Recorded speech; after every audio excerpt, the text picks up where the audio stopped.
Mahmud skate/dial. You'd think revealing your biggest secret would get easier the second time. It didn't. If anything, it felt harder. Telling X had been different. He was logical, emotionless when necessary.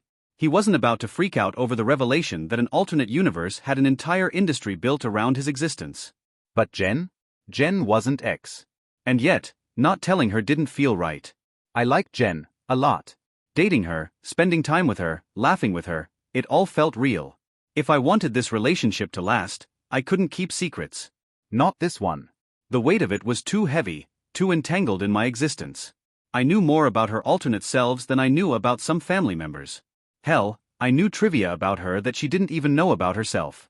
Like the fact that her favorite song was tub thumping and her favorite drink was grape nehi. And that was just from skimming wikis. I was stalling. I tapped a finger against the table. Okay, so you already know I'm from another world. Jen nodded, arms crossed. Right. A world without superpowers and aliens. Or at least one you think doesn't have those things. Fair. Until someone pissed off Tony Stark on the wrong day, this world had looked a lot like mine on the surface. Well, I continued, back in my world, things were relatively normal.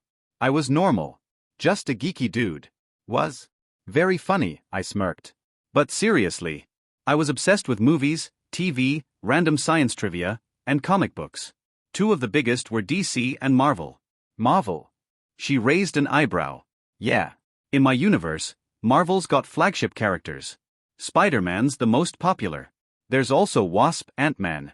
Jen grinned. What, they're all bug superheroes? Iron Man, Thor, Black Widow. Her smirk faded. Wait, Captain America, Hulk. She-Hulk? Jen's eyes widened. Wait. You're telling me there are comic books about me? Not just comics. I met her gaze. Animated shows. Video games. Marvel's been around since the 60s, so there's a lot of material. She just stared at me. Mahmud, what am I supposed to do with this? I'm fictional. No, I said firmly. Let's shut that one down right now. You and I? We're as real as anyone else. My world just had a window. A glimpse into other realities that got put to page. But real or fictional, I gestured out the window at the shining city skyline. This is real, Jen. You, me, Cap, all of us. Her expression was unreadable. So you've read about me? 4 years. That's creepy. I winced. Yeah, I get that. Silence stretched between us. Then, her face paled. You had sex with me. Oh. Right. I went rigid, eyes wide in horror. That probably saved me from an ass-kicking because the look on my face made her hesitate. I mean, she swallowed. You never before, so I guess that's a point in your favor. But why now? I exhaled slowly. I almost died. My voice came out quiet, but steady. And after everything I went through, all I could think about was how much I missed you. I needed you. Her gaze softened, but there was still so much unspoken between us. Jen, I wasn't trying to trick or hurt you. This secret, it could cause a lot of damage. I've kept it from everyone. Except X, because I didn't want to die without someone knowing the truth. She studied me for a long moment. So why now? Why finally tell me? I rubbed the back of my neck. Because these days, when I think about the people who keep me going, you're number one. When I was at my weakest, you were the first person I thought of for comfort. I don't want this between us anymore. Jen paced, avoiding my eyes. I need time, Dial. Not Mahmud. That stung. I nodded, even though I hated it. Yeah. That makes sense. Do you need space or... No, she cut in, surprising me. I'm not leaving your side. What? I mean, she let out a shaky breath. You almost died. And I wouldn't have even known you were gone. I don't know how I feel about all of this yet. But I do know I don't want to lose you. She looked determined but uneasy. And God, I wanted to make things better. But there wasn't an easy fix. So I did the only thing I could. I stayed. Jen and I talked for hours after that. I shared embarrassing stories about myself, earning laughs at my expense. Eventually, I slipped in some ridiculous moments from her alternate versions. The second I mentioned Dr. Bong, she lost it. Are you serious? She gasped between laughs. His head is a bell? Yup. He's one of the weirder villains. Okay, but tell me the worst thing I did. I scratched my neck. She squinted. Spill. Well, there was a storyline where you dated Tony Stark. Jen raised an eyebrow. I mean, not bad taste. And also Hercules. Wait, the actual Greek hero? Yup. She crossed her arms. Damn. I get around, huh? I chuckled. Yeah, about that. Wait. Her expression turned wary. How many people have I slept with in these comics? I grinned. She groaned. Ugh. Moving on. We eventually shifted topics to the bigger picture. What I knew about this universe. How I had plans in place. You already knew who Mary was? She asked, frowning. Yeah. I mean, I don't know everything, but if I recognize a name, I usually have some idea of what they could become. What about Frank? I hesitated. What about him? You act weird whenever we talk about him. Like you know something I don't. Damn. She was sharp. I sighed. In most universes, Frank's family gets killed. Jen's face drained of color. Maria and the kids? Yeah. Doesn't matter how or when, it just happens. And Frank loses it. He goes on a warpath. Takes down criminals. Slavers, killers, mob bosses. But he never stops. He never finds peace. His entire life becomes about vengeance. She looked away, jaw tight. Jesus. I exhaled. I can't change everything. But I can try. That's why I have X monitoring certain people. Frank, Peter Parker, Kamala Khan, future heroes and villains alike. The weight of it all pressed against me. I was tired. Jen seemed to see that. Well, she offered a small smile. You don't have to do it alone. I blinked. She nudged me. Now. Tell me more about Thor. I smirked. Oh, you're gonna love this. That night, when we were alone, Jen took a deep breath and shifted back into her human form. For the first time, I saw Jennifer, not She-Hulk. She was smaller, paler, still-toned but not the ripped Amazon I was used to. She looked at me cautiously. So. I smiled. Still you. She exhaled. Yeah, still me. Maybe things weren't perfect. But we were honest. And that was enough. For now. Steve and I stood in a dressing room, both of us in our uniforms while a couple of makeup artists fussed over us. I'm still not sure about this, Steve muttered as a blushing young woman dabbed something on his cheeks. It's just so we don't look weird under the lights, I said, trying not to flinch as my own makeup artist attacked my face with a brush. Gotta look good for the cameras. Not that you need it, the woman working on Steve said, her face turning an even darker shade of red. Oh, thank you. Steve replied with a warm smile, completely oblivious to the fact that she was practically melting. I glanced at my own makeup artist, Jack, raising an eyebrow. Why can't you be that nice to me?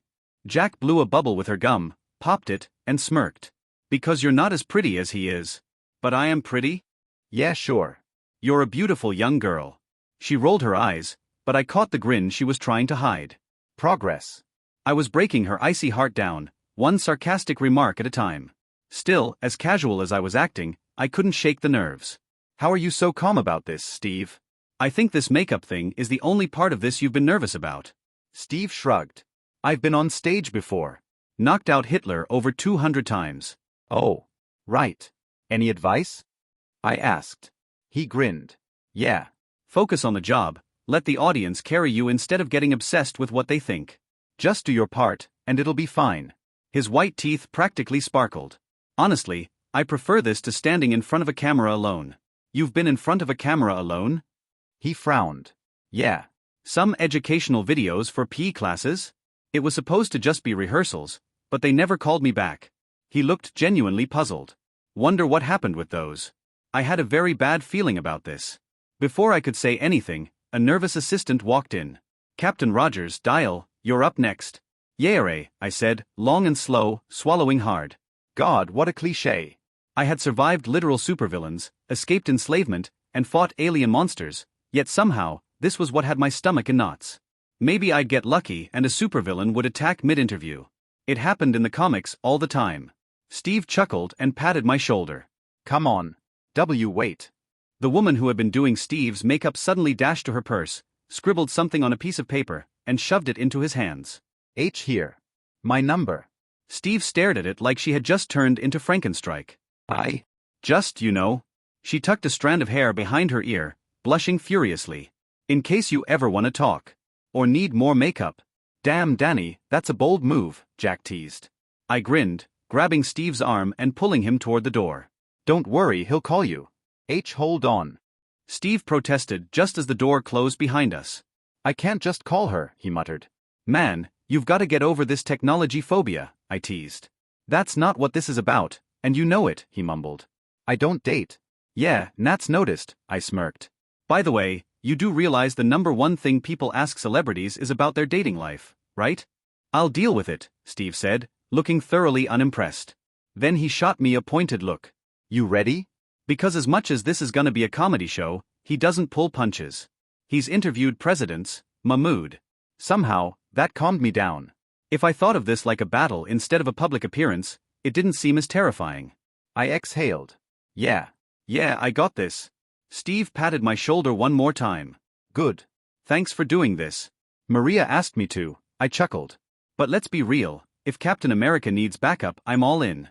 The Daily Show with Jon Stewart. The intro music played as Steve and I stood backstage. Living legend, Captain Steve Rogers, leader of the Avengers. The crowd exploded into applause. I grinned as Steve walked out, looking bashful at the insane reception. And joining him tonight, a rising hero, known for his incredible abilities and media presence, Jon Stewart continued, grinning mischievously. Give it up for the one and only Universal Dial. A wave of cheers followed. Not as loud as Steve's, but damn, still pretty good. We shook hands with John, who patted my back before we all sat down. Wow, John deadpanned, looking out at the audience. You guys never cheer like that for me. Laughter rippled through the studio. Sure, I've never stopped an alien invasion or taken down a terrorist organization, but, he placed a hand over his heart. I have single-handedly defended the integrity of New York pizza. The laughter doubled. I chuckled. Man, I love this guy. The interview started light, but quickly got into the big topics. Let's talk about the Winter Guard, Russia's superhero team, John said. Some people are wondering why the Avengers have been working so closely with them but not other international teams. Steve gestured at me. Dial was one of the first Avengers to meet them. He should answer this. Oh, way to throw me under the bus, Steve. The audience laughed. I leaned forward. Honestly? They just showed up first. We ran into each other stopping a crisis in Russia. Bad guy, giant orangutans, evil science, long story.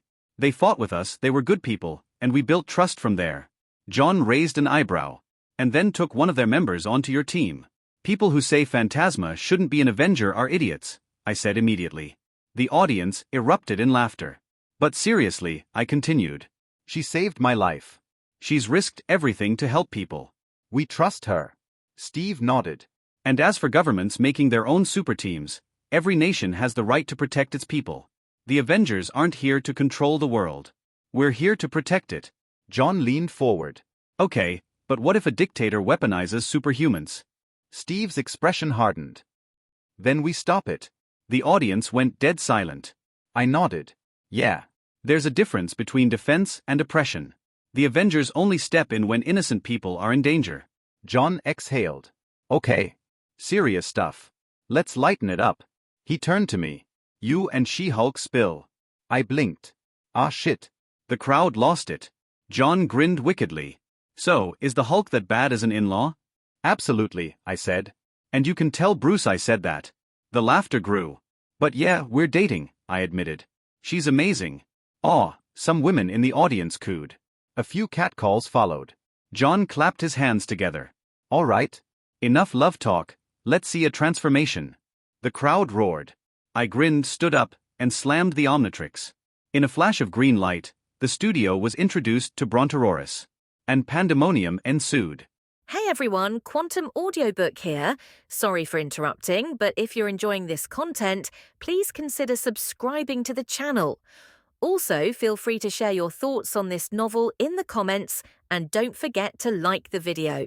May 24th, 2014. The rest of the interview had its ups and downs. Jon Stewart really let us have it. Honestly, there were some things we just couldn't argue against. Like at one point, John asked us about the big problem, the one that had been at the back of my mind for a while. Now, let's talk about Hydra, John said. His voice was full of quiet resolve. Namely that, well, they're still out there, aren't they? Steve and I stilled. I looked over at him. Steve was looking very grim. His shield bounced slightly as he shifted his shoulders. Yeah, they are, I said. Our last battle with them, we took out a huge number of their resources. We caught Abomination and Aberration, got back an Asgardian relic, rescued prisoners, took out dozens of centipede soldiers. But the small portion that escaped are still out there. And they've been causing damage, John pointed out. The Chinese government released a statement that an attack on a tech lab in their nation was orchestrated by some brainwashed ex-Bridge agents. 2 of our best, Steve said softly. So I know I can't ask what your plan is, since, you know, they might be watching. John turned to look at the camera. By the way, fuck you Hydra, just in case you are.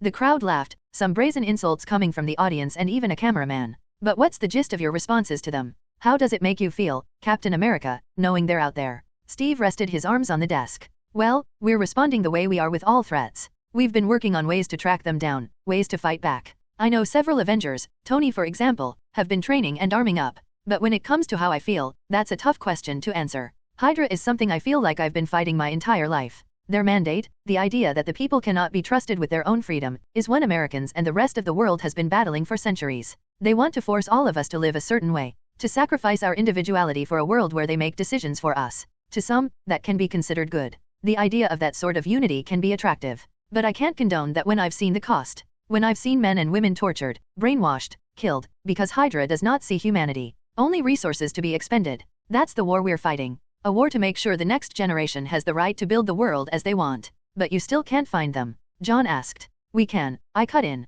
It'll just take some time. We don't want to just stop them. We want them to be done. I felt my throat clench. There was a place where the failed experiments of Hydra were kept. There were animals there, sure. But there were also people. People from all walks of life. People who were hurt in ways you don't want to imagine. I looked at John. He swallowed. We haven't caught them. But we're coming after them. After that interview, Steve and I went into a car headed back to the tower. We sat quietly for a while. You're heading out with me and Bucky today, right? Steve asked me. Yeah, I said. You really think he'll agree? Maybe. If he doesn't, I have options. But I don't have time to wait. I need to train for the unstoppable. For things that will push me to do the impossible. I need to outthink and outfight everything, in all my alien forms. I still want to train with you guys. But it's time I forced the Omnitrix through its paces. Steve seemed troubled. I'll respect that decision. For now, I guess you aren't the only one doing it, right? No, I looked over at Steve. Phantasma's planning to speak to Agatha Harkness about taking lessons. Creel is going to revisit his old boxing haunts, starting from scratch with his training. Is he? Steve cocked his head. Yep. Bruce and Jen are coming with me. Tony's working on his new suit. Maria is meeting with a few new assets. Axe and Jarvis are helping Tony, Nat, and Clint are visiting some of their old war buddies I think. Sam is going with Maria. I frowned. I guess all of us are trying to find some way to either get stronger personally or help the Avengers and Bridge get stronger. I can guess why, Steve said slowly. Even Bucky and I are planning something after these little trips of ours. Because Hydra has lasted long enough, right? I looked over at Steve. He nodded, blue eyes flashing. I won't lie. This will be tough. Even if we bring in every hero, soldier, and weapon we can, I think Hydra is going to have one last trick up their sleeve. We can't be overconfident. But we can overprepare. I raised my right arm, the Omnitrix glowing there. Hydra is a distraction, Steve. We have a lot more to worry about than those idiots. We came to a stop at the tower. Thanking the driver, Steve and I got out of the car, walking up the steps to enter the main lobby. When we passed the receptionist, she called out. Oh, Mr. Shaft, Mr. Rogers? I have messages for you. We walked up to her, getting 2 slips of paper. I frowned. Agatha wants to talk to me about. I guess Phantasma asked her, huh? What's on yours? Bucky and I have been given approval to take you and Jen along for the Goodwill mission, Steve said softly. We'll be visiting the potential recruits. Damn, I grinned. That's gonna be fun. I always wanted to visit Greece. I'm glad you're coming too. Steve flashed a smirk. I'm worried about how many people we meet will just be trying to get publicity, rather than actually trying to help. I get that. But if they're useful enough and they follow orders, we'll kind of have to take them on, you know. Steve's smirk got a little bigger. Yeah, but they'll be on your team. So you get to deal with it. Cheeky bastard. I punched him on the shoulder, getting a laugh. Okay, I better head up to meet Agatha. You wanna come? No, Bucky and I are gonna walk around New York before we all head out. See how many of our old haunts are around. And if we end up finding trouble, well, he chuckled. I guess we'll see what happens. Dope. Captain America and Nomad, running around New York City reminiscing and taking down drug dealers. That's the kinda thing comics love. Well, if you end up needing help, my quantum comm will be on, I promised. Later. I was in the elevator for a few floors before the doors opened. I was surprised to see Scarlet Witch standing there, wearing her red coat. The long-haired brunette looked just as surprised to see me. Oh, hello Mahmud. Her accent was starting to fade, but there was still a hint of it when she said my name. She entered the elevator, went to hit a button, only to stop, her finger hovering over the already lit button. Now, I'm a savvy comic book fan. Wanda was about to press on the button to the floor I was headed to, where Agatha had established her offices. Wanda had been trained in the comics by Agatha. No need to be a genius to figure out what was happening. That did bring up something to mind. So your transfer is official. I asked Wanda as she moved to stand next to me. She gave me a bright smile. Yes, I'm an Avenger now. She reached into her pocket and pulled out a card, showing it to me. An Avenger's identicard. Provisionally, of course, she said. Bridge is allowing me to work with you all as part of my sentence. I still have to make up for a lot. But I'm willing to do whatever I can to redeem myself. Wanda looked down at the card with a determined smile. Well, good to have you. I patted her on the shoulder and smiled. You were born to be an Avenger. What about Pietro? Her smile became sad. Oh, he didn't want to come along. Really? I blinked, surprised. Yes. Pietro likes being part of the Grapplers, Wanda said, using the unofficial name for her old team. Funny how everyone called them that. I did too, but I want to do more good. More for the world. Well, you'll get to see him a lot, I said as gently as I could. Yes, she was still staring at her identicard, the smooth red square seeming to give her some comfort. She put it away, then looked up at me. You're going to visit Mrs. Harkness as well. That I am. She brushed back her hair. I'm not sure why she wanted to speak to me. The elevator stopped on another floor. When the doors slid open, Phantasma was standing there. The Russian witch blinked at the sight of us, then smiled when we met eyes. Mahmud. Heya, I grinned at my friend. I guess we're headed to the same place, huh? Mrs. Harkness. When Wanda and I nodded, her smile was positively radiant, purple irises glittering. It's so exciting. I'll finally have a real teacher? If she isn't a fake, of course. You're worried about that? I asked as she moved to stand next to me, leaving me in between two of the most powerful women in the world. It's happened before, Phantasma sighed. Charlatans and idiots, she hissed in Russian, the Omnitrix translating. Well, she's the real deal, I said confidently. Why does she want to speak to me, then? Wanda asked, a befuddled look on her face. You don't want to talk to her? Phantasma asked, the shorter woman looking around me at Wanda. Your own magic is quite potent, maybe she wants to help you with it. But I don't have magic, Wanda said/asked. The doors of the elevator opened. We stepped out into our destination. The Avengers Tower had 93 floors. The arc reactor under the tower, floor 1 to 78 for the actual running of the tower, and the others for saving the world. Except 81, which was for partying. Agatha was on floor 87. The floors were made of smooth marble, and she'd laid out some tasteful rugs. A large wooden desk rested in the center, a skull from some animal I didn't recognize sitting on it. Another smaller table sat next to a bookshelf. Tarot cards were floating gently over that table, flipping from one to another. There was a spice rack with large jars clearly labeled things like hawthorn, salt, and breath of fish. Agatha Harkness turned to look at us. She looked across us. She looked a lot like Maggie Smith. Younger, but still sharing similar features. For some reason, I felt compelled to stop just before Phantasma and Wanda did. The two of them continued up to Agatha. As they did, my eyes panned over to the desk of tarot cards. One floated up and caught my attention. The image of a tower on fire as lightning struck it, two people falling headfirst from it. Well, that's ominous. Phantasma, Agatha said, focusing on my friend. You have been left far too long without guidance. So long that even now, you feel as though I might be yet another false hope. Don't you? Phantasma's lips twisted into a frown. That is good, Agatha said. Ebony strolled over to me, rubbing along my legs as I watched them. Magic, despite what others may think, is not something one should delve into with a willingness to simply accept every little half-stated rambling as pure fact. Still, I suppose I must show you, Agatha said, waving a hand. And suddenly, the whole room shifted. I yelped in surprise as the area around us got bigger and bigger, then opened and moved around, like something out of a nightmare. Phantasma gasped in amazement, while Wanda looked around. That I am Knockerlatan, she said pointedly. The wall behind her opened, revealing New York City beyond. Soon we were standing alone on a platform above the city. No, in between T City, because good lord New York was split in half. Oh god, this is just like, I tried to think of the movie. Inception. This is Inception. You're real, Phantasma whispered. She was crying, staring around her. This feels like the energy you have felt within you. For your entire life, I imagine. Agatha walked over to Phantasma, smiling for the first time. I do not know what you must have gone through, child. Knowing what you know, scraping together what knowledge you could. You have a singular talent. As do you, Wanda Maximoff. Wanda was staring at her, uncomprehending.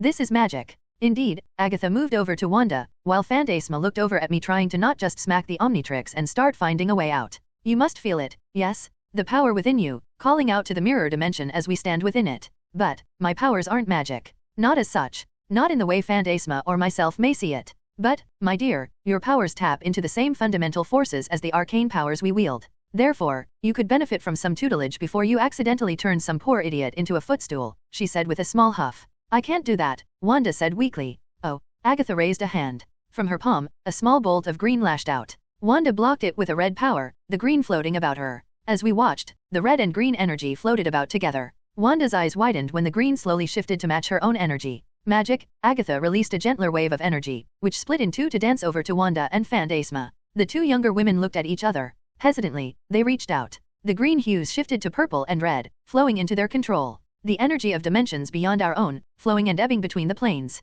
And you both have talent in controlling it. Phantasma twisted her energy to turn the magic into a circle. Wanda let it go from one hand to the other, staring in fascination at it. Meanwhile, I was feeling really left out of all this. I looked down at Ebony the cat. You wouldn't happen to know why I'm here. Ebony meowed and gave me a look cats give to stupid people. Agatha turned to walk over to the edge of the platform. Below us, the Brooklyn Bridge was melding with the Washington Bridge. The energy Phantasma and Scarlet Witch were playing with faded into the air. Phantasma looked at Wanda. The Sokovian seemed like she was going through an existential crisis. Phantasma looked at Agatha. You will teach us. Only if you answer my question. And I would like the young man to join in. What do you wish for your futures? Agatha asked softly. With the immense power you will one day hold. What is the world you envision ahead of you?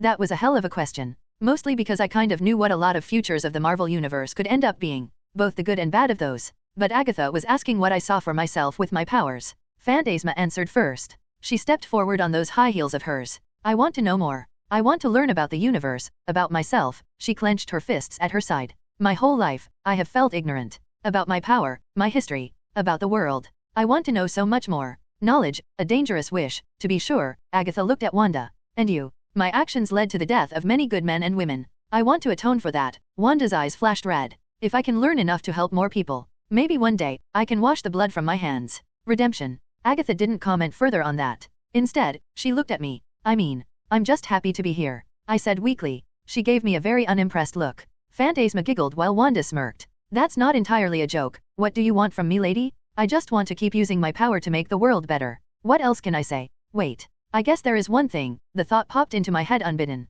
I'd like to visit my family. To let them know I'm okay. Beyond that, I want to keep the multiverse and my friends safe. Build a world that I can feel sure will be happy and healthy.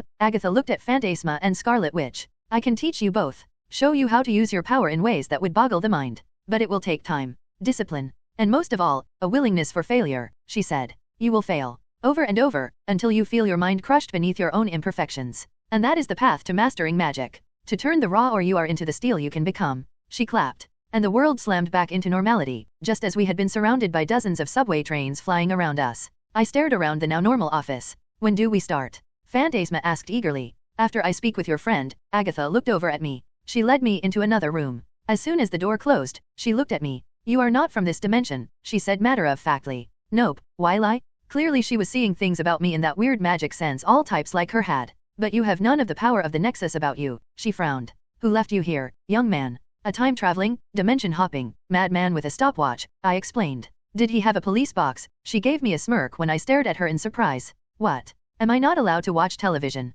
Fair point. You don't know why you were left here, do you? She asked. I shook my head. I couldn't fathom any reason why I was here. Why I had been chosen to wield an Omnitrix, left in a Marvel universe to fend for myself. Why had Paradox done it? Agatha seemed just as dissatisfied as I was. How troublesome. She reached out to her side. A walking cane flew into her hand. With a flourish, she pointed it at me, her eyes hard. Let us see what I can find out. Flickers of light flowed out of my chest. Like blue streams. She ignored them, speaking. How uncouth. Someone took advantage of the aftermath of the convergence to shove you into our world, but now there is something else. She dismissed the blue streams. I will need more study to discover why you were brought here, Mahmud shaked. But since your arrival, time has been in flux. Things that would only have come to light years or even decades from now are already beginning to move. Tell me something I don't know, I snarked. I'm not trying to do this, Mrs. Harkness. Yes, you are, she snapped. You simply cannot leave well enough alone. I would not have met Wanda today. Instead, it would have been nearly a decade from now. More than that. I suspect you have had effects on the past itself.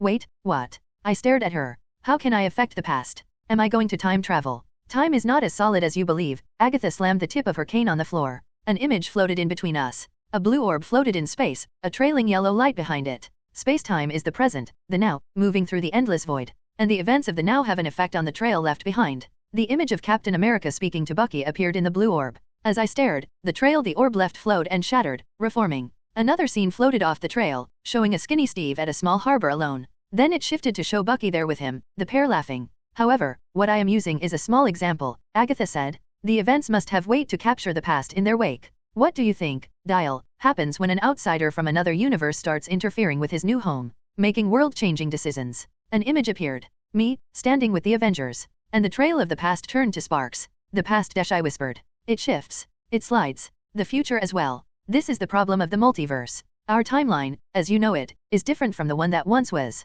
Young children have become teens, the bodies of men and women have shifted. Even Phantasma and her fellow Winter Guard are entirely different from what I would have predicted. Her eyes stared across from me. Your interference has irrevocably changed the things for so many. Try as I might, I cannot predict what these changes will bring. Oh, so then, you're kinda in the same boat as the rest of us, I pointed out. Then I sighed. I don't know what you want me to do about this. I mean, are these changes dash? They are stabilizing now, Agatha said, waving her hand to dismiss the illusion she'd created. I am simply showing you what the consequence of your arrival is. You must ask yourself, Mahmud, who benefits from this chaos in your wake? The walls between the realms have rarely been as thin as they are now. She looked at the door we'd entered through. It is why I agreed to train these young women. They, more than most, will be vulnerable to those beyond our world who would attack us. But you must be just as vigilant. The mere truth of your existence, and the consequences of what you've done, will attract enemies. I thought about that. Then I sighed. Yeah, what else is new? The Nexus, she added. You knew of it. I nodded. Then I must wonder, how many other secrets do you know of, that I might wish to know?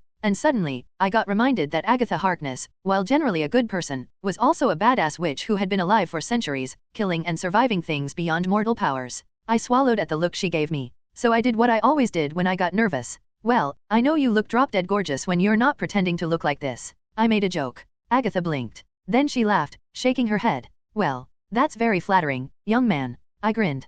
Thanks. How about this? I'll trade you some of the info I have. But in return, I want help with something. Oh, yeah. See, my sword broke a while back, and I'm trying to make a replacement. I was thinking of making something kind of special. Maybe I could trade you for some help of the hocus-pocus variety. When she looked at me for a long moment, I continued speaking. I mean, I can't promise you everything. But I'm pretty sure I know about some magical threats you might not. Things you can take advantage of. But nothing that will hurt innocent people. If I find out, for any reason, you used something I told you to kill people, or worse than kill, then I'm going to hunt you down and shove you into hell. She quirked an eyebrow. Really? Do you have any idea who you're threatening, young man? I absolutely do. How about you? I glanced at the Omnitrix. So did she. Very well, she held out a hand. I took it, only to wince when she summoned a tiny knife and cut it across my palm. With a wave, a piece of paper flew over. She sliced her own palm and placed it against the paper, blood pouring against it. She held it there for a moment. When she pulled it away, a bloody palm print lay there. You as well. I would not have you be dishonest.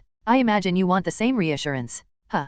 Fair. I placed my own hand. I could feel my blood flowing out of the cut she'd made, tracing along the piece of paper. When I took it away, my own handprint lay on top of hers. So, we blood siblings now. Don't be cute, she said simply. The door opened behind me. When Agatha and I looked, Phantasma was staring at us nervously. Mrs. Harkness? You might want to dash. Hey, she's in there. Tony popped up behind Phantasma, giving us a smile. Hey, fanboy. Good to see ya, Tony. I looked behind him. Bruce. Yeah, hi. Bruce waved a little. Sorry about dash. We wanted to see the magic, Tony said without a hint of shame. Bruce facepalmed.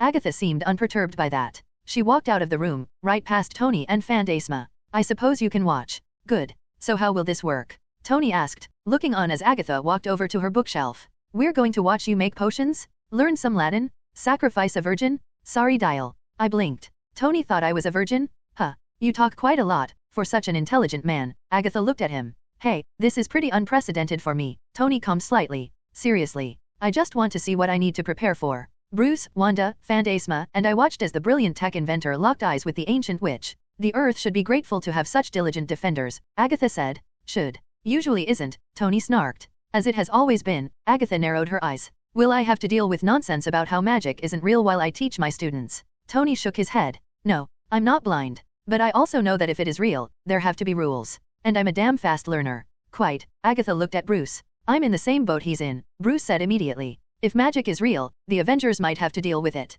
I'd like to make sure we can handle it. Very well, Agatha looked at me. Then I suppose the session will begin. But you have somewhere to be. Say hello to the son of Zeus from me. With that, she waved a hand. An image like shattering glass ran across my friends, then faded, taking them along. So that's what it looks like, I said softly. I turned and walked to the elevator, thinking. Agatha's speech about time wasn't entirely a surprise to me. After all, everyone knew about the problem of Marvel's sliding timescale. The constant retcons, for example. In the comics, a lot of characters had backstories tied to the Vietnam War and Cold War, when they had been written. But as time went on, their histories changed to reflect the times. Punisher went from a Vietnam vet to an Iraqi/Afghanistani one. Tony got his armor after a communist leader attacked him, but later it was retconned to be a terrorist. Just like in this universe. Was it because of me? How much had changed in the wake of my showing up here? Paradox, what did you do, man? Why drop me off here? There was enough on my plate without wondering how my presence affected the past, let alone the future. Then again, maybe Agatha was wrong? I entered the elevator, thinking quietly.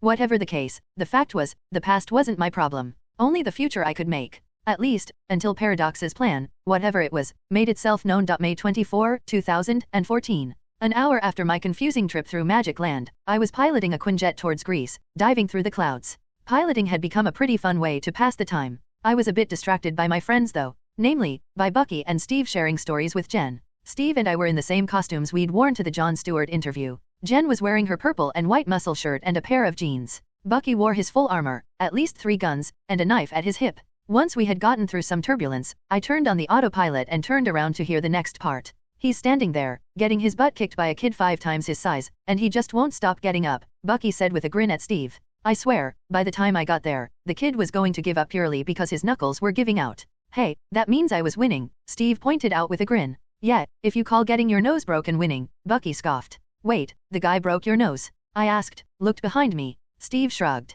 Only a little. Knucklehead, Bucky punched Steve on the shoulder. I had to lay the kid out because Steve didn't have enough sense to come find me for help. You always were too dumb to run away from a fight. Ah, but that's his best feature, Jen teased. Bucky laughed. Damn it, I miss when I was the one girls chased after. You clearly haven't been reading fanfics based on you, I said. The hell is a fanfic? Bucky asked, blinking. Exactly what it sounds like, fiction fans write. Although yours have you dating Steve a lot. Oh, Jen said, intrigued. Steve and Bucky blinked. Then they looked at each other. I swear, they just about turned as green as Jen, backing away from each other. Oh no, you killed their romance, Jen grinned at me. Nah, you can't kill what's eternal, I said with a smirk. I'm going to punch you, Bucky growled, though he chuckled right after. What is with people worrying about my love life? Steve mumbled. I don't know, but it makes you very easy to make fun of, I chuckled. You know, I forgot to ask, how was your walk through the neighborhood? You guys see any familiar haunts? Bucky shook his head. Not really. I mean, we didn't visit everyone but the city has changed.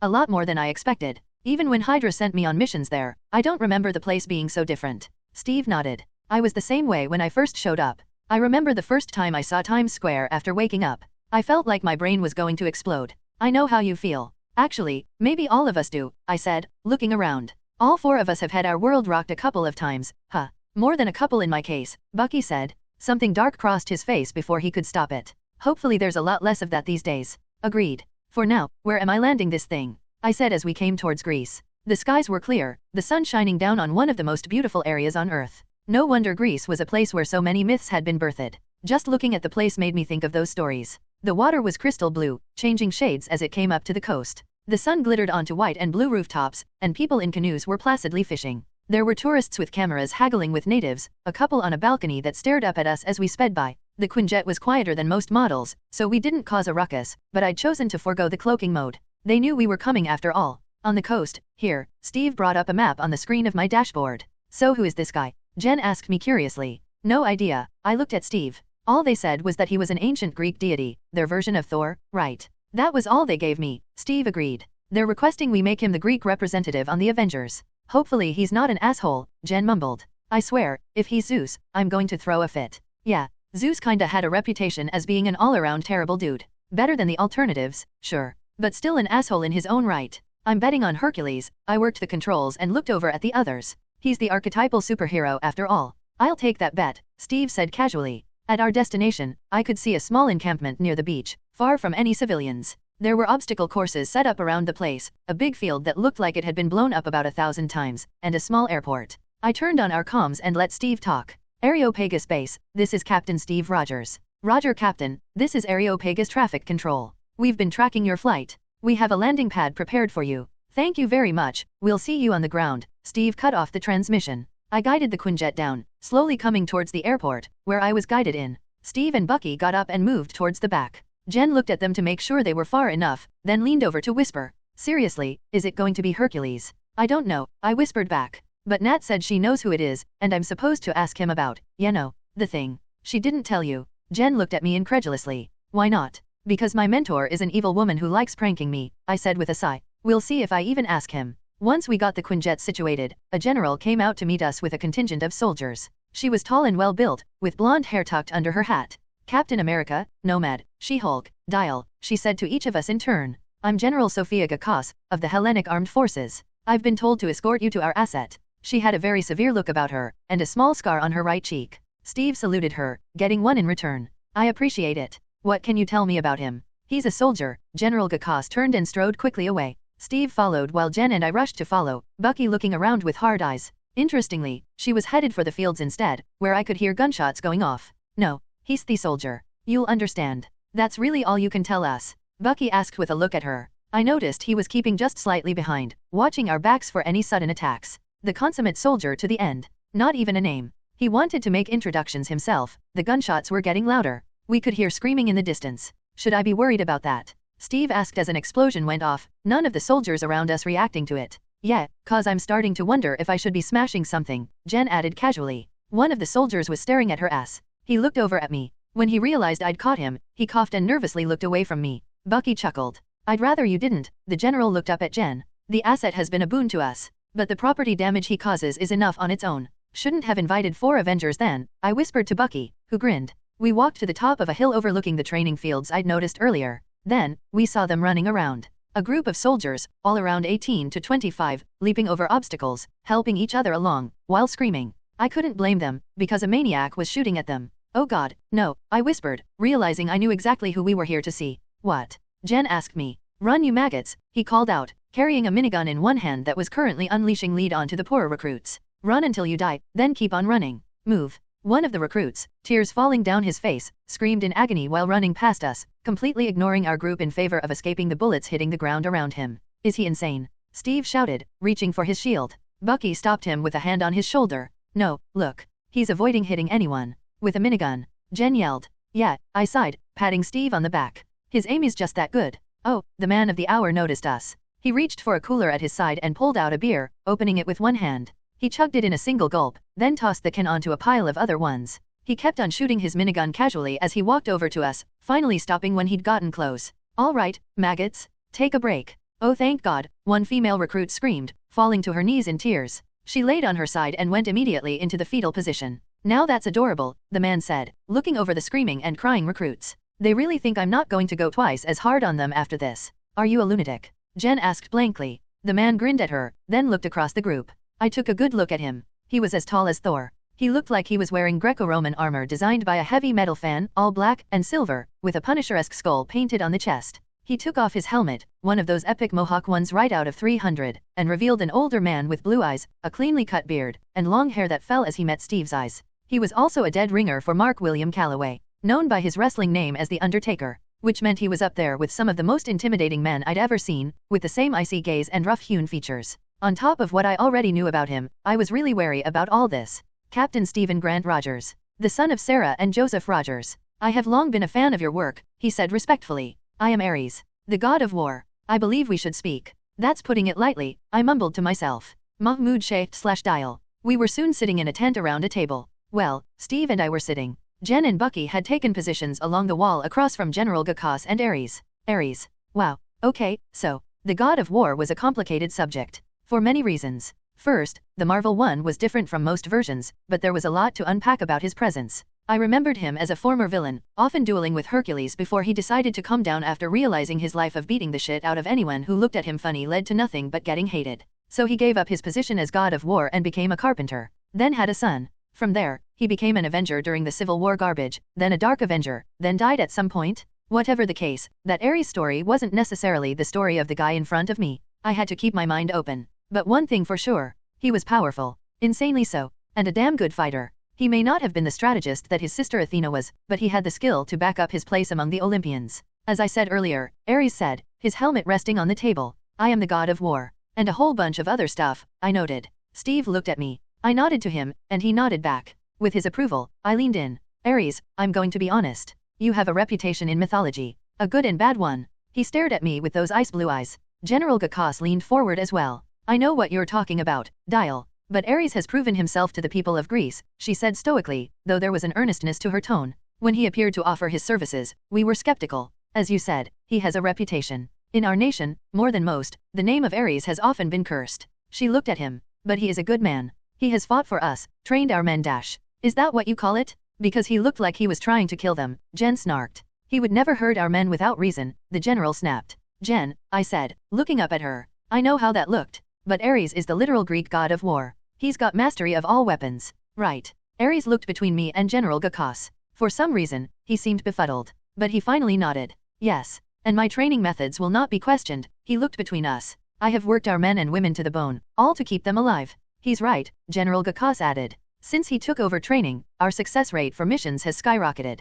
People we would have considered washing out have become loyal and good soldiers. He's a miracle worker. Well, he is a god, Bucky noted. I sighed in annoyance at that. That's a good point. Actually, Steve looked at the Omnitrix. It shone a bright green. You aren't an alien as well, like Thor is. Not at all, Aries leaned back. Olympians are a more conceptual existence. We have no DNA, for one. Wait, didn't your dad, sleep with half of Greece and have a bunch of kids? Jen asked. Aries' face darkened. Yes, we can have children with mortals. But that is due to the spiritual nature the act of intercourse has on our powers. Still makes Zeus an asshole for raping women and forcing them to have his kids, I scoffed. Thunder rolled in the distance. Everyone looked around. I narrowed my eyes. Yeah, I'm not taking that back. You're an asshole. Aries grinned. Heh, I knew I liked you. Let's get back on topic, Steve chided me gently. Yeah. Well, I imagine you know what we're looking for in Avengers, I told Aries. Men and women who want to help protect the world. That's going to require a certain amount of moral fiber. As in, not about to turn on us because someone comes along with a better deal. Agreed, Aries said. We also need to know you've got the skills to back up your claims that you're Aries. You believe I'm lying? Aries asked. You could be, I leaned back. I mean, you put on armor and have a bit of super strength. Who could say otherwise, right? He stroked his chin thoughtfully. Then he shrugged. It is simple enough to prove. After all, you are all soldiers. No we aren't, Jen said. Me and Mahmud aren't, at least. Of course you are, Jennifer Walters, Aries smirked at her. I need not explain to the captain and Nomad that they are soldiers. Their battles through World War II are known to many. But you recently went through a fight of your own, didn't you? Do you mean to tell me that, in those moments, you did not feel as though you were at war? Jen bit her lip. And you, Dial? You fought your own war recently. Fighting for freedom against an opponent who had enslaved you, coming from your weakest moment to savage your enemies, Aries said with no small amount of glee. How do you know about that? Steve asked. That's classified? He's Aries, I said, glaring at him. Indeed, I am. But what use are words? Aries rose to his feet, moving slowly and deliberately. I tire of them. I am a man of deeds, of action. If I must prove myself, I would have it done on the battlefield. He placed his helmet on and smiled. The general and I know of a monster that has been ravaging the coast near here. A monster? Steve asked, rising to his feet. Has it attacked anyone? It has, General Gakos said. It's been killing livestock and villagers that get near it. We traced it to a swamp nearby. Aries was going to attack it once we discovered its location. And I invite you along, Aries waved at us. I have found that battle is the best way for soldiers to know one another. I don't care about that, Steve said honestly. General, if your people are under attack, that's our priority. And I commend you for that, General Gakos said firmly. As do I, Aries grinned a little wider.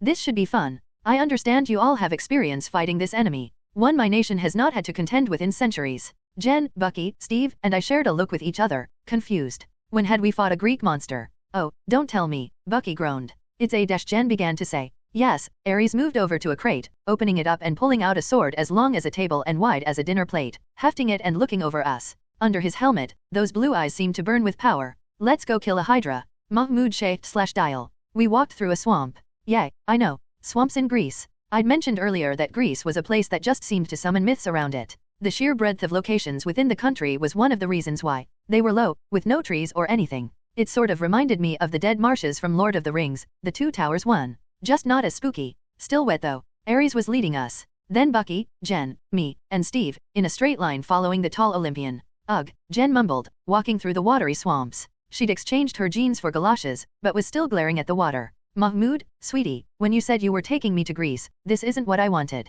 Don't blame me, the tour guide's the one that brought us here, I said with a nod at Aries. You should have paid extra if you wanted to stay dry. Aries was apparently old hat at banter. He gave us a grin before facing forward again. He'd strapped that giant sword from earlier to his back next to a grenade launcher, and was carrying an assault rifle in his hands. Steve gestured for me to come closer to him as we continued to trudge through the swamp. His eyes were still on Aries as he spoke, keeping his voice low. What do you think? That my multiversal knowledge is useless here. When Steve gave a look, I shrugged. Steve, Aries is Aries. He's the god of soldiers in war. That means guys like you. Honorable men fighting for a good cause, fighting for their nation. But it also means the guys who enjoy it. The monsters who fight just to spill blood, man, I sighed. Aries isn't a bad guy in the universe through the dimensional viewer. Dangerous, and does some messed up things. But he fights for good. So, keep an open mind. Steve chuckled. When I looked at him, he smirked. That's what I would have done whatever you told me. I chuckled as well. Yeah, Steve wasn't the type to judge someone without knowing for a fact they were assholes. So this isn't the first monster you all have had to deal with recently?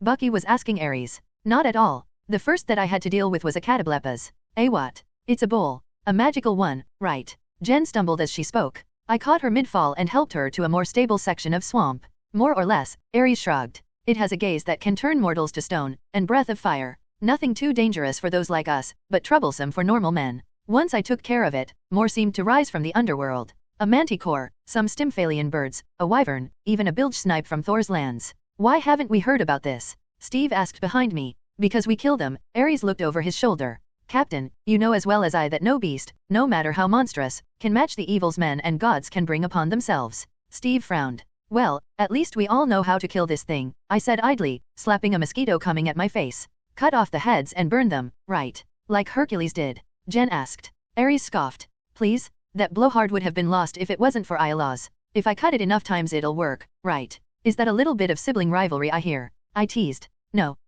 We aren't going to get attacked by PETA for this whole thing, are we? Jen asked. First of all, I'm given to understand they kill more animals than they save, so they would be hypocrites if they did decide to make a complaint, Aries scoffed. Second, Hydras are not animals. They are in fact, magical monsters. They do not kill because they are hungry, they do not fulfill a role in the environment around them. They destroy all life around them, poison the waters of their homes, and make the areas they live in uninhabitable for miles around if they are given the slightest chance. So, they don't make cute pets. Bucky said. If they did, I would take them into the zoo, along with the others. Others? Steve asked. You thought I was just killing everything I found? Aries asked. Aren't you the god of murder? I asked with a chuckle. Yes. Not the god of animal cruelty. Wait, Jen stopped walking and stared at me as though she'd come onto a sudden realization. Mahmud. This is a swamp. Yeah, I asked, confused. A swamp full of plants. So why don't you just turn into Swampfire? I'll be honest. I kind of forgot that was an option, I admitted. You could have been making bridges for me, Jen said.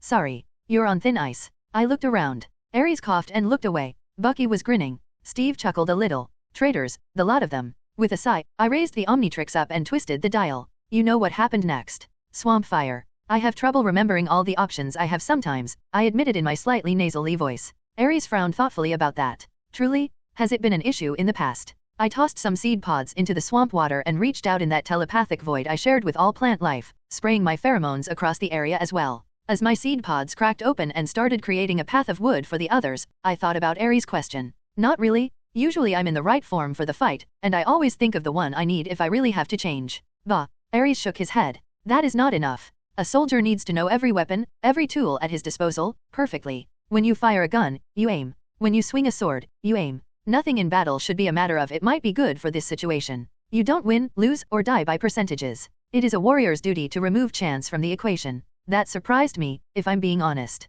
Not what Aries was saying, but how he was saying it. I mean, I didn't disagree with what he was saying. It's not like I wasn't thinking the same thing.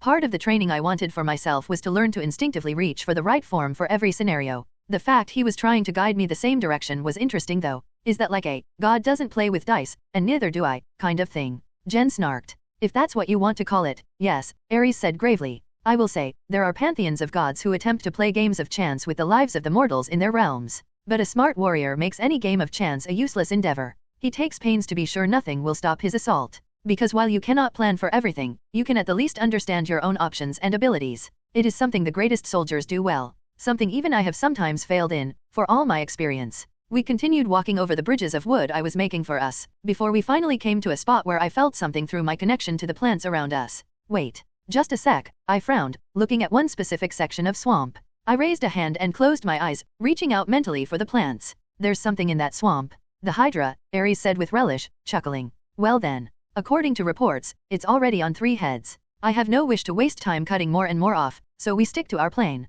Fine by me, Jen said with the same relish in her voice. I'm already in Swampfire form, so I'm good to go, I said with a shrug. Bucky and Steve didn't say anything, just raised their own weapons. Then it is time to unleash hell, Aries chuckled, raising his assault rifle in one hand and reaching over his back to take his grenade launcher in the other. Jennifer, if you please. Jen's teeth flashed with glee. There was absolute joy in her movements as she pulled her hands back, then brought them forward. Thunderclap. The air erupted from around her, sending us all back a step while the plants were bent by the wind. The majority of it smashed into the water, parting it like Moses had decided to join our little posse. And there it was. The monster we'd all been waiting for. It was a big boy, weren't they all? Around the size of a school bus, with scales the color of mud, it was shaped like the brontosaurus I'd seen in the Savage Land. Smaller, but built with a lot more muscle, like it was the shorter and buffer little brother. It let out a sound like gas escaping a propane tank when it realized the waters it was hiding in had been blasted back. The waters fell back to surround it, but the jig was up. There you are, Aries whispered. The Hydra, let out that sound like hissing gasoline again, lifting its heads high into the air. 1, 2, 3, 4, 5. All of them ringed with fringes of scales. That's more heads than you said there would be, Steve pointed out to Aries. Hey, who's surprised a situation we're involved in got worse? Because I'm not, Bucky said, raising his sword. That's why the plan accounted for up to 9 heads, Aries chuckled. Avengers, Steve shouted, his iconic shield raised high. The Hydra roared, and we leaped into battle. Aries, being a consummate professional, had given us the breakdown before the fight. The plan was the usual plan when you fight a Hydra. Cut the heads off, burn the stumps. Simple plan. Not about to waste time making any changes to it. A reptile head as big as a couch, the leftmost one, snapped towards us. Steve jumped in front and parried it with his shield, teeth clashing on vibranium. Bucky jumped forward, sword in hand, and sliced forward, Kadam blade cutting through scaled flesh. He got about halfway through. The Hydra screamed, blood pouring out from it. It tried to pull back, but I jumped forward and grabbed that head, using my strength to hold him in place for another slice from Bucky. The other 4 heads, realizing what was happening, moved to surround us, but Aries and Jen jumped for a head each. Ryuk. Jen punched one head, sending it snapping back in a shower of teeth. Have at you. Aries roared, jumping on top of another head and shooting it in the eyes with his assault rifle. His grenade launcher was aimed at the main body of the Hydra, and explosions surrounded its feet and chest. Ha! Bucky sliced the head off with a vicious blow. I immediately let go and raised my hands, unleashing plumes of flame, burning the stump into a crisp. The smell of burnt reptile rose in the air. Another head tried to bite into Bucky, but a shield came crashing into it. Steve caught the shield in the air and brought it up in front of him. Hypercharging star. Steve's shield bashed one of the heads, teeth smashing on his shield, and looked over at me in confusion for a sec. Why did you yell that? Because you never call out your cool moves, I said with a grin. Another head snapped at Aries. I controlled the plants near the head to snap upwards and wrap around that head, vines as thick as a wrist holding it in place. The trapped head screeched. Aries, not one to let a free shot go, shoved his grenade launcher into the Hydra's right nostril and pulled the trigger. The grenade exploded in the nose of the Hydra, sending the head back a step. It screamed a nasally scream, the other heads shuddering in response to that explosion. Aries, in a smooth motion as fast as Pietro ever did, switched his assault rifle for his sword and sliced the head off while the Hydra was confused. I unleashed hell, blasts of flame cooking the bloody stump, liquid sizzling. Fall before your betters, you bastard. Aries barked. Jennifer. I got one ready. She jumped into the air, flipped around, and kicked outwards with both feet, smashing the middle Hydra head like an emerald cannon. Jen's job in this whole thing was the same as Steve's. Jen's strength and Steve's shield would beat the heads of the Hydra, forcing them away from Aries, Bucky, and me. Both of them were fast and strong enough to daze the heads, and leap from one to another before they could recover. Bucky and Aries' jobs were to slice the heads off. Simple enough, if only something people with super strength like theirs could pull off. I controlled the plants around us to wrap around another head, more vines grabbing the main body. Aries cut off another head, which I burned. 3 long necks lay limp, heads removed and ends turned to ash. 2 more stared at us with rage, snarling and spitting. Dial, if you could, Steve asked politely. On it Cap, I reached out mentally again. The plants around us exploded. It was like nature itself turned on the Hydra. Which, was exactly what happened. The vines wrapped around and around its body. The Hydra, panicking, started biting and clawing at the bonds that surrounded it. Captain, Aries shouted as he rushed towards Steve. Jen, Bucky said at the same time. Right. Jen and Steve called out. Aries jumped up and landed on Steve's shield. Bucky's boot landed in Jen's cupped hands. Together, Steve and Jen heaved upwards, sending their cargo high into the sky. Bucky Barnes and the God of War flew through the air with swords raised. Die, die, die. Aries laughed, his sword still dripping, Bucky silent in his wake. Grack. I shouted, struggling with my bond over the plants. The vines twisted and pulled the last 2 heads into position for my allies, keeping the necks in place. Bucky and Aries slashed out with all their strength and cut through the necks of the Hydra at the same time. As soon as the blood was spilling, I created 2 balls of flame and tossed them, the flames exploding on the stumps. Then I kept pouring it on, over and over. The body of the Hydra shuddered. Aries and Bucky landed, rolling to their feet and spinning to face the monster. For a tense moment, we watched. Then the necks finally lay on the ground. The body shook. I stopped unleashing fire, Jen and Steve walking up to my sides to watch the Hydra for a moment. It is done. Aries shouted in satisfaction. And now I have Hydra blood to add to my bullets? Yes. Nice. Jen called out with a grin. Except that blood thing, I don't know where you're going with that. That was fun, Bucky added. Indeed, it was. Aries looked around. Thank you, he said hesitantly. It was like he wasn't used to saying it. I don't often fight with other heroes at my side. This was a good experience. Hey, no need, Steve grinned up at the taller man. I'm glad we could help with this. I watched as Steve patted him on the shoulder. Aries was, well, interesting to see in action. He wasn't how I would have expected him. Still very eager for a fight, but it was like he'd spent his whole life with people shitting on him, and only now was getting any positivity thrown at him. Yeah, that's exactly what had happened to him, wasn't it? I can't guarantee anything, but I can at least say I will speak on your behalf, Steve said earnestly. We'd love to have you help us. If you'd like. Aries blinked. Yes. I would like to continue my work here, however. My son goes to school here, and I'd like him to stay with his friends. I blinked, walking over. Alex. He existed. The son of the god of war. In the comics, he was the reason Aries would eventually become a hero. Maybe this version had taken the same path. You have a kid. Jen said, blinking. So, he's like a demigod? Or did you and Aphrodite dash? Aries scoffed. No, thank God. Sophia has taught me the term toxic relationship. Truly, I wish I had known of it before that whole mess centuries ago. He shook his head. Alex is a normal boy, and I'd like to keep him that way. Understood, he growled, looking around at us. Fine by me. I looked at the Hydra. Man, I almost feel sorry for it. Don't, Aries eyed me. A warrior has no time to feel sorry for an enemy like a Hydra. They have no feelings beyond rage and fear. They deserve no more sympathy than you would give a mosquito. Heed my advice. There were those dad vibes. My own father talked the same way sometimes. I missed him. Yeah, I get that, I said thoughtfully, staring at him. Nat had said he was the best guy for what I needed. Granted, she hadn't told me who to expect, but she said I'd understand once I met him. Aries took out a bottle and kneeled next to the Hydra's nearest stump. He ripped out a section with his sword to let the blood flow out, the liquid dripping into the bottle. What are you doing? Steve asked. Hydra blood is poisonous to even demigods, Aries said. That's how my idiot brother died. I would rather have it available. Just in case, I said. If this thing is poisonous, should we really be leaving its body out here? Steve was interrupted when the Hydra began to dissolve quickly. Oh, looks like he was self-cleaning, and slash or magical, I said while staring at the giant monster turning itself into goop. Gross. A bit of both. It's extremely corrosive, Aries said with a smirk. Only its life force protected it from its own blood. It will destroy its body, then fade away. Good. Steve placed his shield on his back. Let's head back then. As we began to walk off, I tried to figure out how to approach Aries. When we got close to the base, I'd figured it out. Just be direct as fuck about it. Hey, can you guys give us a moment with Aries? I asked Steve and Bucky just before the entrance. Steve looked between Jen and I, then nodded. Sure. We'll meet you there. Bucky gave us a look, then followed Steve inside. Do you mind if we talk over there? Jen asked Aries, pointing at a secluded section of land away from the base, near where he'd been training his recruits. The god of war looked between us. Why? We kinda wanted to ask you a question, I said. HN, with that grunt, Aries turned and walked off towards the field. Well, make it interesting. Jen looked at me, green eyes crinkling with skepticism. You sure about this? No, but Nat said to ask. And she's never steered me wrong, I said. You still want to dash? I'm with you until the end, Jen said with a smile. I stared at her for a second. Then I grabbed her by the hips and pulled her in, kissing her. Jen grinned against my lips, then took over the kiss for a bit. Hey, Aries called back. What are you doing? I pulled away quickly, if reluctantly. Sorry? Coming.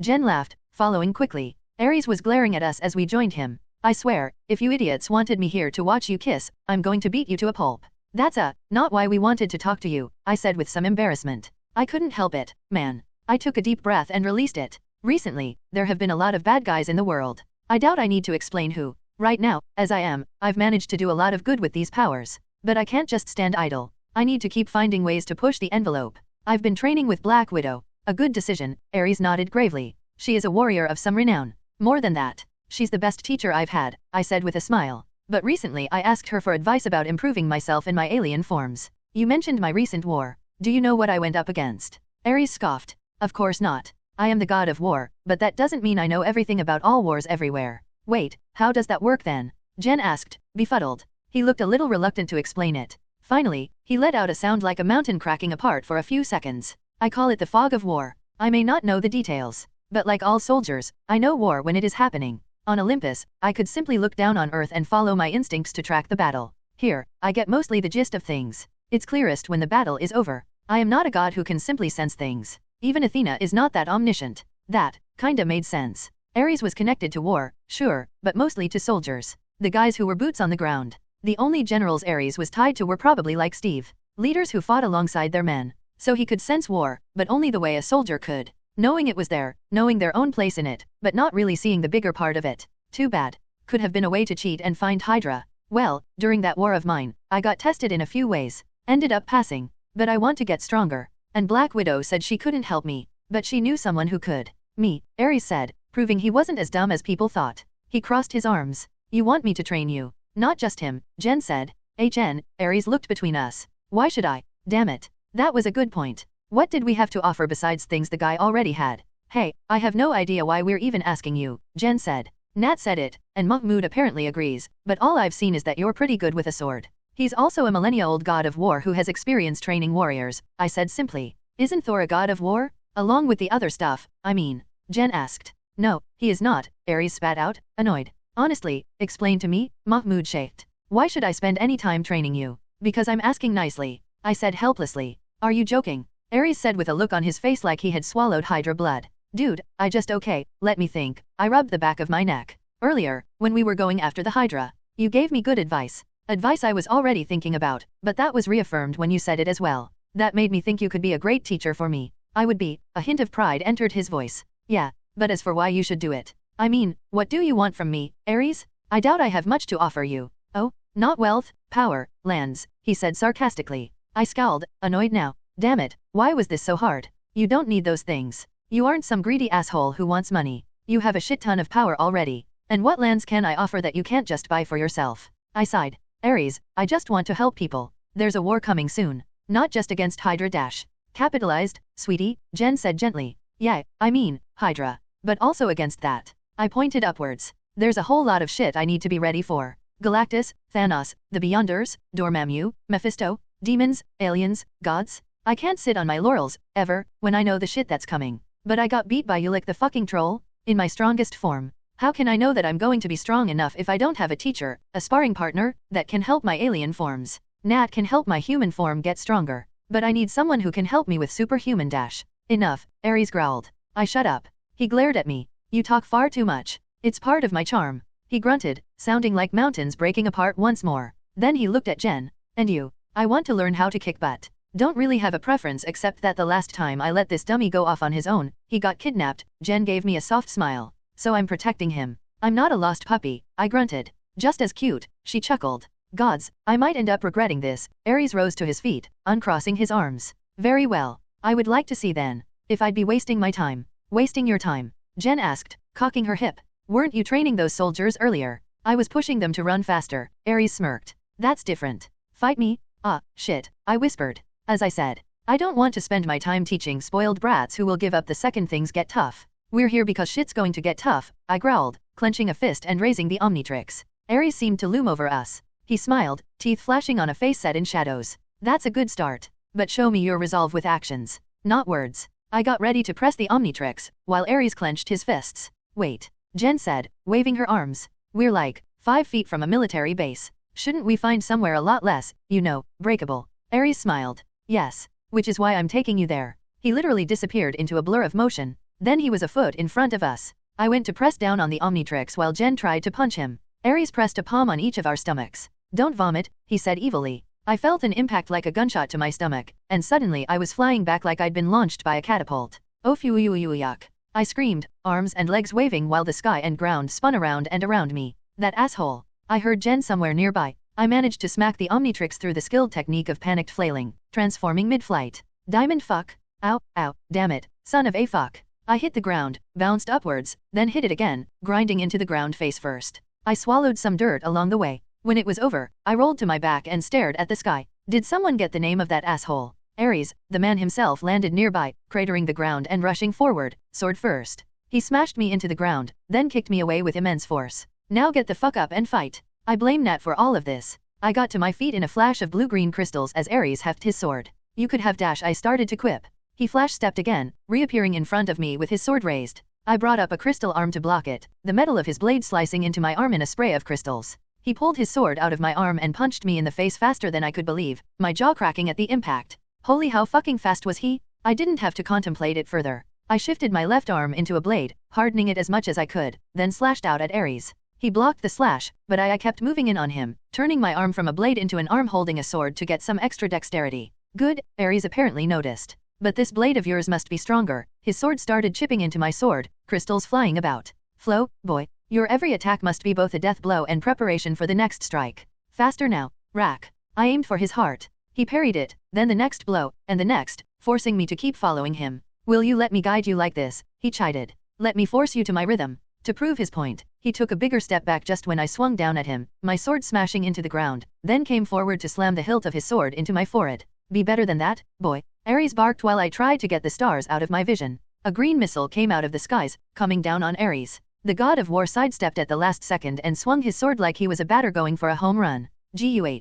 Jen shouted when a sword slammed into her stomach, turning her surprise dive into a bouncing trail across the desert. She didn't get cut, but she damn sure felt it. A good effort, Aries complimented. But a flying attack when you can't fly is foolishness. Your path is predictable, and you have no way to adjust if your opponent dodges. Stick to the ground, girl. I screamed in rage and raised my hands. Crystals shot out of my arms like bullets. Aries pulled some anime bullshit and started slicing the crystals out of the air with insane speed, running towards me at the same time. I waited until he was about 5 feet away, then slammed my palms into the ground. Back off, you Kirito wannabe. I shouted at the approaching war deity. I prefer Gomen Ishikawa, Aries barked back. He stopped coming at me when a series of crystals shot up out of the ground in front of me, each as sharp as I could possibly make them. Do you need both hands to do that? Aries asked, jumping back over and over. You could have shot me with one hand and established that defense with the other. Are you fighting us, or lecturing us? Jen shouted, jumping at Aries. I noticed she stayed to the ground, punching and kicking at him. If you wish me to be silent, simply fight better, he said with a smirk. Jen grit her teeth and poured on her speed, trading her strength for just tagging him as much as she could. No, Aries let a punch hit him in the chest, then punched her in the stomach. Even if you can't hit me, trading it for a multitude of attacks is a wasted effort. Every blow must be a death blow. Every blow must lead to the next. Every blow is accuracy and speed. I demand perfection, Jennifer Walters. Yeah. Jen spun around with immense speed and punched at Aries. He went to block it, only for Jen to halt the attack and switch to a knee strike, sending him back a step. How's that? Better, he said. But not good. Jen roared, her green eyes glowing with gamma radiation. She went for him with all the power she had, Aries forcing her to use every she had. From my vantage point, it looked like two Dragon Ball Z fighters sparring at high speed. Jen was almost glowing, and Aries was laughing happily. Good, good. Unleash your full power. Strike me down with all your hate. You aren't fucking Palpatine, you ass. I screamed. Then I dropped my arms, and the meteor came down. While the two had been distracted, I had been bringing together every crystal I'd made, using my mental control over them to float them upwards.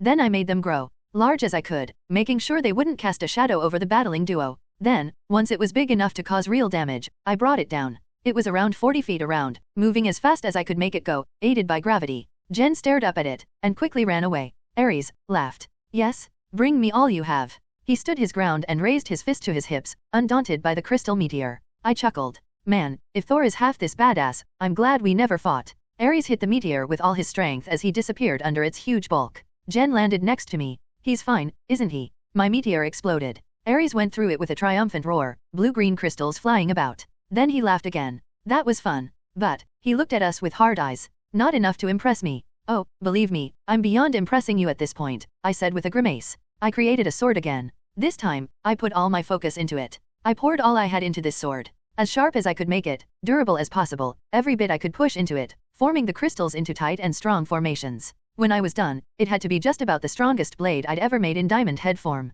Jen picked up a boulder from the floor and tossed it. I pulled together the shattered crystals from the mountain Aries had left and forced them to fly at him. Aries deflected them with his sword as we ran towards him. I'd never tried to control crystals as I moved. The split of my focus made my diamond brain hurt, but I kept it up as I slashed out at Aries. He ducked the slash, deflected another crystal flying down at him, then blocked Jen's punch on his arm, grunting in pain at her strength. He slashed out at me with his sword, forcing me to block, then kicked my stomach before spinning to slice Jen across her face, her durable skin only slightly giving way to the blow, though she was still sent back a step. I pushed my abilities further, sending every crystal I had at him while my own body recovered from his blows. Jen jumped back to attack him as blood ran down her cheek. Aries still had that damn smile on his face. Jen's skin was shining with gamma radiation, her face set into determined rage, fists lashing out as she smashed her right punch into Aries' chin, his own fist embedded in her belly. She was sweating as she tried to bring down the man before us. Aries was as crisp as the moment we'd met him. He swiped a crystal out of the air and stabbed it deep into my chest, making me scream as I fought through the pain. I managed to get my first hit on him by forcing the crystal he'd grabbed to grow spikes, stabbing them through his palm and spilling blood on us both. He never flinched. Instead he headbutted me, then took the crystal stuck in his hand to stab Jen in the thigh. Then he kicked us away with a vicious sweep of his feet, sending us onto our backs. As I tried to recover from having my silicate brain wrung once again, he looked down at his hand. Blood ran down his arm to his elbow, and covered the crystal in his palm, one of the spikes stabbing through his hand entirely. The last time a mortal injured me was Diomedes. He surprised me then, too. He stabbed his sword into his hand and used it as a level to force the crystal out with a nasty squilk sound. You about to run to Olympus again? I said, rising to my feet. Actually, why the hell did you do that back then? You're such a fucking badass. I think that comment from me surprised him more than getting stabbed in the hand. Aries stared at me with wide eyes like no one had ever considered it weird he'd ran his ass off mid-battle during the Battle of Troy. But seriously? The dude reacted to a meteor drop with a laugh, a stab in the hand with mild curiosity, and a punch from She-Hulk with a proud grin. How the hell did he get chased off in the Iliad? It was a crazy story. Basically, during the Battle of Troy, a dude named Diomedes was kicking tremendous amounts of ass, and had been blessed by Athena to do it. At one point, he was about to kill Aeneas, the son of Aphrodite. She pops in to save him, only to learn Diomedes is the kinda guy to be very indiscriminate about the sex of the person at the end of his wrath. He hits her like a truck while shouting the Greek equivalent of "get back in the kitchen," forcing her to run for it with Apollo's help. Yeah, Diomedes was crazy enough to attack gods and shout sexist comments at them while he was at. Just did not care about them. Apollo and Aphrodite told Ares to go fight Diomedes. The war god appears, and Diomedes stabs him in the stomach immediately. Ares yells his head off and runs home, leaving Diomedes to become the only human to wound 2 Olympian gods. I actually managed to stand up while Ares contemplated my question. He seemed disinclined to continue the fight. Yay, Jen got up as well. I mean, no offense, but half the stories of you fighting describe you as a superpowered maniac without any skills who cries every time he gets cut. Jen spat to the side. But you're none of that. Is it such a stretch that history would twist my story? Ares said. That I would be different from mythology. He hesitated. I wasn't that different. I was not a good man. But that day, he heft his sword onto his shoulder and gave us a conspiratorial grin. Well, Aphrodite said she would never allow me into her bed if I didn't go kill that absolute fucking lunatic. I went down to do just that. He stared at me, then had the audacity to rush forward like a madman and stab me in the stomach. Ares chuckled. A man willing to attack the god of war? Someone with that sort of insane resolve? How could I kill him when he was doing what even the bravest men of the war wouldn't? Of course, I also felt like he was right to tell Aphrodite to leave the battlefield. Ares shook his head. War is for soldiers, warriors, like the 3 of us. Not for those who discarded their warlike nature for beauty, love, and lust. He sighed, looking nostalgic. Then he gave us a hard look. Now, we've had a long enough break. Prepare yourself. For your teamwork must be much more polished to cause me to sweat. Oh, you want teamwork? I grinned while tapping the Omnitrix. My crystal form shifted from blue-green to inky black. I smiled, teeth flashing, licking my lips with a tongue that was 18 inches long. Green veins stood out against an oily black. Fake muscles bulged. I stood tall and called out my name. Blight. Jen grinned as our hands met. I laughed as my body flowed into her. We joined as one, the flowing oily black mixing across her. We clenched our fists and roared. We are Blight. Jen had grown several inches, covered in my symbiotic form. I melded together with her, enhancing her as far as I could, and felt our minds press together. Oh, Ares chuckled. Not quite I meant. You weren't specific, we said. Then we ran forward with super speed. Ares' eyes widened in time for our fist to slam into his stomach, sending him flying back. We reached a hand out and sent out a web, attaching it to his foot as he flew back, then spun around in a circle, letting go after a few spins. Fly. Ares was sent off towards a mountain like he'd been shot out of a railgun. Jen grinned separate from me. Holy shit. This feels awesome. Yay, it does, I said with a mental grin. Then I blinked. Huh, are we closer than we were last time? We'd practiced this before, in training. But this felt different. The only way to describe it was like we'd been in separate rooms before, talking to each other through a closed door. Now it was like we were pressed back to back. Because you stopped hiding anything from me, you dope, Jen said with a gentle smile in our mind. How's it feel to be inside me? Yeesh, keep it in your pants, I joked. Let's go kick our sensei's butt. Spoil sport. We crouched low, then jumped in the direction of Ares. He'd landed on a rocky mountainside next to some cliffs. The god of war was back on his feet, and smirked as he saw us coming down towards him. Jen and I thought of what he'd told us earlier. Stick to the ground if you are unable to control your flight. In Ares' mind, we'd forgotten that lesson.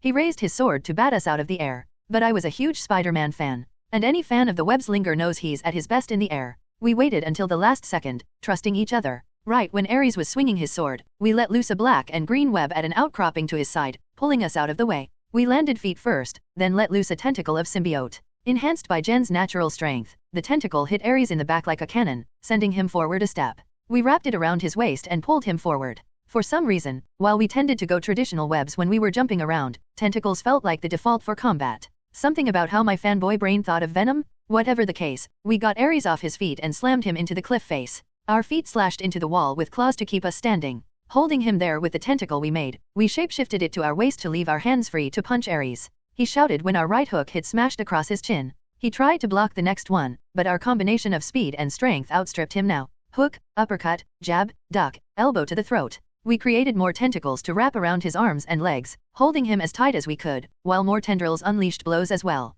Black and green whips smashed across Aries' armor and skin. He fought back, biting down on one, ripping another off, then raising his sword and slicing into our body. Let's go. Don't let him get his head straight. There was a good reason we unleashed everything we had. Jen and I knew that all he needed was an opening. And from the looks of it, Aries knew it too. He smashed his head into ours, bit down on our neck, and strained his muscles to try and fight us off. We roared as one and bit back, punching him in the stomach with gamma strength enhanced by symbiote powers. He gasped, grit his teeth, and reached for his waist. As soon as I saw what he pulled from under his armor, I sent a warning to Jen, the two of us grabbing his hand as he pulled out a grenade. Too late. He pulled the pin out with one thumb and held tight to it, wrapping his arms around us. I got ready for this next part to suck. And you know what? I was still surprised. I hadn't yet been hit by a lot of noise in Clintar form. It fucking hurt. Shriek, the noise that left my lips was unholy, my symbiote lips and Jen's lungs mixing together. We had to let go of the cliff, falling to the ground. I came off Jen in a sickening noise, holding desperately to her to try and keep enhancing her further.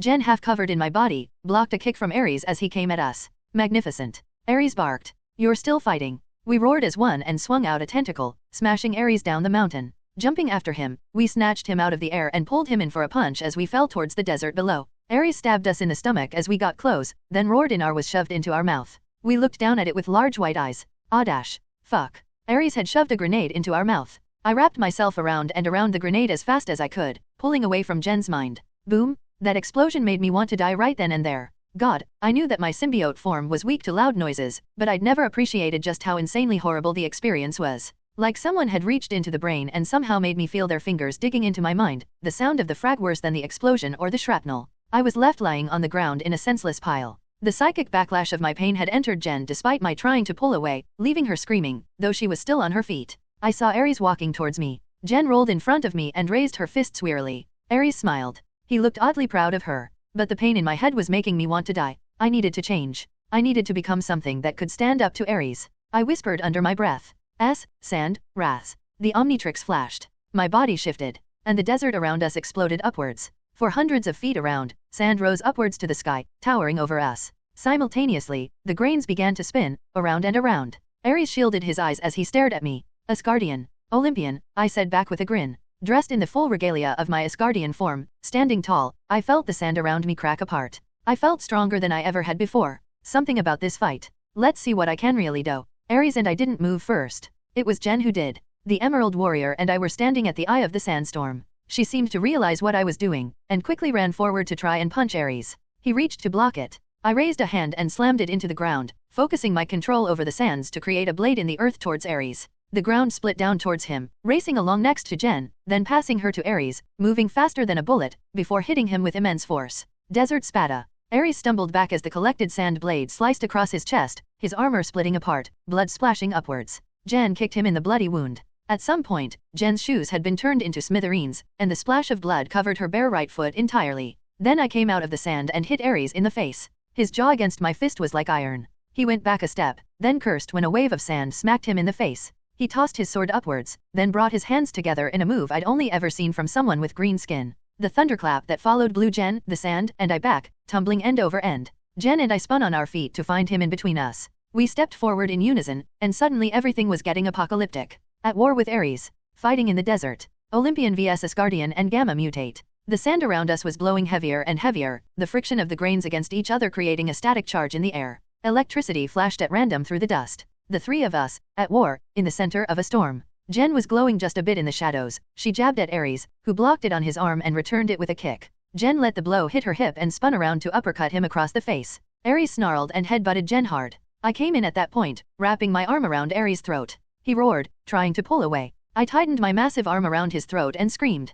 The sand around us roared louder and louder, moving at unnatural speed, the static charge created by it becoming true electricity that cracked across all three of our superhuman forms without any injury to us, the roar of the winds making it seem like the world was ending. Jen punched Aries in the stomach as I held him tight, laying into him hard. Aries struggled to get my grip off of him. For a moment, I thought we might actually end up beating him. He laughed under his breath. Then, in a blur of motion, he leaned his head back and bit my ear. I shouted in pain as he leaned forward, using my fucking ear as a lever to pull me with him. Jen's next punch hit me in the side, right in the kidney. My whole body froze up and agony filled me like electricity in my veins. Still hurt less than my ear did. I let go of Aries and fell to the ground, grunting in pain. Aries stomped down on my head while back-fisting Jen across the face. He raised his foot and kicked me away. All this power, and you decided to attack me in a fist fight. Aries said to me, looking amused. Do you know why I would have trouble with Thor? Not because of his strength, or even his hammer, because of his domain. The skies that are tied to his power. Your fists alone will not prevail you in this match.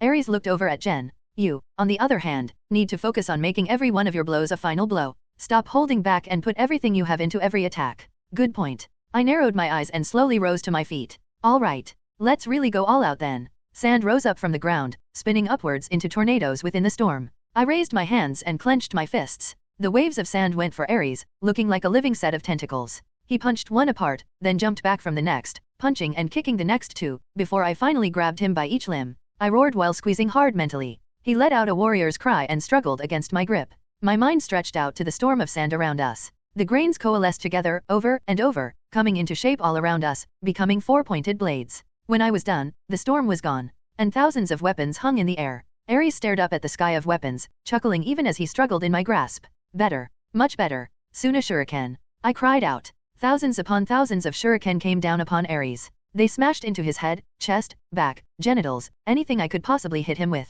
The blades broke apart on his armor at first. I hardened the blades further and further, until they slashed through his armor, then cut at his skin. Ha ha ha ha ha. Aries laughed boisterously. You're coming close? But not enough? Rack. I winced as he clenched every muscle in his body at once and shattered his sand bonds, then rushed towards me with his immense speed, grabbing my throat. I based his arm off before he could clench, then slammed a fist across his jaw while hitting him with another desert spada, sending him back. Come now. Aries grinned, stepping forward to start trading blows with me. Sand and fists at once. A good idea. But there is something missing in your blows. Because I'm not putting my back into them. I shouted, bringing one hand back and surrounding it in a tornado of sand, focusing it into a drill. The grinding grains went as fast as could make them go, creating static electricity so that my arm was surrounded in lightning and sand as I slammed my fist into Aries' chest. Storm fist. Aries grunted, blood and sand flying, then he punched me in the stomach, elbowed my jaw, grabbed my head and slammed his own into it. I stumbled back, dazed, but still feeling strong. Damn. The amount of punishment he was taking was insane, but I was still standing, too. How powerful was my Asgardian form? No, boy, there is much more behind this. You don't even know what it means to be a god, he said with a little raised brow. Jen dropped down next to me, panting as we stared across at Aries. What are you talking about? She asked, while I kept my guard up. Aries, rather than answering, ran forward to attack. I raised a wall of sand to block it, grunting as the grains held under that massive blow for about 2 seconds before he busted through. You're an Asgardian. Aries punched me in the face, then blocked Jen's kick, grabbing her leg, lifting her up, then slamming her into the ground. A god. Something in what he was saying. He sighed at the look on my face. Boy, you must acknowledge that power. I can sense it in you. He grabbed my throat in a blinding fast move, pulling me close so we were face to face. I pulled the sand around us to encase us in coffins, grinding away at his skin. He ignored it. Little god, if you must. But acknowledge that your power is tied to a domain, something greater than simple flesh and blood. You are the avatar of something. Is it simply this? Aries raised a hand, looking at the sand that was pressing to grind at his palm in a bloody mess. You said your name, when you transformed. Sandras, I grunted. He was still looking me in the eyes. I tried to figure out what he was thinking. He let go of my throat and pushed me back. What are your domains? In this form. What do you rule over, Sandras? I opened my mouth, then closed it. Something about how he asked. This whole time, from the moment I'd become my Asgardian form, something inside me had been calling out. I don't know, deserts. Aries growled in dissatisfaction, glaring at me. You do. Discard your humanity, the confusion that comes with mortal existence. Think, boy, who are you? I clenched my fist and thought. All this time, I'd thought of Sandras as the Asgardian ruler of deserts. But there was always more than that to a god, little g, of course. Thor was the god of thunder. But he was also the god of strength, sacred groves and trees, the protection of mankind, and fertility. Aries was the god of war, but he ruled over so much more than that. Until you understand your domain, Dial, you will never be able to access the true power of this form, Aries said with a grim look. As I said, a warrior must understand themselves entirely, or he will always be fighting with only a portion of his potential. He walked over to me and raised a hand. Like clockwork, his sword fell from the sky and landed in his palm. He swung it back and forth, then looked over at Jen. She was on one knee, glaring at us. What? No more lessons for me, she said with a smirk. Only if you are willing, Aries said. You know, I think I am, Jen said softly, rising to her feet. I gotta admit, I really want to learn from you now. He smiled, then looked over at me. One more exchange. Impress me, once more, Avengers. And if you do, I will take you on as students. His smile became something horrific. Like the Joker in the skin of a god. Or I will show you why I also rule over the worst aspects of mankind. I knew he wasn't evil. Nothing in his actions had shown him to be much more than violent. And honestly, Frank, Bucky, and Creel were the same way. But looking at that smile, I understood why he was feared for centuries by the people of his own land. I held out a hand. Sand rose into my palm, coming together to form a sword. My other hand came up over my head, palm pointed at the sky. I tried to push that sensation inside of me, the one calling out. This wasn't the Omnitrix. Something about the Asgardian, no. Something within me was calling out. No more anime-style call-outs. I just went for the technique, putting everything I had into it. I brought the sand around me upwards, then higher and higher, spinning it once more into a storm. Aries, Jen, and I were lifted up by the winds as I forced the storm into something biblical, sending all three of us into flight. Aries was smiling as he spun around and around, unperturbed by his flight. You worried me, Dial and Jennifer. When you first asked me for training, you were as whiny as a baby, boy. And you, girl, are so insolent. Doubting my abilities like that, his voice echoed through the storm. Jen and I floated side by side, carried by the wind and dust. But you've begun to show more spine than I expected. More humility as well. I pushed us through the storm. Jen and I, side by side, flew forward to meet Aries, our fists striking as one to bash into his chest. He went flying back, then was swept back into the storm again. I carried Jen with my power and sent her to intercept him, the green Amazon hitting Aries like a torpedo, a shockwave shaking the storm. Aries punched her back, but I was already flying forth to hit him with a kick to the back that sent him high in the air. Many have requested my aid, he said, voice echoing, calm despite our fight. When Jen and I flew back to punch him, he caught our fists in his palms, eyes almost glowing with power. Sadists, he headbutted me. Murderers, he kicked Jen in the throat in an insane display of flexibility. Men who worshipped me for the traits they saw reflected in themselves. I am tired, Dial and Jennifer, of men who either disrespect me as my family does, or love me for the things I hate in myself. He released our fists. Then, for a moment, the storm shuddered. And he came forward. He was speed, power, and strength incarnate. His fists crashed into us like meteors. Jen and I tried to fight back, to block, parry, hit him. The storm around us attacked him, but he swept it aside through the sheer wind of his passage. And Aries laughed. Jen and I slammed into the ground, bruised and bloody. I spat out something, gasping in pain. Jen grunted nearby, clenching her ribs. Holy, this must have been what it felt like to fight Gaku. 1 minute, you thought you had a chance. Then, a storm of fists, and you were sent to the ground screaming. I struggled to my feet, grabbing Jen and looking up. Aries slammed into the ground. The storm I'd created fell onto him. I slammed thousands of pounds onto Aries, pushing him back as much as I could. He walked towards us, slowly. Hundreds of tons of weight, actively grinding into his skin, blood mixing with dust. And he kept on walking. Screaming, I poured it on. More and more, everything I had, my brain beginning to ache under the stress I was putting onto it. Something popped, and I felt wetness drip into my mouth, the coppery taste familiar. My nose was bleeding. I didn't stop. I squeezed the sand around Aries, feeling the grains of sand I was using break down smaller and smaller as they created pressure beyond that of even the oceans. Aries took step after step. He was struggling. I could feel it. But he pushed through, forcing himself to come towards us. I let go of Jen and raised both hands, clenching them before me. And then, something broke inside me. Aries stopped. I gasped. And then I was done. The sand around Aries fell apart as I did, my knees hitting the ground. I panted, trying to understand what had happened. I felt broken. But, in a good way. I couldn't fight anymore. I couldn't even feel the desert. But something inside me, some barrier I had known was there subconsciously, was broken now. I felt, understanding. Jen coughed as the sand around us stopped freaking out. Aries climbed out of the mound of sand that had been holding him back, and walked over to me. He looked down at me, sword back in hand. I looked up at him, blood dripping from my nose. I am Sandras, and my domain is the desert. And all that entails, the words poured out of me, like a secret I'd been holding for years. The winds and the sands are mine. The animals within are mine. And I am the Asgardian of change. I gasped, trying to stay up. The change of the dunes and the steppes as the winds grind them away, blowing them as it wishes. The change it forces on the world, making animals and humans alike adapt, develop, innovate, to survive the harshest conditions. Aries looked me over. Then he nodded. Not perfect, but better. You start tomorrow, both of you? Covered in blood and dust, armor torn apart, he looked more like the god of war than he ever had. If you ever give up, you'll die. Understood. We're Avengers, Jen smiled bloodily. That shit isn't in our nature. Aries laughed, and the desert howled around us. Natasha Romanoff/Black Widow. Natasha typed at her computer in her office, carefully compiling something. As she did, she kept from looking up at her guests. One sitting on a couch, throwing dart after dart at a board across from him.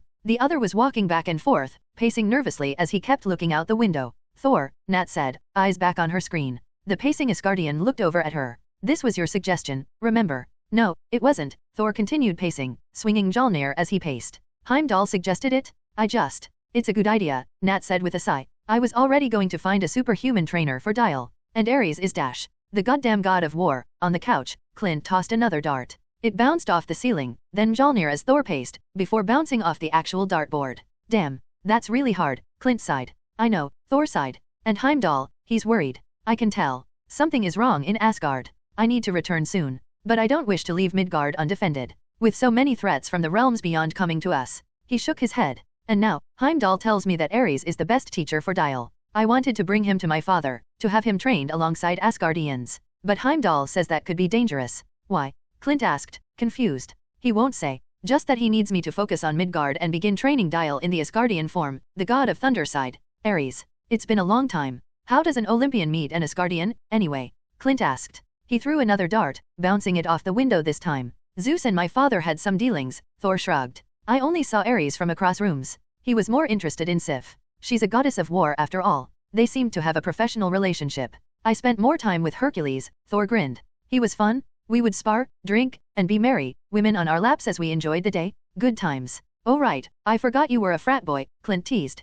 When Thor glowered at him, Clint only grinned, tossing his next dart at Thor, who caught it out of the air with a reluctant smile. Thor looked over at Nat. What are you working on, by the way? Hydra, Nat said. There have been dozens of agents working on tracking them. And we're coming close. They've been trying to hide, to gather their forces to a central location. But they can't run forever, she smiled slowly. I can't wait. Even as she worked on that, there was another tab off to the side of the Hydra one. Mikhail had long since sent her files she was worried about. Files full of rumors. Rumors of girls disappearing from the scenes of assassinations. There was more. Signs of movement that she recognized. That Mikhail had recognized. May 21, 2014. Mahmud /Dial. When we got back to the base, I was still in Asgardian form, helping Jen along while Aries strode ahead of us. He stopped in front of a soldier who was guarding the entrance. Tell the recruits to start running, Aries growled simply. The soldier grinned and nodded, taking his walkie-talkie out. Aries continued his stride, looking over his shoulder at us. We'll need to plan things correctly for your training. I am available while my son is in class. Oh yay, you're the dad of war, I joked, smiling at his back. Man, that was such a fun idea. The God of War game from 2018 had just come out in my world before I got shifted to this random Marvel universe. Now I was dealing with my own, somehow bloodthirstier, Kratos. Might be best not to mention the game series where players literally kill Ares in the first game though. Indeed I am, Ares said proudly. For now, while he is in class, I train the recruits. Then I take care of him until bedtime, 2,100 hours. That would be 1,400 hours in New York City, 9 p.m. Greece, 2 p.m. New York. Would you be available anytime after that? I work, but I can talk with my partners about scheduling something, Jen said. My job is the Avenger gig, I said simply. As long as I'm not on a mission, I can come anytime. Though I'd still like to train with Natasha and Thor. Now that I'm getting a handle on this form. Ares nodded, looking me over. I was still feeling like an outlet had opened in my soul. Even now, more exhausted than I'd ever been in Asgardian form, the feeling of vast power finally unleashed inside me made me feel like $1,000,000. Like when you have a workout and just feel stronger afterward, even while you're sore and tired. Expect, escalated by Asgardian levels. I'll have to speak with Natasha and Thor then. I also expect payment. Fair. What do you want? I asked him with some trepidation. $6,000 a month. I gaped at him. Each, he looked over his shoulder at us. Raising a child is expensive. I guess I can swing that. I said hesitantly. I needed to talk to X and figure out how much money I had. I looked at Jen. You mind if I pay for your half? You're going to have to, Jen said with some trepidation. Dial, Jen. Steve said, drawing our attention towards him and Bucky. The two super soldiers strode towards us quickly, Steve looking worried. We heard there was a sandstorm. Turned a whole section of land into something out of the Bible. What did you guys do? Had a conversation. Fine, we got our asses handed to us, I said when Steve didn't look convinced. He glared at Aries, who didn't even flinch. They wished for me to train them. I wanted to get their measure. And I did. They're fine. For a given value of fine, I shifted slightly and tapped the Omnitrix. I was back in human form once again in a flash of green. Though this is the first fight I've lost where I didn't mind it so much. Yeah, guess that Ulik guy will be disappointed, Bucky pointed out. You lost to Ulik? Aries asked. When I nodded in response, he scoffed. You'll need a lot more training than I expected. I grunted. Still felt really damn sour about that damn troll. Well, I'm glad you guys are okay, Steve said. Our group walked along with Aries. Aries. I'm willing to let it go this time, but dash. I understand, Aries growled. Aries and Steve met eyes. You saw your soldiers injured. I would have no respect for you if you didn't feel rage at the sight. Steve gave a very Aries-like grunt at that. Later, just before we left the base to head back home for the day, Aries pulled me aside to take him to his favorite place in the world, his personal armory. It was a part of my deal with the Greek government. Aries opened the doors to a large warehouse, revealing a space big enough to have a convention in. Row after row of shelves, racks, and crates lined the place from wall to wall, with spacious areas to walk down between them all. And of course, there were the weapons. Swords, guns, axes, shields, spears, a few tanks way in the back of the room. Armor stood on mannequins about the place. They were from all different periods of history. There was even a giant stone axe sword that looked like it had come from prehistory. I needed some place to store the weapons I've collected over the centuries. Well, a small portion of the more useful ones. Small portion. I mumbled to myself. Seriously, Neo from the Matrix would have thought this was too many guns. Let alone the sharp things. This was like weapon porn heaven. I'm not a man who is knowledgeable in the ways of Asgardians, Aries said, ignoring me. But I know how their warriors train. They have trouble focusing, honing, their abilities. The more naturally powerful, the harder it is for them to channel their abilities. I frowned thoughtfully while Aries led the way to one section of shelves. All the weapons there had an unnaturally golden sheen to them. Like, they were a beautiful color of soft gold. But they had a much harder sheen to them. As though their existence was a hell of a lot more solid than gold usually had. So that's why I had so much trouble using my full power without feeling like my head was exploding. Possibly, Aries traced his hands along a mace, then grunted in dissatisfaction and walked on. I know of a few weapons made to channel power. Some good, some bad. Luckily, Hephaestus has given me a number of weapons over the years. Weren't you sleeping with his wife for a good while? I asked. Aries grunted. Boy, if you really think Hephaestus can hold a grudge for that long dash. We met eyes, mine as skeptical as I could make them. Fine, he's still pissed. But he's a weapons maker, and we both like weapons. He can be professional about that. In fact, I believe he's a fan of that Stark fellow. I'll let Tony know he has fans in high places. Help his low self-esteem, I chuckled. Still, I couldn't hold off my excitement. So you're giving me a sword? I misaligned a sword, Aries scoffed. You will have the Avengers marketing team send free merchandise to my son for the next 5 years. I can do that, I said without hesitation. You know, you're a whole lot more of a bargainer than I expected. All sorts of battlefields. Aries raised a blade, one that looked like a spear that had broken about 2 feet down the shaft. No, you aren't the assassin type. Aries continued forward. After a while, he stopped in front of a section of more ancient Arabian-style blades. Bit cliché, but this. Aries picked up a sword and spun it around with incredible skill, stopping it just before he would have slashed my throat. Then he brought it around to swing it back and forth, testing the weight. The scimitar, made from adamantine, the metal of Greece, Aries said. A little unwieldy, for the untrained. But it rips through enemies when you know what you're doing. Enter your Asgardian form. Well, not like I was against the idea. Transforming was fun no matter why. With a twist of the Omnitrix, I brought up Sandras and pressed it, shifting in a blaze of green light. I felt power fill me once more. I stared down at myself, then at Aries. Aries handed me the scimitar, which I took, looking it over. It was large, thickly formed, and heavier than I expected. Which was saying something, for my Asgardian form. I slowly raised it. Inside of me, the power of the desert responded to the blade. I felt it connect, like 2 souls mixing to one. Aries watched me carefully as I swung the sword carefully around, spinning it around gently and flicking my wrist. It feels like it's alive. Very sentimental of you, Aries grumbled. The blade's name is Khamsin. After a dry and hot wind that runs across Egypt and Israel. Appropriate. If cliché. It's really fucking cool, I mumbled, stopping to point my sword in front of me. I feel like Aladdin. Aries chuckled. Thank you, seriously, I said, unable to hide how grateful I felt. Adamantine though, how does that relate to you? Are you metal? Just as durable, and takes an edge better than almost any metal on Earth, Aries explained. He moved to lean against one of the shelves, crossing his arms. Also impossible to affect with magic, so you don't have to worry about cowardly wizards turning your blade into a flower. It's good stuff. You're giving me a magic sword and all you want is Avengers merchandise for it? I asked with a grin. It's a good blade, not the best one I have, Aries shrugged. Dial, Steve said behind me. Aries and I turned to see the captain behind us, walking past weapon after weapon. He looked over the scimitar in my hand.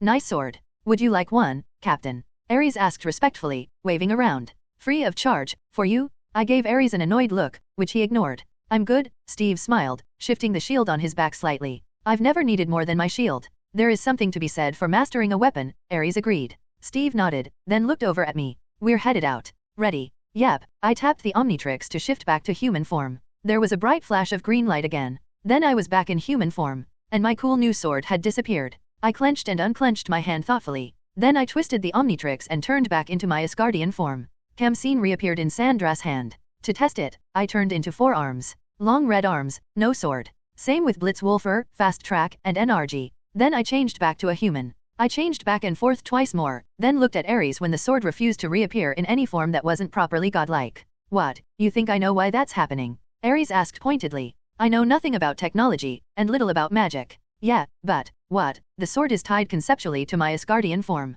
I asked, staring at Kempson like it had betrayed me. Sounds as good as any other explanation, Aries chuckled, then rose to his feet. You'd better go, but I expect you back here on our agreed time. Good. Perfect. I changed back into my human form, Kempson fading in a golden flash in contrast to the green light of the Omnitrix. I guess I'll talk to Agatha about it when I get back. That old bat is still around, huh, Aries said. And kicking. You want me to send a message to her? He snorted. Nah, she would just nag at me again, I think. I grinned at him, the thought amusing the hell out of me. Thanks again, Aries. We'll see ya tomorrow. He grunted. Steve and I shared a grin, then turned back to head home. May 22nd, 2014. When Jen and I got back to New York, we both immediately went to sleep. The sun was still up in New York, but neither of us felt up to much. Even with the Omnitrix healing me as soon as I switched forms, and Jen's natural healing powers, we were both wiped. When we woke up the next morning, it was at the same time. She was in her human form, and resting on my chest. We met eyes for a moment, Jennifer blinking wearily at me. She looked at her position, then grumbled to herself. Hi, I said experimentally. Hey, Jennifer said uncomfortably. Sorry, just getting used to this. I chuckled, swinging out of bed as well. Time to start a new day. While Jennifer headed to work, I went to fulfill a promise to Agatha. It was about 7 a.m. when I entered her office. She was alone, as far as I could tell. Although, considering what she'd done before with that mirror dimension thing, we could have been surrounded by people. Terrifying thought, that. Agatha was sitting there, sipping at some tea while she waited. Good morning, Mr. Shaked. Morning, Ms. Harkness. I moved over to sit in front of her. So, I promised I'd share information with you, about the multiverse and such. You did, she smirked. But first, tell me about me. Could be tough, I said with a grin. You're a very mysterious figure. She gave me a level look. I shrugged, then began to speak. Well, one thing that always shows up in your history, in the history of most other Agatha Harkness anyway, is Atlantis. Agatha gave me a look like she was trying to stab me with her pupils. Well, you know more than you should, don't you? That's the pain of being me. Anyways, the first I heard about you was when you started babysitting the strongest kid in history, one by the name of Franklin Richards. Strongest in what sense? Agatha asked. Reality warper. Could literally build new universes with his mind before he hit puberty. I'll have to keep an eye out for that then, she said, as though that kind of power happened every week. Which, it kinda did, considering. What else? Well, a meow brought my attention down to my ankles, where Ebony was looking up at me. Apparently I'd ignored her for way longer than she felt necessary. She hopped up onto my lap and stared up at me until I started rubbing her head. Ebony shows up a lot, and sometimes has the ability to become a giant super cat. Ebony meowed at that, while Agatha smirked. Super cat. Heals super quick, is super fast, strong, and vicious. I pet Ebony with a smile. You're a tiny murder machine, aren't you? Ebony meowed happily. As I said. You know far too much, Agatha said, sipping at her tea. Then she seemed to realize something. I seem to have forgotten my manners. Here, a drink. She waved a hand. A glass of caramel milkshake, my favorite drink, popped into existence on the desk. I took it gratefully. After chugging it, the glass started to refill itself. Cool, I whispered while staring at the drink.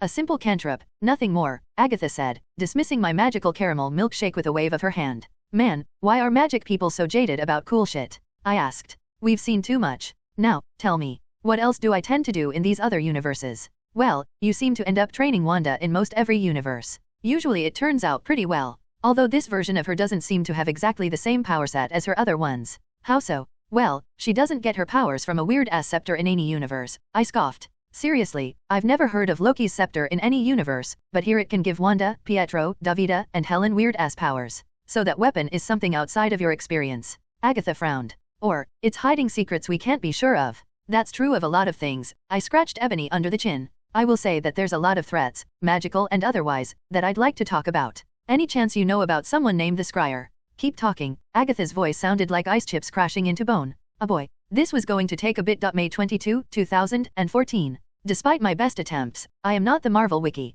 so I cannot remember literally everything that has to do with Agatha Harkness, not without rereading it a couple of times. Still, I did know a lot, enough to tell her the basics. New Salem is long behind me, Agatha said when I described the place. But it's not done with you, I argued. Or at least, it wasn't done with you in one universe. New Salem was a magical community hidden away in Colorado, Harry Potter style. When the Salem witch trials went down, a few magic users decided it was best to keep out of sight of mortals. It's why they named it New Salem. To remember why they swore to stay away from normal humans. Couldn't blame them, to be honest. Agatha used to run it in the original comics until she left. Actually, why did you leave New Salem, anyway? I asked her curiously. That dimensional viewer of yours never told you the reason? Agatha asked with a hint of amusement. When I shook my head, she chuckled. Well, I'll be keeping the reason to myself then. I grumbled. Well, that still left that little magical community in existence, which was honestly one of many. Still, you should be careful, I said as earnestly as I could. In the world I saw New Salem in, Nicholas Dash, my son. Agatha seemed startled. Yeah, Nicholas Scratch. He ends up convincing the whole town that you told the world about them Dash. Never, she spat out the word with a special kind of anger. I would never break my promise? The mere idea that they would believe such tripe. Your son was apparently really convincing. He managed to get them to convict you for the crime. But a team of superheroes came to save you because you were taking care of their son. I said that part slowly because something was falling into place in my head. And I guess Agatha realized that too, because she was staring at me. So was Ebony, who hopped off my lap to land on the table between us. That was why you decided to work for those heroes. Because you knew you might need help from them. After all, their son was a reality warper. But those heroes don't exist yet here. The closest equivalent we have is Wanda. Agatha continued to meet my gaze. And between her and Phantasma, if New Salem does come to kidnap you for a trial, the three of you can kick a lot of ass. But if they succeed in that, the Winter Guard, Avengers, and Grapplers will do whatever they can to get Phantasma and Wanda back. Agatha sighed. That is true. But I really am here to help those two. The girls have incredible potential. What you're saying is a potential beneficial side effect at best. You need to tell them, I said immediately. If you don't, they'll end up attacked without having any reason why dash. I will tell them what is necessary, and nothing less, young man, Agatha said. You may have a lot of information, useful information. But I was alive when your ancestors were still hitting each other with sticks. You would do well to remember that when attempting to order me around. I'm advising, not ordering. I scowled at her. Ms. Harkness, you don't have to tell them everything, just let them know you have enemies that might try to get to you through them, and you'll be training them to be ready for that. Phantasma and Wanda have been in a bunch of brawls, and they know they'll have a lot more to contend with purely because of their jobs. They can handle knowing their teacher has a few problems following her around. I will consider it. If you don't, I'll just tell them myself. Impertinent child. If you know of New Salem, what other societies exist in the multiverse? Just like that. She took what I had to say, considered it, then rolled on. I scowled at her again. Well, I'd said my piece. I'd ask Phantasma about it later, confirm if Agatha had told or not. For now, I continued. Okay, so besides New Salem, I know there's Camartage, with the Ancient One. Maria is trying to find some way to contact them, actually. She'll have trouble with that, Agatha scoffed. The Ancient One is a good sorceress, but she has no love for the outside world. So the Ancient One isn't an old Asian man with a long beard? I asked, befuddled. Agatha blinked. Then she chuckled. Then she flat out laughed, her shoulders shaking. Oh my, no. Carriers of the title have been male however. Title. I blinked. Most universes, the Ancient One is a single guy. Your information is beginning to seem less impressive, she noted with some annoyance in her voice. It's accurate for the multiverse, I shrugged. Besides, I've been right about most stuff. Even when something surprises me, I tend to know a lot about it. Like Dormammu, or the Mindless Ones. You know about them, Agatha said. The Mindless Ones. When she nodded, I shrugged. Those living magical engines of unstoppable destruction, bipedal one-eyed rock dudes who got created by Plukta? Used by wizards and warlocks to kick the asses of everyone they face. I have a whole section of one of my journals dedicated to finding a way to beat them, and most of those pages are piss off Bruce Banner. The ones I know of are very different, she said slowly. Do you know how to summon the ones you know of? Yeah, we don't need those showing up, I scoffed. Even when I said that, I didn't like the gleam in Agatha's eyes. God, what sort of can of worms had I opened up? After a long talk with Agatha about the Scryer, Dormammu, and dozens more magical and cosmic threats, I felt like working on other projects. Thinking about the galactic threats capable of snuffing out life in the blink of an eye made me stressed out. Nat and I stood in the middle of a construction site, watching as one of the workers walked by in a Ridley, one of the mech suits Tony and I had made for lifting heavy objects like it. Sammy was yelling in the distance, while an architect gave some guidance to a group of workers. This seems to be going well for you, Nat noted. She was wearing her usual leather casual outfit, though she'd gone for a darker red shade than usual. How many levels will it have? 4. Bottom will be a bunker though. Worst case scenario, in case the world blows up. You mean that literally? Nat asked. Yep. We're basing a lot of this on old SHIELD contingencies. We were planning for everything we could. Might not work for actual planetary explosions, God, the fact that was a possibility still made me want to punch someone. But it'll be nuke-proof though. And zombie-proof, alien-proof, some cosmic god-proof. Course, even with me cheating using jury rig and Tony putting everything he's got into it, we can't make guarantees. But I'm doing my best with what I've got. It does look like you've been putting a lot of work in, Nat said, looking at one particular section, a place that would become the future armory. What is the plan for all this, anyway? Make it a secondary base in case of the worst. An Avengers mansion kinda thing, some place we can work from in secret. I looked over at a certain someone walking over to us, and couldn't help the grin on my face. Heya, X. What do you think so far? My favorite robot bud walked over, his metal form glittering in the sunlight. His blue eyes spun in his head while he took in everything around him. When he spoke, it was with his usual southern drawl. Well, they're following the schematics. I reckon we should be done on schedule. Including the extras. Extras. Nat looked at me. What, you thought I wanted to build this place with regular concrete and steel? I smirked. You may have taught me the art of kung fu, but Tony taught me the art of overdoing things. Plus, this is supposed to be the backup facility, but it's really my own personal base. I'm a nerd, what kind would I be if I didn't trick this place out as best as I could? Nat looked around for a moment. Well, I can understand that. Good. 'Cause I'd really like you, Clint, and any other super spy you can think of to find any way you possibly can to infiltrate, destroy, or otherwise make my new super cool base into rubble. I was already planning to do that, Nat said with a Cheshire smile. As a friend, of course. Of course you were, you scary sensei of mine, I said fondly. You've been running the variables on what could happen if, say, Bruce's crazy future self decided to show up and attack, right? Nat stared at me like I'd gone insane. Well, I wasn't willing to explain the Maestro problem, considering it wasn't going to happen without a lot of crap going wrong that was unlikely. I have, X said, his eyes glowing and dimming with each word. I've been calculating dozens of scenarios, everything that I could think of based on current, predicted, and fictional threats. Fictional? Nat asked. Oh yes, darlin', X said while looking around. Considering all the scenarios, the Avengers are more than likely to find facsimiles of fictional problems we have yet to contend with. Nat looked over at me skeptically. I sighed. Well, in another superhero universe, they end up fighting fairy tale monsters and legends. Shout out to the Queen of Fables from DC Comics. Dragons are a thing. Actually, Thor confirmed that even before I met Hauser. And you never know when another Rio incident will send demons and monsters to us. Nat nodded at that. But, if the way this construction looks proves anything, you aren't going to keep anything important in this part of the facility, are you? Let's just say I'm taking my cues from other buildings like this. Sammy's been making it look like this is all some fancy millionaire making his own clubhouse. Isn't it? Nat teased. I scoffed. Billionaire, NAT millionaire is so last decade. She rolled her eyes. Yeah, it sounded cooler when Bruce Wayne said it. By the way, X, how has it been, returning to New York? I asked my bud. Uneventful. In point of fact, things have been relatively calm for me. The savage land was far more strenuous. Strenuous, I blinked. What happened? Mostly dinosaur attacks, X said in way too casual a tone.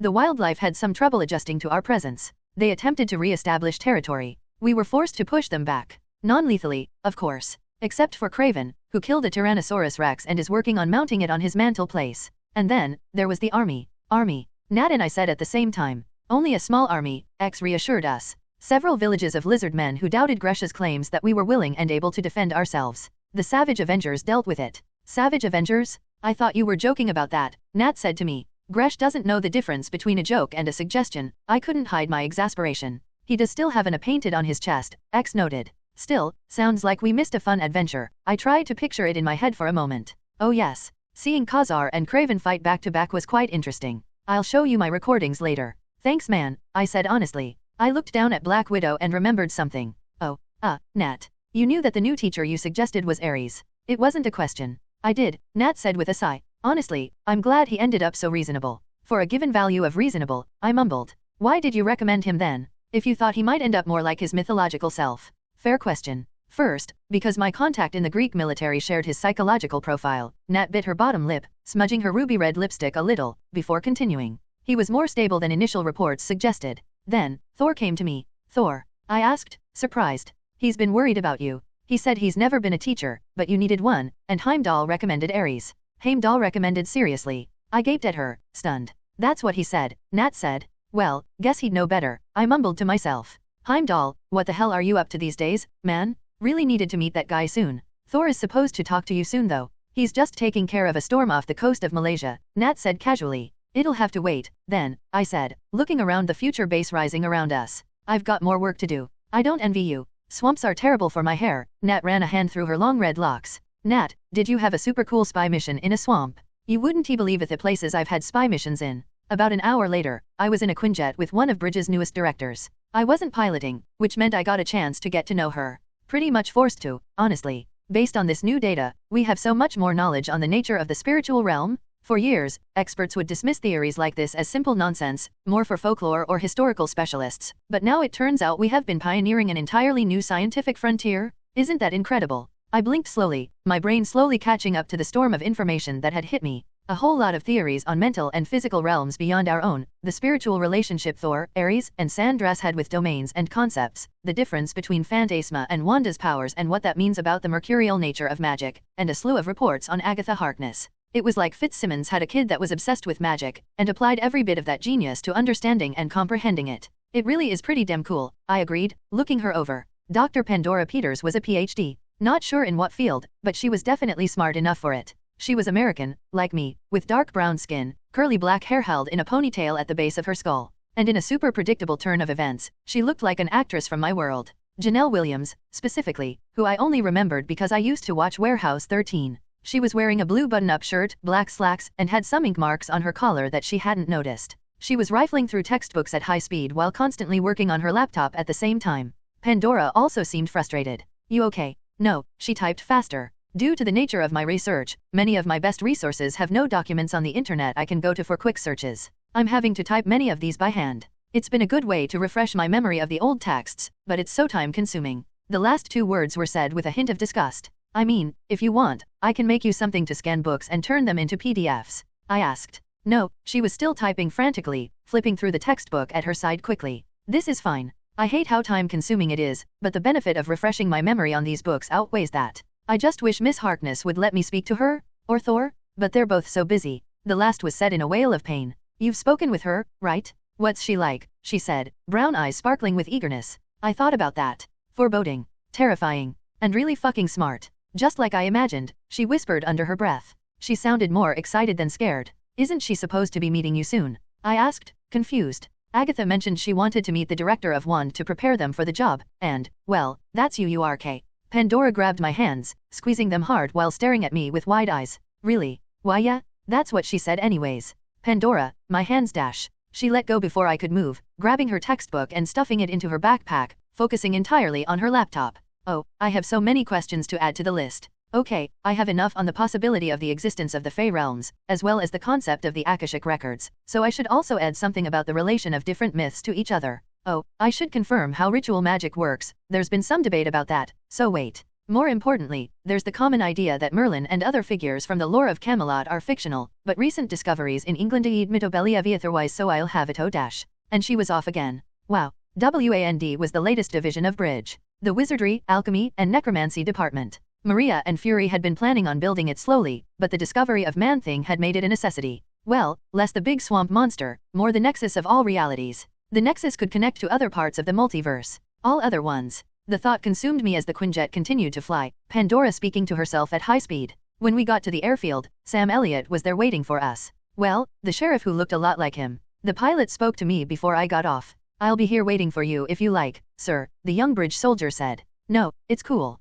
I can fly myself, I said with a shrug. I only came on the jet to make sure Pandora got here safely. Go ahead and head home if you want. She grinned and nodded. Thanks, sir. Have a good day. You too. I watched the pilot practically skip back into the Quinjet before turning to look at the sheriff and doctor talking. Seriously. Sam Elliott. That was really damn trippy. Not just that, beauty young Sam Elliott, which was so weird. He still had his famous stache though. Sheriff Daltrey. I asked, walking up to the pair. For an insane moment, I thought he was going to tell me about the dude. Instead he smiled and held out his hand, taking mine in a firm shake. That's me. You're that shapeshifter, right? Daltrey said. I am. You're here to take us to the new base, right? Daltrey nodded with a hint of a smile on his lips. And I suppose you'll want to meet Manny. Manny. Pandora and I said in unison, blinking. Daltrey chuckled. Well, Man-Thing is a hard name to say in public. So I've been calling him Manny. That's oddly cute, I mumbled to myself. Pandora, on the other hand, had bigger issues in mind. You've seen him, right? What is he like? I have reports from Coulson's team, but I'd really love your take.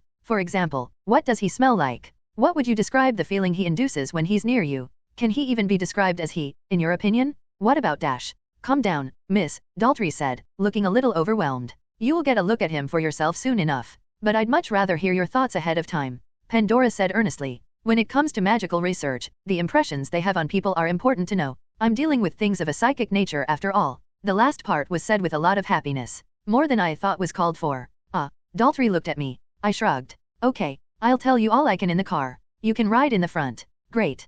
Pandora lifted her bag onto her shoulder and rushed for his jeep, while Daltrey and I followed. How are you normal one between you two? Daltrey whispered to me. I figured I'd put things into context for him. My Gamma girlfriend and I had a sparring match with a god of war yesterday, and I drank a milkshake with a witch this morning before meeting up with my assassin teacher and robotic buddy after. Now I'm talking to the sheriff of a town with a certain swampy secret defending another secret. Trust me, normal went out the window the second the earth got made. Daltrey stared at me for a full 20 seconds before grumbling to himself and walking around to the driver's side door of his sheriff's jeep. We rolled through the swamps of Florida for a long while, Pandora and Daltrey talking to each other at a rapid pace. Well, Pandora was talking at a rapid pace. Daltrey was just trying to catch up. I was thinking to myself, while I could have easily covered the trip in seconds using Fast Track or Astrodactyl, I really wanted a moment to myself, and a car ride was perfect for it. There was so much crap going on in my life right now, so many things to keep track of all at once. Telling Jen and X about it was helping. Having the Avengers and Bridge alongside me for all of it was making things easier.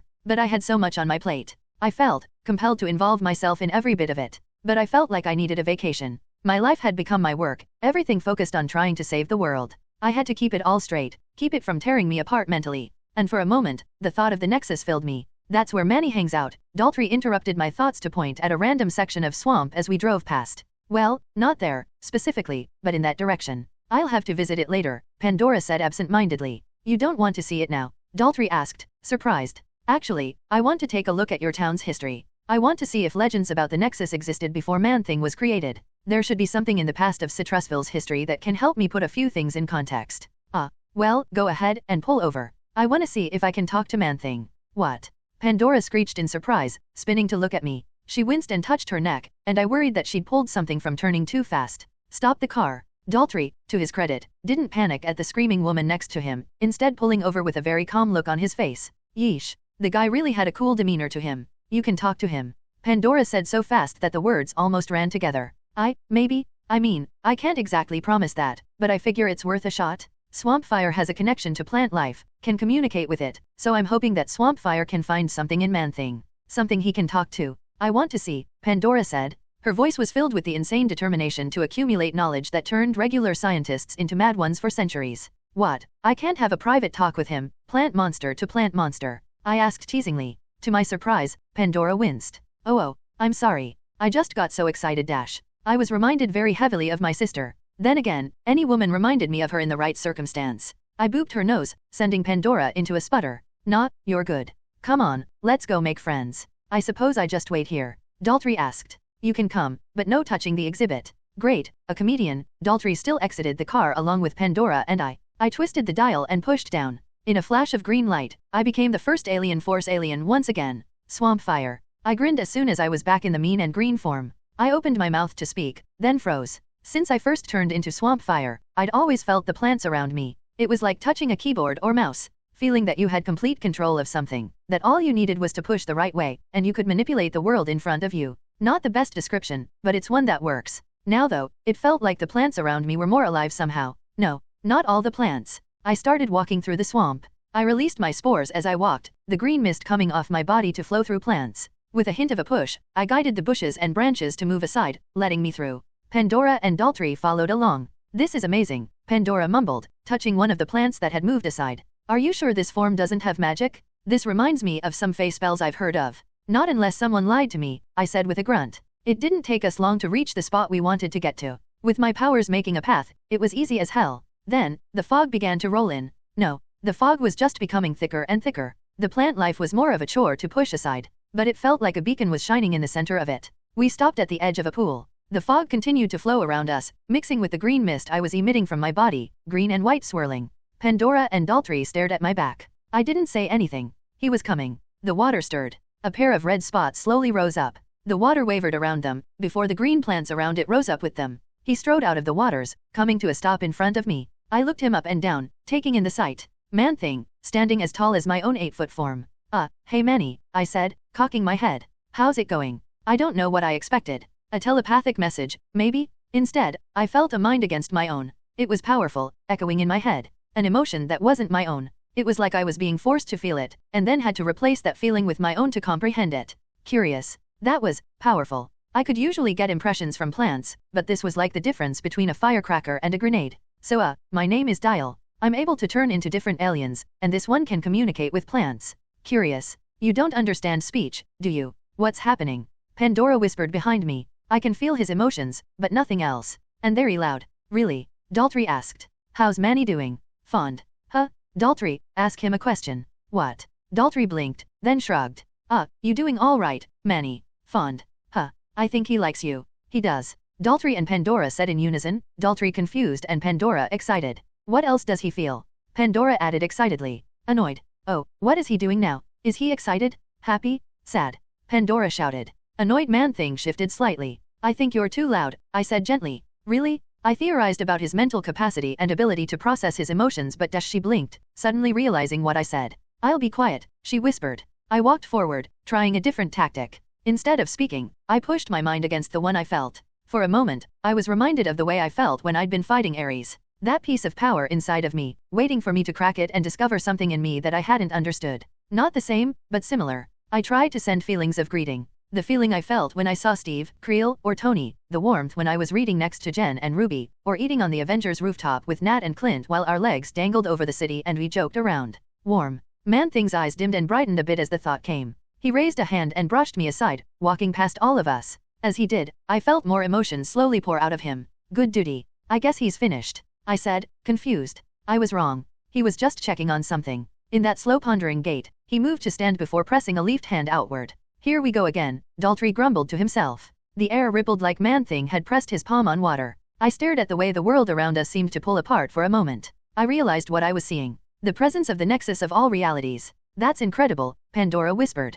Oh, I need to take photos? I'll be right back. She spun and started running back to the car. Mrs. Peters dash Daltrey cursed, moving to follow. Fool girl's gonna get lost in this damn swamp. Are you dash? I'll be okay, I said absent-mindedly. Daltrey gave me an odd look before cursing in that cowboy way and rushing after Pandora. I didn't take my eyes off of the place where I'd seen the ripple. The nexus of all realities. A way home. Back to my world. And yet, my world wasn't perfect. It had so many issues. But it had my family. My brothers, sister, nephew, and niece. My sister had been pregnant when I left. Did I have another little one waiting for me? Were my parents worried about me? My friends? If I went back as I was, there was so much I could do. So many ways to help my Earth. With the Omnitrix, I could make so many changes in so many places. I was doing a lot here. What could I do there? More than that, who could stop me? I pushed aside the sudden megalomania I was feeling. For a crazy moment, I felt the urge to step forward. Like being on the edge of a roof, and knowing all you needed that one step to know if you had it in you to fly. Caution. Man-Thing's emotions pushed at me.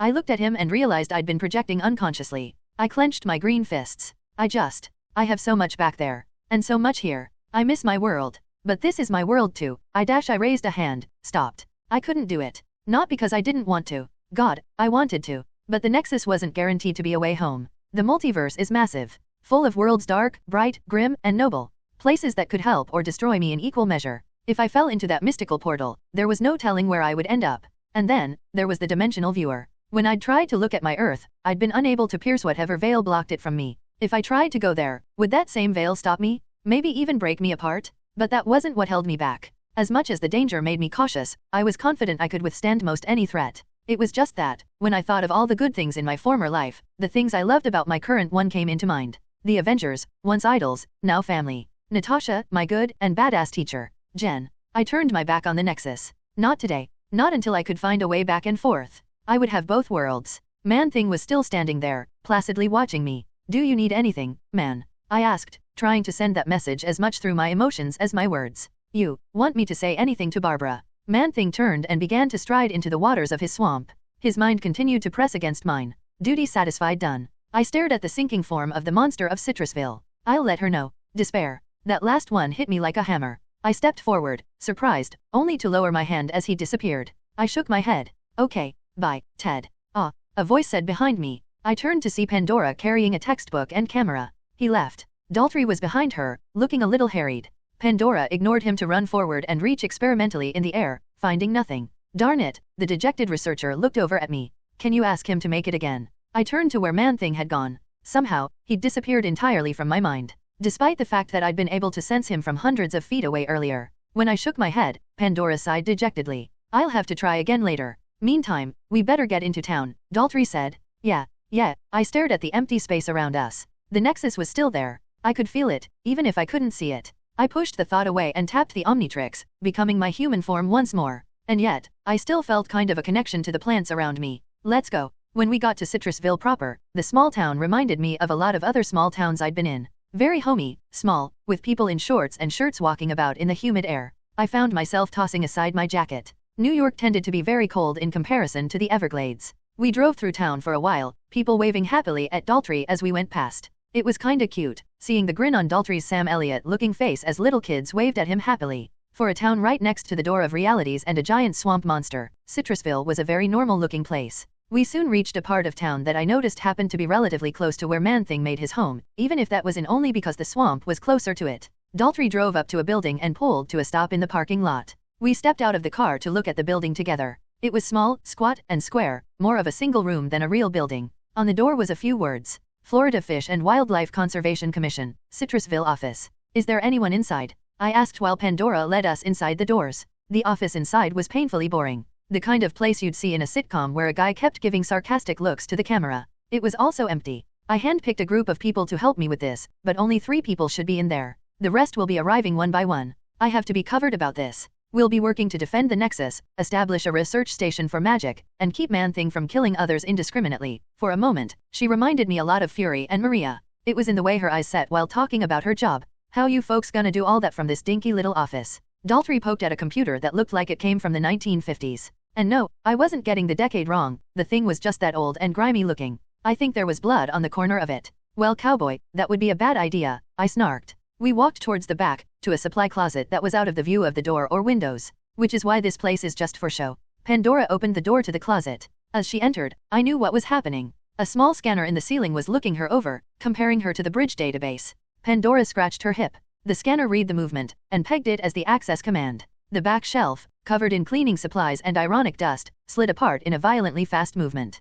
Pandora stepped through the new opening as Daltrey stared. Welcome to spy school, I joked. I better get that gun Carlson had, Daltrey mumbled. If I'm going to be dealing with all this spy shit, I mean. The 3 of us entered the opening and went down a set of stairs. You folks built a basement in a swamp? Daltrey asked. Yeah. The contractor was pissed that he had to do it, I said with a sigh. Building a basement in marshland is hard as hell. The soil is insanely wet and hard to push back, for 1. For 2, it's damn near impossible to guarantee that you can keep that basement dry. But he's apparently the only one who can perform miracles of building for bridge, I finished. A series of lights turned on, revealing the space before us as we got to the bottom of the stairs. It had been built for work, but the section to our right still had a basic kitchen for people to relax in. To our left was a basic armory, with guns, knives, and various chemicals and minerals that could fight magic, like various kinds of salt, and uranium bullets ground to powder in plastic tubs. Further back, there was a library empty of any books, and across from it was a laboratory, complete with much more advanced computers than the ones upstairs. Each section was blocked off from the others by thick and strong clear walls, the kind that could take bullet hits. There was also a door far in the back, though that one was made of extremely thick steel. Pandora looked around for a moment. She tensed a bit. Wow, you okay? I asked her. She swallowed nervously, rubbing her hands together with a sigh. It's real, you know? I'm going to be in charge. It's overwhelming. Pandora looked over at us. Guess you guys don't know anything about that. Daltrey and I stared at her. I was a normal sheriff before all this crap. Believe me darlin', I know about feeling overwhelmed. I turn into aliens now, I didn't have to add anything to that. Pandora blushed. Oh, right. I suppose we all have a lot to live up to. In the back, the thick steel door opened. 3 people came out of it. 2 of them were bridge guards, severe-looking men in bulletproof uniforms. In between them was their prisoner. She was about my height, wearing a black dress, high heels, and a pair of handcuffs. Her long red hair was pulled into a ponytail. She was also, well, very busty. She was also a dead ringer for the beautiful Christina Hendricks. Except that half her face was melted on the right side. Barbara Bannister. Apparently the fate of Ellen Brandt had become hers. I wish I'd been able to stop that. Even with her crimes, she didn't deserve that. I was able to keep my eyes on hers relatively easily as she came up to us, the guards behind her. Frankenstrike looked worse after all. Hello, Mrs. Bannister. Hi, she said with a smile that twisted her face a bit more. Hell, John. Barbara, I looked over at Daltrey. He had a very boyish smile on his face. I hid a little grin. Are the handcuffs necessary? Pandora said to the guards. Protocol, ma'am, one of the severe men said. Pandora crossed her arms, cocking an eyebrow. She's an untrained woman in a room with 2 trained soldiers, a sheriff, and an Avenger. Take the handcuffs off of her. Yes ma'am, the guards coughed in near unison as they uncuffed Barbara's hands. You understand the deal you have with Bridge, Mrs. Bannister? Pandora said. I'll give you all the information I have on Hammer. And in the meantime, I work for you to repay my debts. The redhead rubbed her wrists, smiling a little. Honestly, I've never heard of someone doing that as a secretary. Agent Phil Carlson, Agent Sky, and Sheriff Daltrey all spoke on your behalf. Pandora smiled briefly, then became serious. But not enough to give you true freedom. I know, Barbara said sadly. I won't be allowed to leave this facility unless I'm under guard. Right. And you'll be tracked at all times, Pandora said with some ice. Then she sighed. But besides that, I hope to have a good time working with you. I'll do everything I can, Barbara whispered. I know you will, sweetheart, Daltrey said comfortingly, getting a smile from her. I, meanwhile, was watching all of this with some trepidation. It felt like I was seeing the beginning of something special. But hey, it was going to be pretty impressive. Looked like Citrusville had some new defenders. But just in case that wasn't enough, I raised a hand and placed it on a scanner placed on a wall. With some beeps, Juan's systems were connected to the Avengers emergency line. Pandora smiled at me, knowing what I was doing. If Citrusville needed it, the Avengers would be there to help them. But in the meantime, I needed to get to training. Aries wouldn't want me to be late for my first lesson. Also, Wand? What was with shields, now bridges, obsession with perfect acronyms? In my world, it had been because comic book writers did it on purpose, so I wondered what was going on here. As I considered that little mystery of the universe, my face started to feel kinda itchy. I scratched my cheek only to wince. A pimple. Huh. Not something heroes usually had to deal with in the comics. May 21, 2014. I flew through the air at immense speeds, diving through clouds, spinning over the ocean, and zipping back and forth. I loved flying as Astrodactyl, streaming through the sky at the speed of sound, hearing nothing at all as I made the sky my own. There were serious perks to having an Omnitrix. I just reached Greece at around the agreed training time, near the training ground, when Omnitrix flashed green without my prompting. I stared down at myself in Swampfire form. I was hundreds of feet in the air, moving at beyond the speed of sound. As a form that explicitly couldn't fly. For a Looney Tunes moment, I kept flying forward. God damn it, Omnitrix, I said in sheer shock. With that, I started plummeting towards the ground. Phew yuck. The ground was coming up fast. I mean, I was dropping towards it fast. I screamed while raising my hands high. Okay. I might survive the fall, but I'd rather make sure of it. I brought my hands to point at the ground and unleashed hell. Yeah. Fire exploded from my palms in twin rockets. I screamed again as the ground kept getting closer. Come on. For a moment, all that happened was that I was blasting out flame while plummeting to a squishy fate. Then, slowly, my fire started to overcome gravity. My downward tumble became a gentle fall. I pushed it further and further, until I turned it off about 10 feet about the ground. I landed on my feet and placed my hands on my knees. God, that was close. I'd almost gotten turned into mulch. That's a hell of an entrance, I said to myself. Then I looked up at the base. It was within walking distance. I stared at the Omnitrix, then tapped it. In a flash of green light, I became human again. Dreading what came next, I raised a hand to my face and ran it across my skin, wincing immediately. Bumps. Big old pimply bumps. Oh great. Swampfire was blossoming. Which meant I was stuck looking like the worst stereotype of all high schoolers. God help me. With a heavy sigh, I started walking. As I entered the base, everyone stared. The guy who took my ID hid his laugh. A young female soldier tried to take a secret picture of me, forgetting to turn off her flash. I sighed when one soldier smashed into a wall because he was staring at me. I soon reached the section of the base where Aries and Jen were waiting, an empty part of the training grounds. Aries noticed me coming towards them, looking at me and opening his mouth. Then he closed it, blinking in surprise. Jen didn't notice me until I came close. When she did, she turned to look at me. Then she stared. For a moment, Aries and Jen just looked at me. Then, slowly, Jen raised her phone. The camera flashed. I'm never going to live this down, I said simply. It wasn't a question. What happened? Jen said, stunned. Swampfire is blossoming. I shook my head. It's like puberty. I guess, after I used him enough, it had to happen. So now I get to deal with the lovely side effects of it. So, you're fine? Jen asked. This isn't some kind of disease or something. Not, except for all this garbage I'm fine. Good. Then I can laugh. Pfft, ha. Jen lost it completely, falling to her back and busting out with laughter. Aries poked one of the massive pink bumps on my cheek. I winced a little. Please don't do that. Are you still able to fight? Aries asked, still poking me. Only in Swampfire form, I said with a sigh. I'm stuck with him while he's blossoming. Then that is what you will train with. Aries pointed at the floor. Create a tree,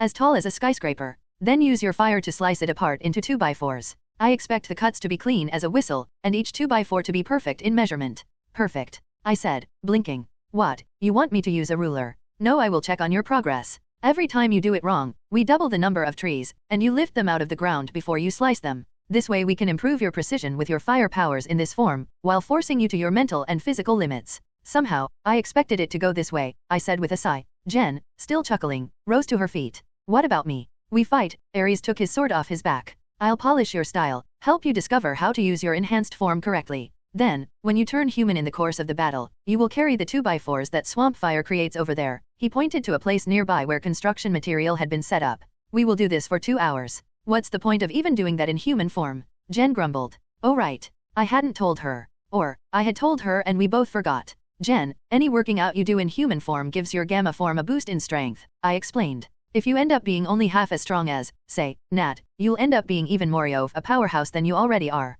Seriously. Jen cocked her head to the side. Why didn't you tell me this before? I might have. I can't remember. Suddenly, a tan fist replaced Jen. Shocked, I looked at Aries. You are talking, he growled. Instead of training. Start. Now. Yes sir, I pressed down on the Omnitrix without looking. Soon, I was once again green and leafy. I looked down at my Swampfire form. It had changed. Before, my body had been relatively slim, in terms of proportions I mean. But now my chest had expanded, gaining lines across it, the leaves that made up the outside of my form looking thicker and rougher. Like I was becoming more armored. Even my fingers were clawed now. Experimentally, I created a glob of mud in my palm. It gets overshadowed by the fire and plants, but Swampfire can form mud when needed. I usually didn't need it, but trying it now felt easier. Blossoming. One of a few things I'd worried about dealing with. Still, this was going to benefit me in the long run. When Ben blossomed, his powers as Swampfire had become immense. I mean, regular Swampfire was already what I would consider a powerhouse form, one that could change the nature of a conflict just from being there.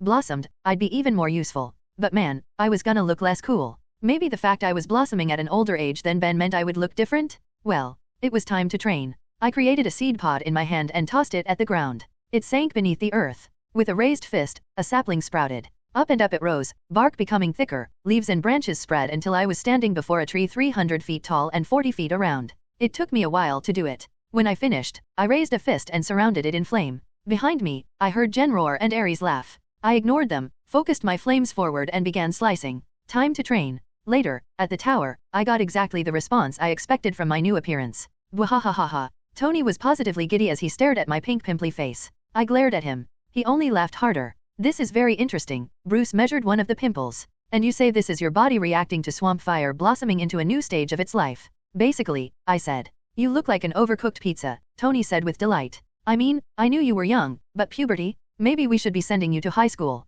Then again, this could be a new combat innovation for you. Next time we fight someone, you just need to spray them with pus. Gross, I said. May I? Bruce asked me, holding a syringe. When I nodded, he wiped down a spot on my arm, took some blood, and went over to his microscope. Tony poked one of the bumps. I slapped his arm aside. Don't you have better things to do than make fun of me? There is nothing better than making fun of you, crater face. Tony tried to poke my face again, only for me to slap him away again. For just a moment, Tony and I slapped at each other. This is fascinating, Bruce said as he stared at my blood through his microscope. Mahmud, do you mind if I take more samples, possibly of the pus? Gross, but it's fine. Just remember me as your favorite experiment. I slapped Tony in the face, then blocked another hit from him. What did you find? Tony asked curiously. Changes to Dial's DNA, possibly, Bruce mentioned. My hypothesis is that this blossoming is affecting his own genetics, but I'd need more evidence to discover how or why. Speaking of science, I ducked under a slap and backed away from Tony. How's it going? Sitting in on Agatha's lessons. Tony and Bruce shared twin smiles. Unbelievable. Interesting. I looked between them. Is that all you guys can say? Well, there's more, of course. Tony crossed his arms. Based on our readings, magic shares a base form of energy we can pick up, something similar to radiation. But it's finicky as hell. Sometimes we get a clear reading. Sometimes I feel like one of those ghost hunters freaking out over equipment they bought at a Home Depot. I think it's exciting. Bruce came up to me with more medical equipment. We might be on the frontier of something new, and the things they can do are straight out impossible. I asked while Bruce took a clipping of my hair. Tony shook his head. Well, it's clearly possible. Just beyond anything I knew existed before. That mirror dimension thing is the worst one. That whole place is made to break the laws of physics in stupid ways. I spent a whole lot of time just trying to figure that out. It is confusing that something that cool can be made with a wave of the hand. I winced at the pain of skin samples being taken. Though, I guess that speaks to the power of Agatha. I've sent some of the information we gained to Dr. Peters. Hopefully she can put some of it in context. Bruce made some fascinated noises as he created a hologram in the center of the room, showing off DNA strands. He did some motions I didn't understand the purpose of, bringing up various calculations that made me squint my eyes at them. I have to say Bruce looked between Tony and I, smiling a little. I didn't think I'd be able to get this kind of life back. After all that time running around, it's nice to be doing research in peace. Tony and I shared a look. Well, no need to be a pussy about it. Let's go get burgers, Tony said, flipping around. I gaped at Tony. Dude, you have all the delicacy of a bulldozer in an orphanage. It's fine, Bruce patted me on the back. The fact Tony doesn't treat me like either someone to be pitied or a monster to be feared, it's honestly one of his best points. Right alongside my incredible modesty, Tony snarked. Oh right. Speaking of your modesty, guess what Greek god is a fan of yours? We went out for burgers. Afterward, the media was full of photos of my red splotchy face sitting across from Tony and Bruce. I didn't mind that much. Spending time with Bruce and Tony, eating cheap Burger King burgers, was a fun time. Little moments like that make life worthwhile. May 22, 2014. The next day, when I woke up, the pimples hadn't disappeared, so I decided to just continue my life as is.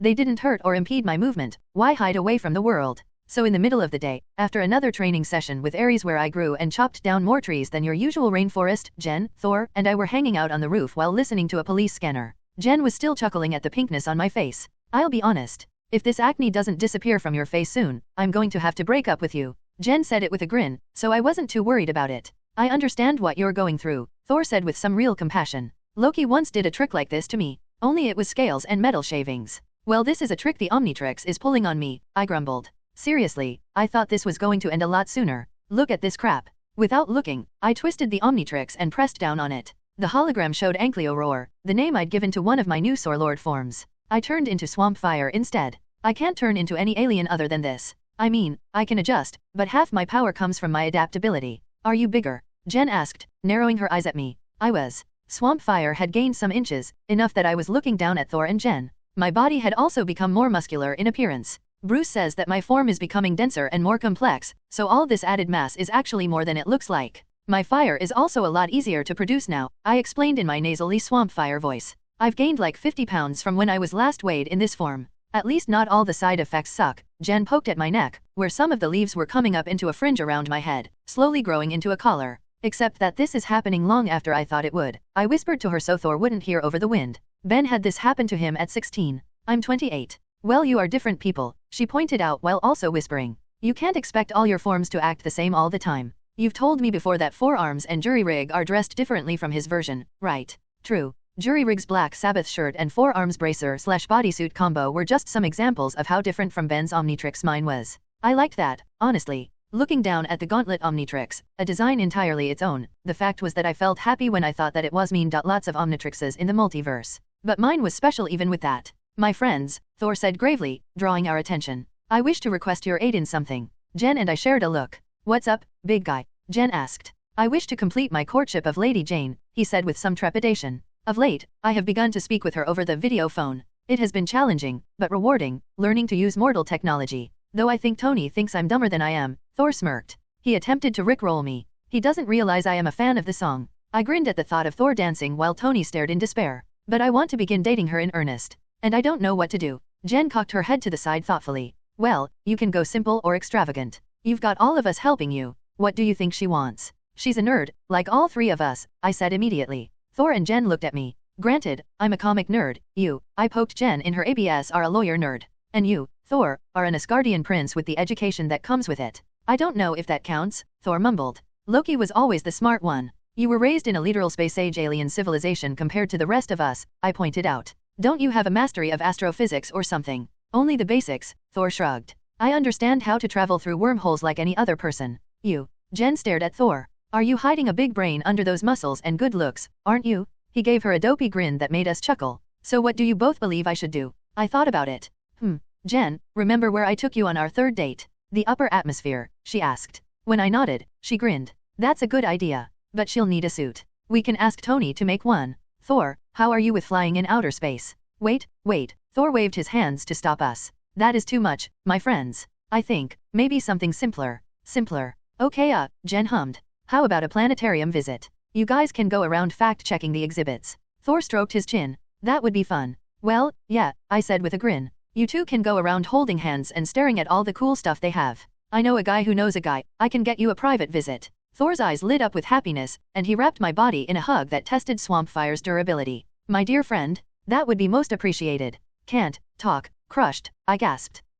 My apologies, Thor let me go with a grin. Thank you, Mahmud. You are a good man. Shucks, I said with some embarrassment. That was Thor for you. 100% class. Hey, lovebirds, you guys gonna kiss right in front of me? Jen teased. Because I'll be honest, I've had dreams that started that way. I chuckled while Thor shook his head with a smile. Not today, Lady Jennifer. My perversions are once again foiled, Jen said sadly. Avengers, X said over the comms, his voice very serious. I have a report on an assault taking place near you. Thor and I immediately became serious. Which street? Rather than answering, my robot buddy sent the GPS coordinates to the Omnitrix, which lit up a holographic map.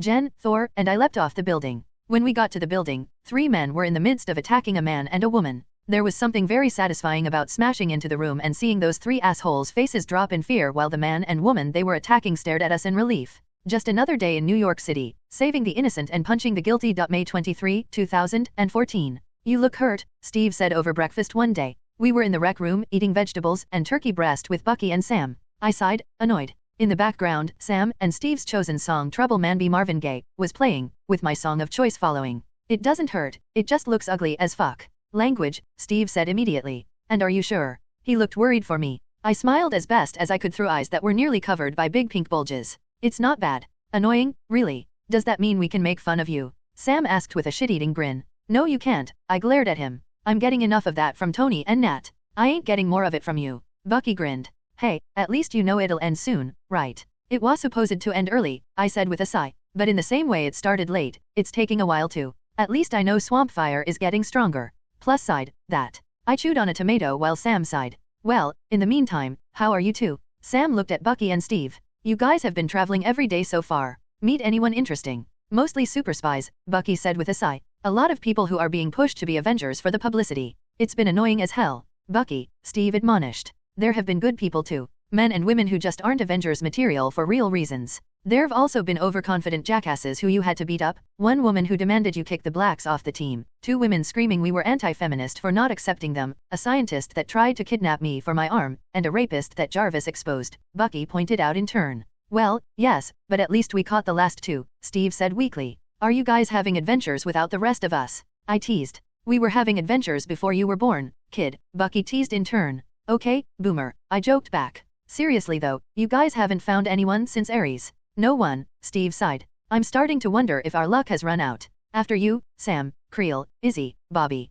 At some point, it felt like we were going to just keep finding heroes. Now all we're finding is dash. Assholes, Sam said. Sorry to tell you, Cap, but most people are. Most people don't have governments pulling for them to join us. Steve shook his head. I'm not feeling confident about this one for next week. A bunch of musicians. K-pop stars, Bucky pointed out. Get with the modern day, Grandpa. Steve rolled his eyes. You know what I mean. I can't see people who became superheroes to sell albums joining the Avengers. I can, I said pointedly. Steve stared at me, surprised. Luna Snow, right? Real name Seal he. Yeah, Steve, one of the few people who knew of my dimensional knowledge, if not the comic book part, crossed his arms. You think I should give her a shot? I think you should give everyone a shot, but Luna, I thought of another world. Of an ice-using K-pop singer who was really a superhero to the core, even before the powers. She's something to look out for. I'll keep that in mind, Steve said thoughtfully. And hey, can you get me her autograph? I asked. Same with her teammates. I need to add it to my collection. You gigantic nerd, Sam said immediately.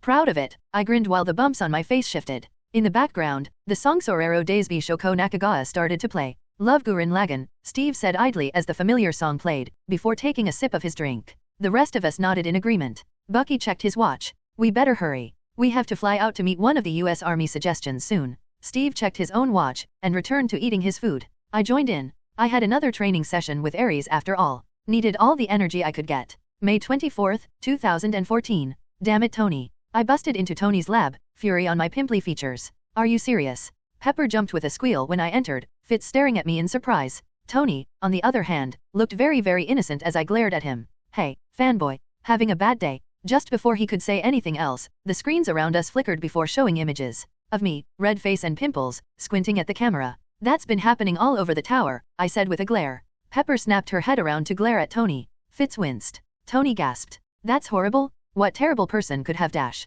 Nat said she didn't do it and that you would blame her immediately. Damn it, you caught me, Tony. Pepper yelled. What, it's a joke. Tony chuckled. A damn funny one. You know how long it took me to write a program that would do that. There was a school tour downstairs, Tony, I said, haunted. Children cried? You're kind of proving my point. How did you do that? Fitz asked, curious. A program that would change tower screens near him to show that image. And delete itself from any system it enters, Tony pointed out. It's badass. Gotta keep it away from the political types though. It's still insanely annoying. And I will have my vengeance, I whispered slowly, raising the Omnitrix. Tony stared at me, then looked at Pepper. Babe, don't even try, Pepper glared at him. You deserve whatever happens next. Tony looked at Fitz next. The Scottish scientist gulped. You told me once to never get between a man and a prank. For every case except me. Tony sighed. This is why no one likes you, lover boy. People like me. Fitz sputtered. Tony didn't have time to say anything before I transformed into Swampfire. I'd finally grown the collar that was part of my blossomed form. My fingers looked more like claws now, with my knuckles covered in tough thorns. There were red lines in a few cracks along my chest, mimicking a human abdomen, and my eyes had become a deep red. Some long red thorns also poked out of my arms. I blasted Tony in the face with a puff of gas. He passed out in seconds, falling on the floor. I'm going to tie him up and hang him with my vines in the lobby, I said, looking at Pepper and Fitz. Then I'm going on patrol. Really? Pepper asked. When I nodded, she smiled, eyes glittering. I'll get the rescue armor and come with you. I grabbed Tony and placed him on my shoulder. He mumbled something in his sleep, Fitz blinking. Is he doing equations in his sleep? Pepper and I froze, listening. Tony was just barely audible before petering out again. Holy yeah, he is. There's a reason he's called the smartest man alive. I shook my head and walked off with Pepper, Tony spitting out something that sounded like tensile strength equations. Suppose I'll keep working then, Fitz said weakly. I looked over my shoulder to see him working on blueprints. When I got back, I'd have to help. The Defiant wasn't going to finish itself. May 24, 2014. I hope I don't look like you when I have to deal with puberty, Ruby said as Shuri and I worked. You'll look worse, half pint. She flipped me off. I grabbed a pencil and threw it at her like Nat taught me, Ruby snatching it out of the air. She twirled it around while eyeing Shuri and me. The three of us were in the facility Tony had set aside for research and development. He'd started calling it the Nerd Hub, which was total Tony if you ask me. We were in what was essentially the garage, Shuri currently integrating a new program in one of the Defiant's future engines to try and improve its energy efficiency. What was I doing? Well, I was using the burgeoning skills I was learning from Tony to very helpfully work on a car engine. Yeah, turns out Tony is of the belief that working on cars and working on space-age technology have a lot of the same skill sets. So I was covered up to my elbows in grease while working on Tony's 1932 Ford Flathead Roadster, trying to clear it out. Is that really the most productive thing you could be doing?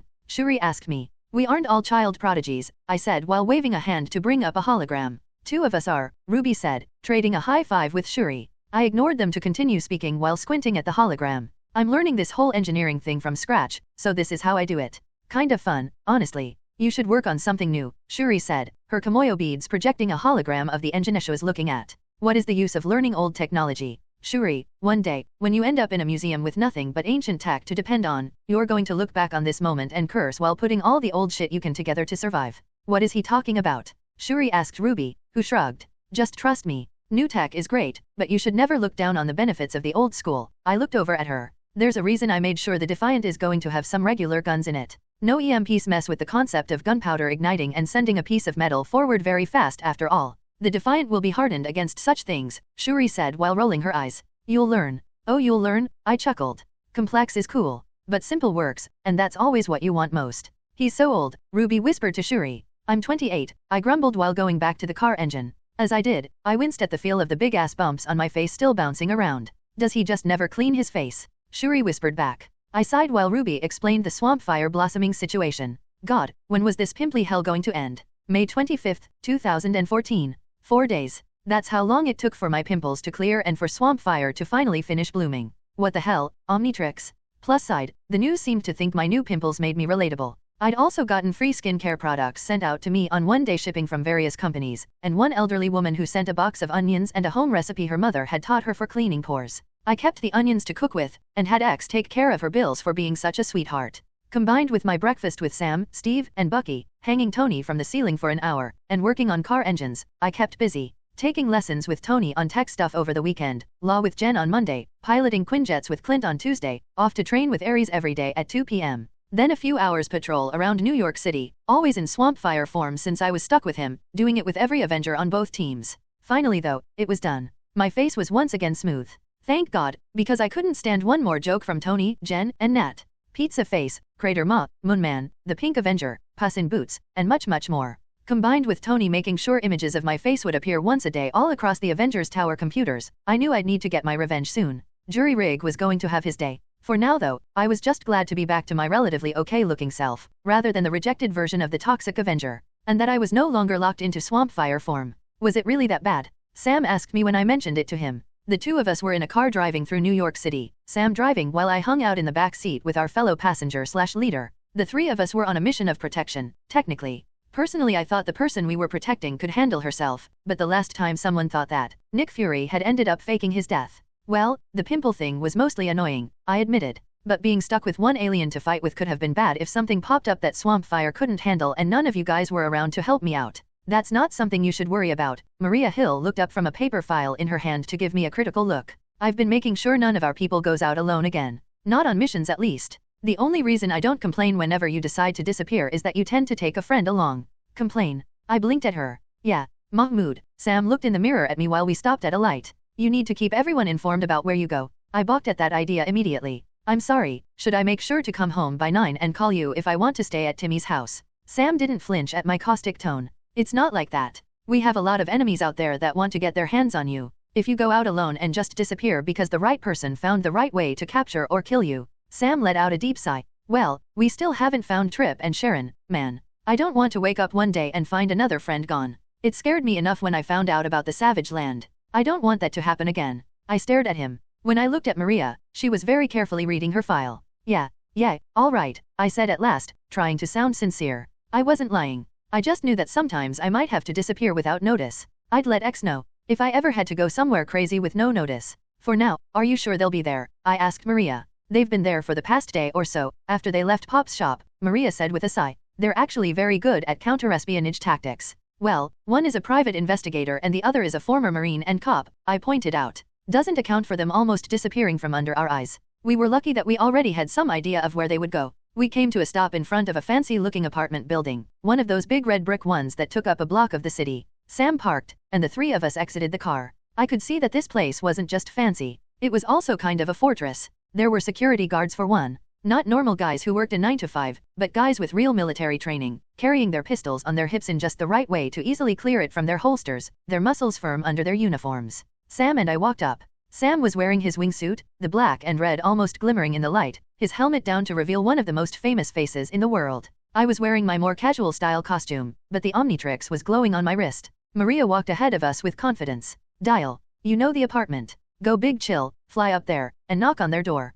Sam, you're with me. On it, boss. I pushed down on the Omnitrix as we entered the doors. In a flash of green, the air got a little colder. Big chill. I unfurled my wings. The security guards had already been informed by the building manager that we were coming, but they still flinched at the sight of a Mothman appearing in a flash of light. I beat my wings once, turning translucent, then flew upwards like a rocket. I passed through the floor to enter a hallway, then flew up to the next hallway, then the next. Once I got to the right floor, I landed on the carpet and brought my wings to curl around me until I was hooded. A maid stared at me. Just here for a meeting, I told her. Ignoring her as she made the sign of the cross at my passing, I made my way down the hall. Counting the numbers as I passed, I finally reached the right door, my green insectoid eyes narrowing. On a whim, I briefly pressed a long finger on the door. When I phased it, my finger had to go through several inches of solid steel before I felt the air on the other side. Well, if they had to pick a good place to hide, I mused to myself. Removing my finger, I knocked on the door. Crossing my hands behind my back, I waited. I heard someone walk up to the door. I could imagine them looking out, seeing my buggy face, then panicking.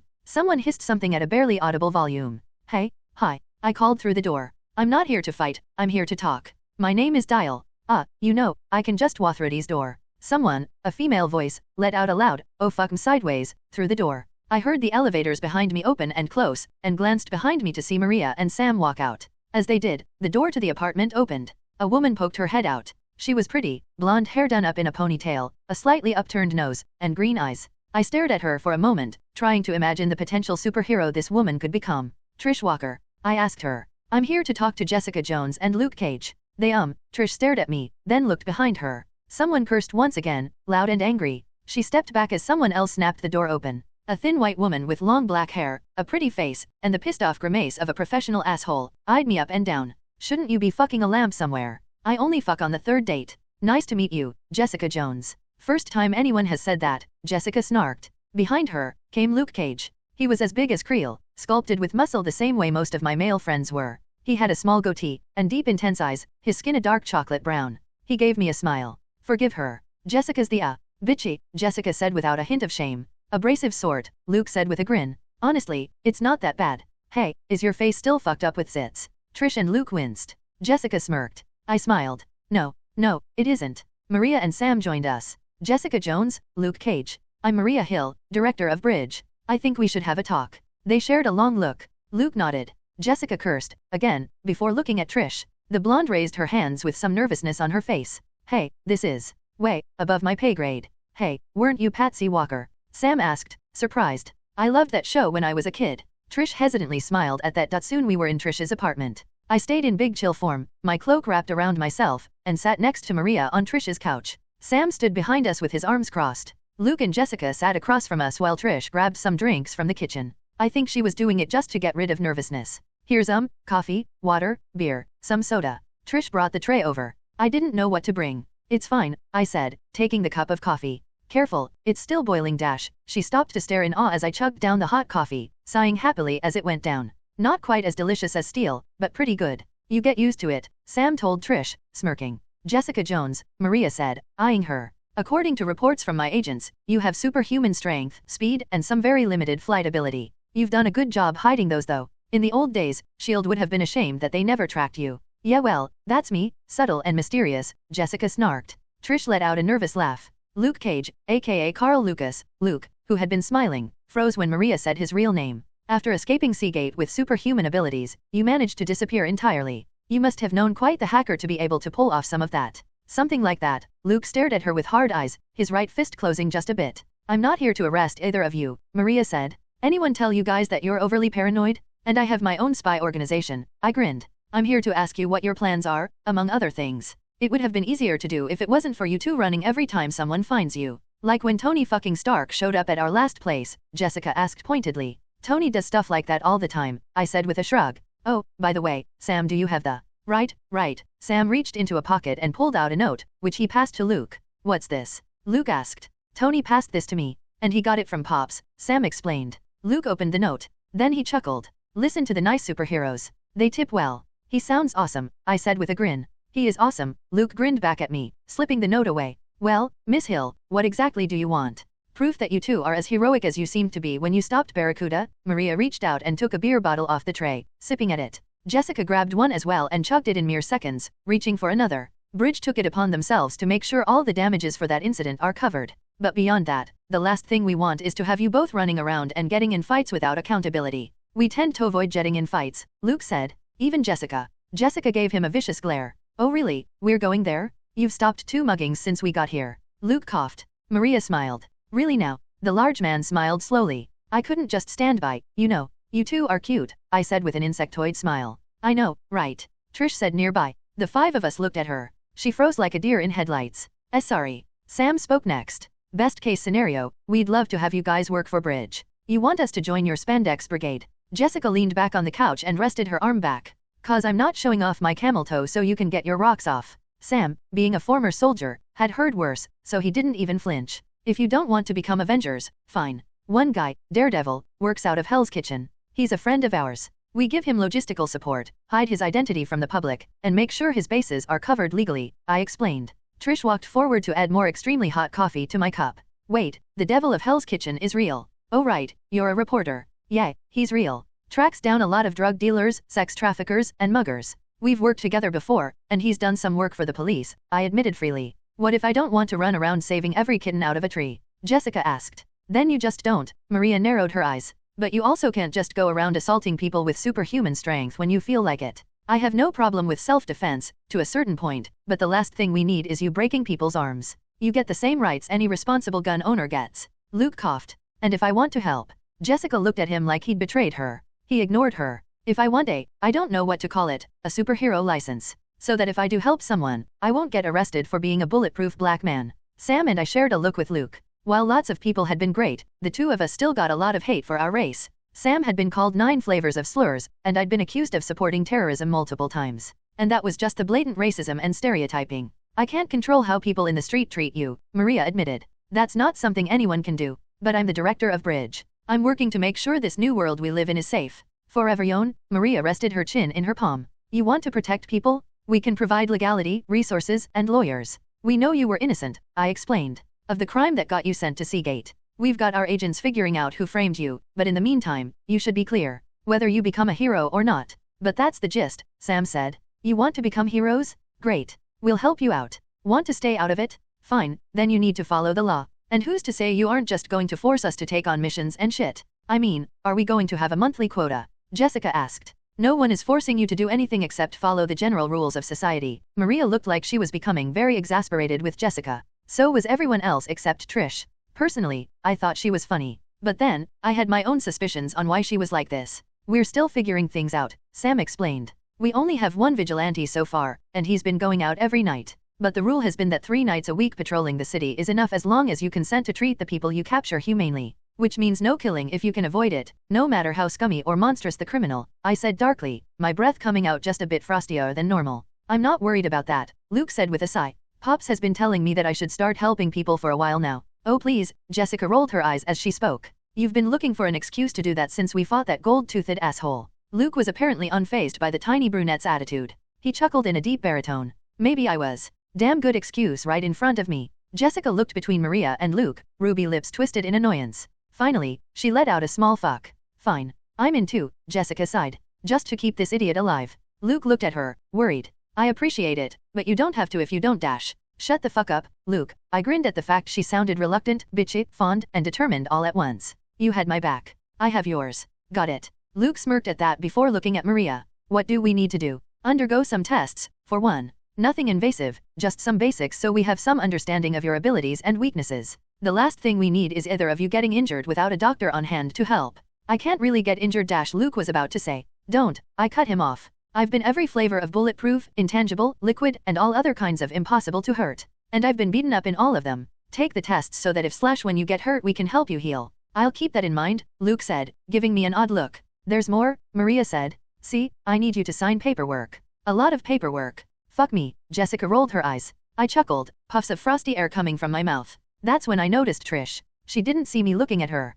I think that's why I could read her enviousness so easily. It was in the way she eyed Jessica and Luke for a long moment. Sam stepped around to talk to Luke, and Maria said something about armor, and Trish kept eyeing her adopted sister. I tried, for a moment, to look at things from her point of view. My superpowered sister, talking to the Avengers while I watched from the sidelines. In my world, Patsy Walker was a superhuman badass. Here, she was a former child star with a radio show that hated the name Patsy. I wanted to comment on that but held my tongue. Enviousness is normal. Everyone has it. Hell, I used to have it all the time when Steve or Thor would take their shirts off to reveal the pectorals and ABS of a superhuman. But hard work and a good diet combined with constant fights got me the same ABS now. And, if destiny had its part, Trish Walker might one day become Hellcat. Just a matter of time. June 1st, 2014. Maria Hill / Director of Bridge. Days after signing Luke Cage and Jessica Jones on, Maria walked through the Avengers Tower with Fury on one side of her and Victoria Hand on the other. The trio passed by Dial, Creel, and Phantasma, sharing a nod with them. As much as Maria would have liked to see what they were up to, she had business to attend to. Victoria was speaking quickly. Deathloke managed to disable the nuclear device, and Davida took down the tank. Quicksilver seduced the diplomat's wife however, so I still have to run damage control there, Victoria said in the voice of a woman who had lost all hope. Behind her glasses was nothing but exhaustion. Have Quicksilver report in on everything in Triplica - He already did, Victoria said. That's the worst part. His speed makes it so any busy work I give him doesn't last long. He's gaining a real discipline problem. He's good, damn good. But he knows it, and it's making him arrogant and selfish. He's starting to believe he can handle anything thrown at him. Maria shook her head. He's your responsibility, Victoria. But if you are having a problem with him being arrogant. She looked at Fury, whose eye twisted with amusement. The Avengers have been doing some new training. It might be just the thing to change that attitude of Petro's. Are you sure about that? Victoria asked with some skepticism. Trust me, they've all been running each other through the ringer recently. We'll work out the details later. How is the rest of the team? Excellent, Victoria smirked confidently. Ghost has been a huge asset to us since we found a way to safely help her with pain. Davida and her girls are incredible force multipliers, and Deathloke is taking well to the upgrades he's been getting. They're a good team, Maria, and we've been doing good work. Maria nodded with some satisfaction. That's good to hear. When you get the chance, I have a mission I'd like you to take on. A new problem. It seems Hammer Industries has more information than we thought. I'd like your team to start investigating them. Understood. Send me the file and I'll get started. Maria looked over at Fury. Now, the Raft. What's its current situation? The Raft, a large prison that had been getting built in secret in an undisclosed ocean of the Earth. Made to be able to sink underwater when needed, the prison had only been getting built when the Hydra uprising began. Afterward, Maria had poured significant resources into getting it completed. With the aid of Tony Stark Consulting, the prison had finally been completed and filled to half capacity. The trio entered Maria's office on the Avengers Tower. She circled her desk and sat down, steepling her hands together. Fury tapped on her desk, bringing up a holoscreen. So far, no escapes. All the idiots have been locked in their prisons. Who is locked up in there? Victoria asked.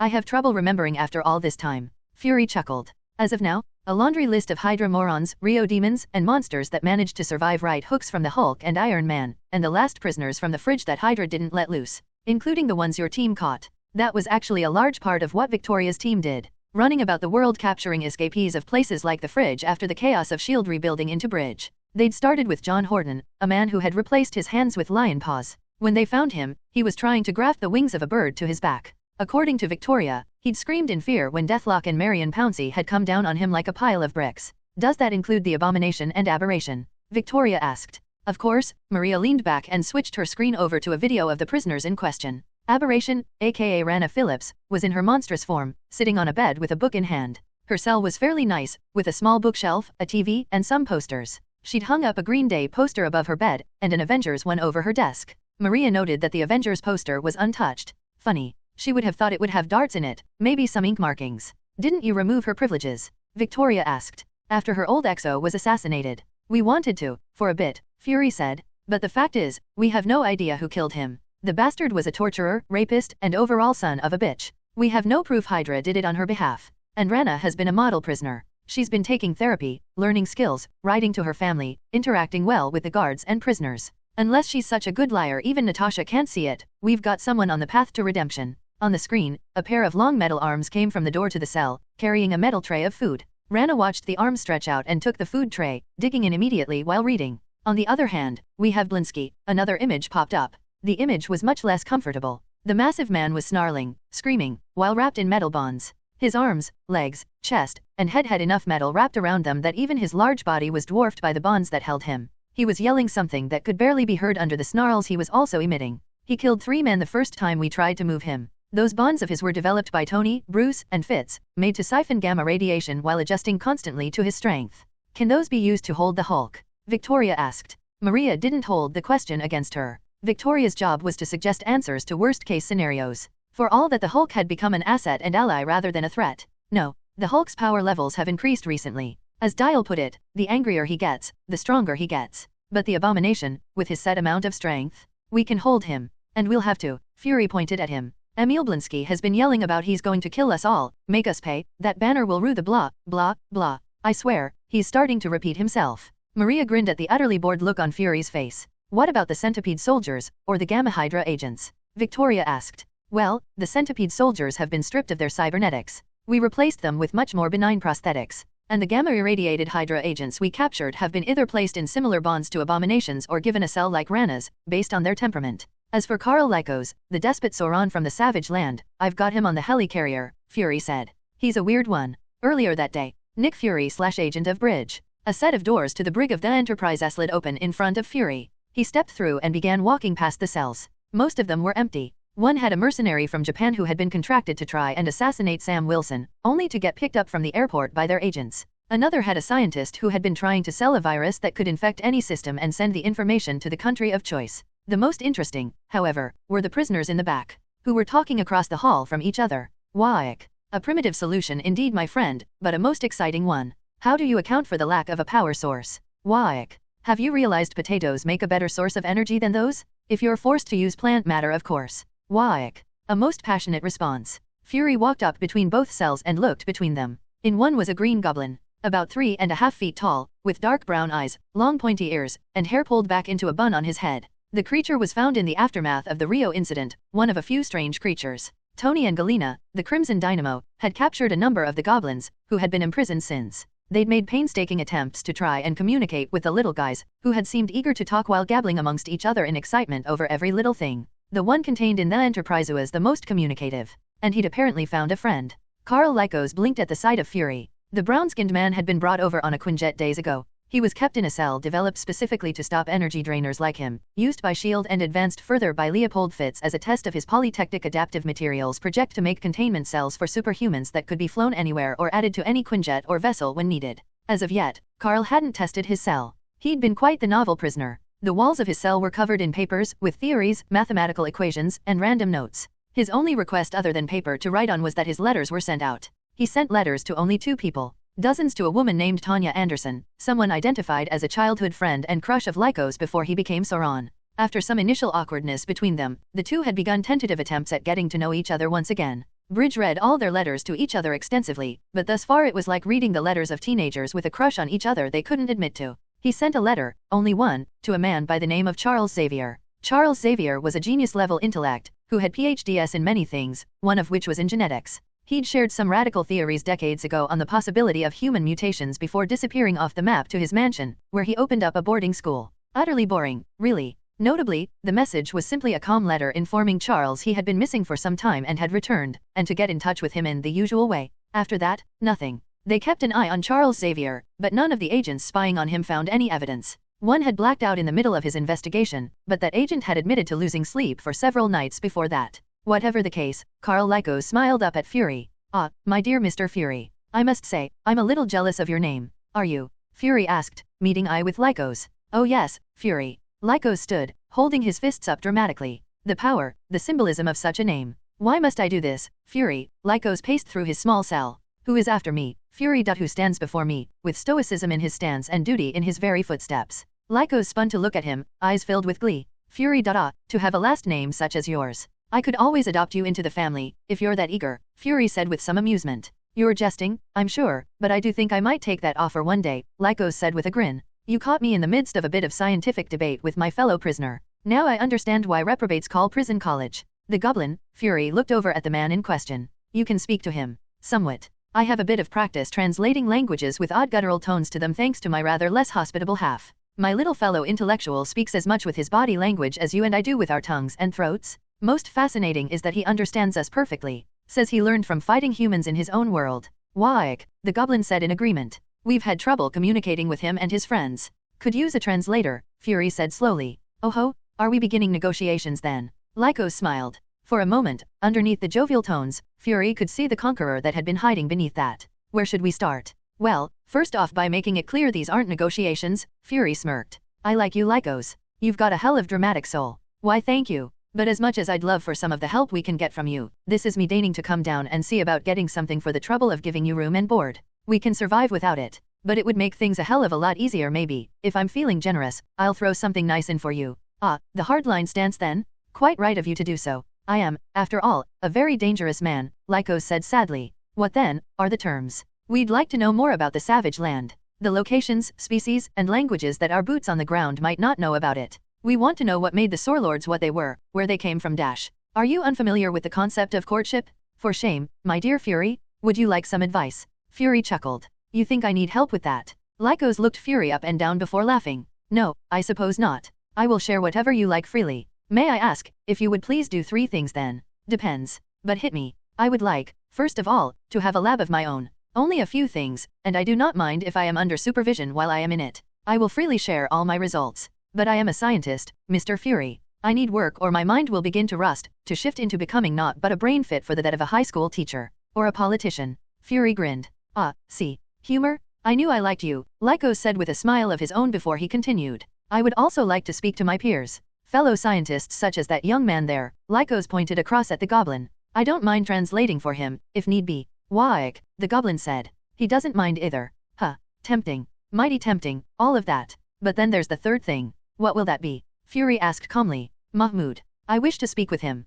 Face to face," Lycos said that with some sadness. "Maria Hill / Director of Bridge. What does he want to talk to Dial about?" Maria asked. "He wouldn't say. Just that he wanted to talk," Fury said. "I suggest we don't let him. Lycos isn't just a genius scientist. He's a man who had enough power to hold off 3 Avengers. Dial was one of them. For all we know, he's feeling like he wants revenge. Then we surround him with guns while they meet," Maria said. "In the end, Dial will decide. In the meantime, I have something else I'd like to talk about. AIM. They're becoming something of interest to us." Victoria nodded. "We have information on them from our contacts in the US Army." "Yes, we do. And it's worrisome. They're getting technology from thin air, making huge leaps in things we shouldn't be hearing about for decades. I don't mean to sound selfish, but I like it better when we have that sort of tech." "We'll get on it," Victoria said immediately. Fury only nodded. "Always good to have a dependable pair of people to point at your problems. Now, one more thing. What's this I hear about South American cartels arming up to take out a superhuman threat we can't track? Ulik the troll. Come you beautiful bastards. Come try and kill me." Ulik yelled in joy as he smashed down another wall. An army of Los Zetas soldiers ran through city streets, screaming and yelling at each other to get back. Los Zetas was formed by commandos of the Mexican army, who had deserted to eventually create one of the most powerful cartels in the world, using their combination of technology and paramilitary tactics learned from Israeli and US special forces to essentially own massive parts of the drug trade. They were known to engage in beheadings, torture, and rape. They were killers, thieves, and human traffickers. But for all those evils, they were not cowards. They fought like soldiers, with discipline and fury. When Ulik smashed through a wall, a hail of bullets landed on his face. After discovering that they couldn't pierce his skin with their assault rifles, they instead tried to blind and deafen him. When Ulik jumped at them, a well-placed grenade hit diverted him, so he killed 3 men instead of 10. They were brave fighters, as well as criminals. And Ulik loved that about them. Ulik grabbed one Los Zetas member around the neck, lifting him up and meeting eyes with him. I just want you to know, you're doing a good job. I am very proud of you died. Ulik blinked at the criminal. Well, you still did a good job.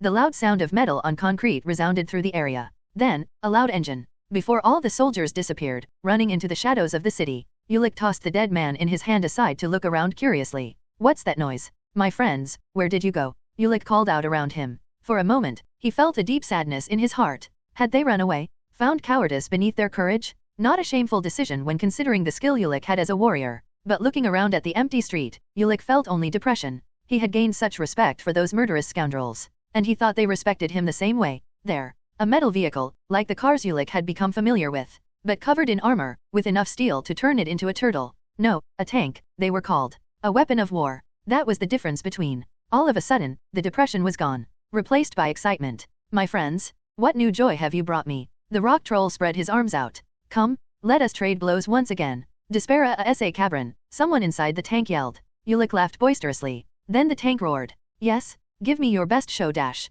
The cannon roared. Ulik was sent flying back into a market stall. He laughed as he crushed the wall behind him, went through a cashier stand, flipped over, and finally smashed into a butcher shop. Meat landed on Ulik's chest, a hunk of pork ribs.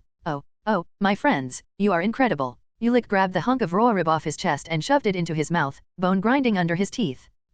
Needs spice. He rose up and noticed a canister of chili sauce on a shelf nearby. He rose up and grabbed the canister, ripping it open to pour over the ribs. Ah, great fights, delicious pork, and enough hot sauce to burn the tongue of even a troll of my constitution. Mexico is truly the best place in the cosmos. Chewing on bone, flesh, and sauce, Ulik leaped out of the supermarket to continue his reign of terror on the cartels of South America. June 2, 2014. Thor and I sat in the desert together. I was in Sandra's form, my legs crossed. Kamsin sat on my lap. Thor was next to me with Mjolnir in his fist. Above us, the storm raged. Sand, lightning, rain, and wind. It was interesting how hot the storm felt. But it also felt peaceful. 2 Asgardians channeling their powers into skies, working in tandem. Sort of. I am winning, Thor pointed out. The rain came down harder. You've got like 1,450 years on me, I said back, not opening my eyes. I did not realize we were allowed to make excuses, Thor chuckled. In that case, I am most famished. Feeling off my game. Lighting struck Mjolnir, the ozone smell mixing with the rain and dust. I ignored it to push harder, forcing the sand higher and higher. The sandstorm and the thunderstorm battled each other.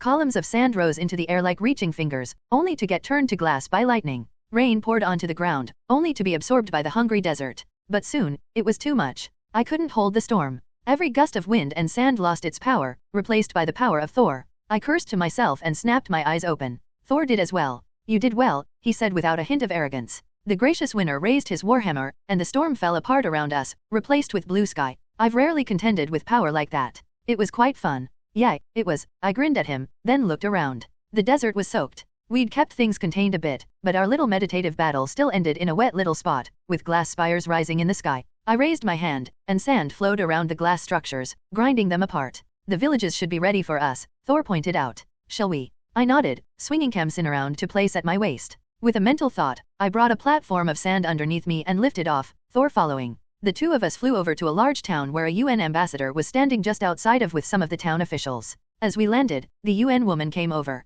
She had bright blonde hair, a blue business suit, and was sweating just a bit in the sweltering heat. We have everything set up, as promised, she said with a smile. They planted the seeds StarkTac provided. All they need is water. That was putting things lightly. The town was large, sure. It was also pretty dead. The place was covered in dust and dirt. A group of African children were staring at us in awe. I gave them a smile, and a small girl gave me a gap-toothed smile. She looked painfully thin, her arms and legs little but bones wrapped in skin. I will provide then, Thor said, flipping Mjolnir around in his hands. He raised his hammer, and in a few moments, the black clouds began to roll in over the desert town. The sound of thunder filled the air again, and the rains fell down in Africa. The village leaders stared at the rain coming down with wide eyes, speaking in their language with awe as the water poured down. Soon it began to pool on the ground, washing the dust away, the sound of rain on metal roofs filling the air. The UN ambassador, in a smooth motion, pulled out an umbrella, smiling as she looked up at the falling rain. You really are a miracle worker. Not at all. Just very good at what I do, Thor winked, getting a blush from the UN ambassador.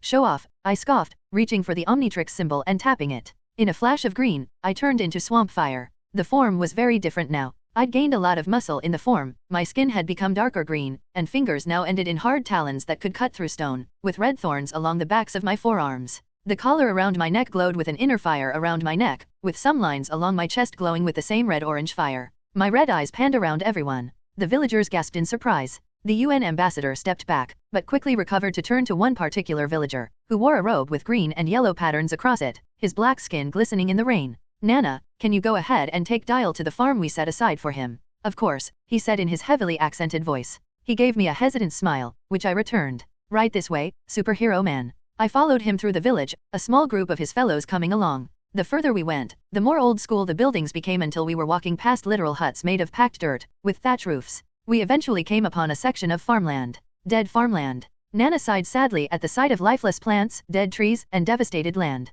The village hasn't had a good year. The war is over, but the famine has yet to end. Even with the rain, we won't be able to recover. Never say never, I said, feeling my mind stretch out. You planted the new seeds. Just yesterday we began, he said with an affectionate look towards one man, a guy around my age. Sammy, my son, planted it. Cacao mostly. Awesome, I reached out my hands. I didn't need to release any spores. Just touch my mind to the plants around me. As the rain soaked into the earth, my powers pushed the plant life to begin to grow. Usually, I didn't need water or nutrients to grow the plants, but when growing a massive field of different plants, I wanted to make sure they grew as healthy as possible. So the plants I grew pulled in all the water they could along with the energy I provided from my own body. Trees sprouted upwards in mere seconds. Yam plants shot up further downwind from us, along with sweet potatoes, sugar cane, and more. Sammy had done a good job, separating the plants out in neat rows, giving them room to grow. In mere moments, a dead field rotting in the sun became a lush forest shining with wet leaves and branches. Flowers grew in the distance as my power pushed a bit more than needed, until I could feel almost all the plants for a full mile grow with more life than they'd ever had. My God, Nana whispered behind me. I ignored him, focusing. After all, this was stop number 1. I had more places I had to go after this. Maria and Tony had come up with this. A lot of us had a lot of power. If we could use that power to make big public changes to places, we could build up a lot of goodwill for the Avengers. Personally, I was just glad to help. I didn't even think of the publicity until they mentioned it. Weirdly enough, I didn't worry too much about what the rest of the world thought of me. But it was awesome to see an African town given new life thanks to me. Seeing the little kids laughing as they played in warm rain, or grown men and women watching in awe, some crying. Felt good, doing hero work that didn't involve punches. Hopefully, the day would continue like this. Once I was done in the village, I rocketed in astrodactyl form to head to my next location. I flew up to the upper atmosphere, until I was in space, then flew towards Ukraine, going as fast as I could. Seriously, I could just go into space whenever I wanted. I may use astrodactyl almost purely for transportation, but he was one of my favorite forms. Once I reached Ukraine, I opened up a line of communication. This is Dial of the Avengers, coming into your airspace. Do you read me? Squawk. A female voice responded after a brief moment. This is Darkstar of the Winter Guard. We read you? Oh right, the new girl. I'm heading in right now. You guys aren't going to shoot me on the way down, are you? I was only half joking. After hearing that Craven had been openly training to be able to hunt me, I was more cautious about flying around Asia nowadays. No, we are not, the female voice on the other end said with a chuckle. Good, almost there, squawk. I twisted around as I began to rocket down into the atmosphere. I pulled my wings in and fell. The curvature of the earth slowly faded away. The wind shot past my beak soundlessly. Down below, I could see the town I was visiting. Despite the importance of what I was doing, only 2 people were waiting. I aimed for them, turning off my jetpack and twisting in the air to aim my feet at the ground. Just a few hundred feet from my destination, I released a burst of star power from my jetpack, enough to work as a gentle brake. I slowed down until I was hovering a dozen feet about the pair below. Then I released the jets, dropping in front of them. Hello, a blonde young woman said cheerily, as though a space pterodactyl hadn't dropped from the sky to land in front of her out of nowhere.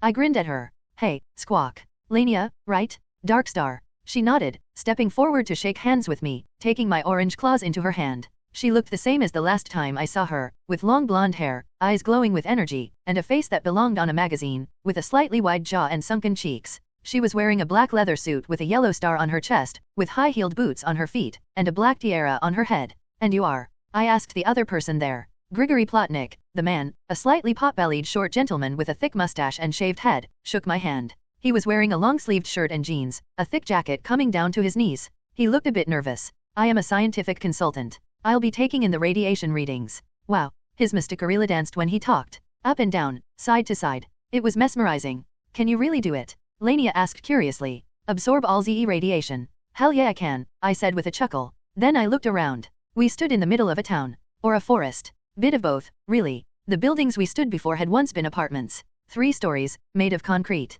Now though, trees had grown around the asphalt, plant life replacing the humanity that had once been there. Around 30 kilometers around us would be like this. Civilization in ruins, and the wild coming back to replace it. It was like something from a post-apocalyptic movie. Chernobyl. The 3 of us stood in the remnants of Chernobyl. I took my time to look around the place. As Astrodactyl, I was hardened against the sort of radiation that existed in space. But even so, the place had a haunting feel. The closest thing I could compare it to was video games. Even in Rio, in the destroyed remains of that town, there had been a sense of energy, of recent life. The place had only recently been struck, and even when no one was around your immediate area you could see it in all the little things, from fresh blood on walls, to spilled drinks, and the cries of people in the distance. This didn't feel like that. This wasn't a fresh disaster. This was something that was done. It had completed its work on the city. We weren't standing in a wounded city, but a dead one, decaying around us. Time to get to work, I said. My voice seemed to disappear as I spoke, swallowed by the city. I tapped the Omnitrix. In a flash of green, Astrodactyl disappeared. And NRG replaced him. I stood there in my massive armored suit, staring around. I could feel the radiation around me now, soaking into the world around us. It was disquieting, realizing how dangerous this place was to human life. And this wasn't even close to the most irradiated place in the world. Just the most famous. VE should get to work, comrades, I said. Oh, you do have a fake accent like this. Lania said brightly. Grigory glared at me, offended. EET is not fake. EET is how these aliens' language sounds in English, I said, exasperated. Now, vad EES the plan. Grigory was still looking suspicious of me, but he took out a Geiger counter, pointing it away from me. We walk to the most irradiated zones, and you will absorb the radiation. Very well, I said thickly. My armored body clanked along as I turned and started absorbing the radiation I could feel around me. Grigory blinked down at his Geiger counter as the number dropped like a rock. Let's get to know each other, shall we? I asked Lania. She nodded. The 3 of us began our track. You'd think an apocalyptic city would get boring after a while. But that's very untrue, as far as things go. Chernobyl reminded me more of video games like Fallout or Last of Us than any place I'd been to in real life. We walked through buildings that had accumulated a bit more radiation. Going through those places were what brought memories of games played a long time ago to my mind. The halls of apartment buildings were covered in faded-out wallpaper. Everything had a washed-out tone to it. There were piles of debris gathered in the corners, old newspapers, books, glass, and toys in the case of a room that had belonged to a small child. There were rooms with open windows that seemed to blend with nature outside, grass growing through what used to be carpet. At one point, I got a very odd feeling of wrongness when a breeze entered through my helmet's opening and ran along my face. It was only after a bit that I realized I'd never felt a natural breeze while inside an apartment complex. And I could feel the radiation. In some places, it was thick in the air. Grigory told me that we were headed towards the reactor, where the workers who were cleaning the site had evacuated to allow us to work in peace. That gave me time to speak with Lania, who, it turned out, was a gamer as well. I have never played the Fallout games, she said in Russian, the Omnitrix translating for me. But I played the Metro games. This feels so strange. Like I'm Artyom, but I forgot my helmet. Glad I didn't, I said with small chuckle from under my helmet.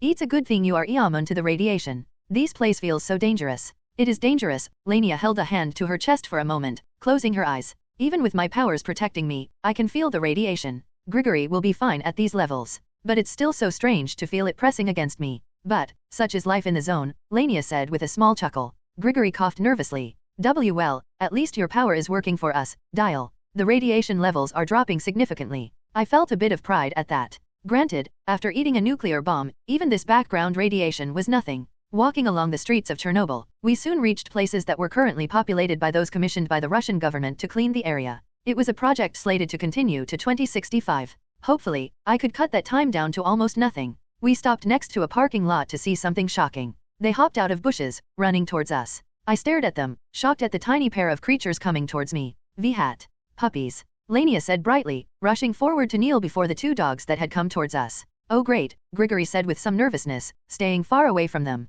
The puppies were so small and cute. One had black and white fur, a black spot over one eye, while the other dog had much more muddy red fur. Lania cooed at them as they ran up to her. One of them yipped in happiness as she ran a hand through its fur, while the other one came up to Grigory. The pot-bellied scientist shied away from it. You don't like dogs? I asked. I love them, actually, Grigory said immediately. But the dogs of Chernobyl are known to hold radioactive particles in their fur. I looked down at the red-furred bundle sitting on the ground in front of me. She looked up at me. Then she toddled over to me, tripping a bit over her own paws. Finally, she stopped at my armored boot and stood on my foot, looking up at me. I kneeled down and picked up the puppy, absorbing the bits of radiation clinging to her. She yawned, then curled up in my large palm, falling asleep. I am such a sap, I said in my heaviest Russian accent. So am I, Lania mumbled, holding her own puppy close. I waved her close and absorbed the radiation from her puppy as well. Grigory, thankfully, didn't say anything. I put the puppy down, and she woke up in moments. Lania did the same. We walked away, the puppies yipping and following us, to my surprise. We walked through the empty city, radiation flowing into me all the while. We soon reached Reactor 4. When the initial fallout of Chernobyl happened on April 26 of 1986, Reactor 4 was the one that caused it. It happened during a safety test, ironically enough. The whole thing exploded, sending radioactive materials into the air. We all know what happened next. Now, the reactor was covered in a massive steel and concrete structure. Called the sarcophagus, it was an impressive feat of engineering, made just to prevent the insanely deadly radiation from the 200 tons of material within from getting out any further. It was awesome in scope. It was also failing. I could feel the radiation from hundreds of feet away. As I pulled it into my armor, it started to become very clear that no amount of media really gave me an idea of the real scope of the place. We got to the very edge of where a person could go without protective gear. Grigory stopped, the puppies flopping next to him. This is as far as I go until you confirm the radiation is clear. He sounded skeptical. I couldn't blame him. Chernobyl had been around for a hell of a long time after all. It must have seemed like an impossible dream in some ways. Lania and I shared a nod with him, continuing forward. The puppies went to play in the bushes, more dogs joining them, while Darkstar and I entered the main grounds. Lania led the way, bringing us to a door. We went up some stairs and through hallways with faded paint and pipes along the walls, radiation filling every bit of the air. Downstairs again, then through more halls, twisting and turning as I pulled in every bit of the poison in the air. Funny. Chernobyl's radiation tasted like aged cheese. Inside felt like a survival horror game, even with all the lights shining our way. We had one specific goal in mind. We entered the main room. Inside, all the slightly old construction was replaced with ancient and rusted metal and destroyed concrete. The signs of an explosion were clear to see. The ceiling was far above us, with red walkways along the walls and yellow struts next to those. And the radiation had gotten worse. As it was pulled in and concentrated due my absorbing it, it began to take a visible hue of orange. Not sure how that worked, NRG's powers maybe, but it was odd to pull orange streamers of energy into my suit. This was the turbine hall. Destroyed equipment lay on the floor in front of us. I've never been here before, Lania whispered. She had a yellow glow about her now. You okay?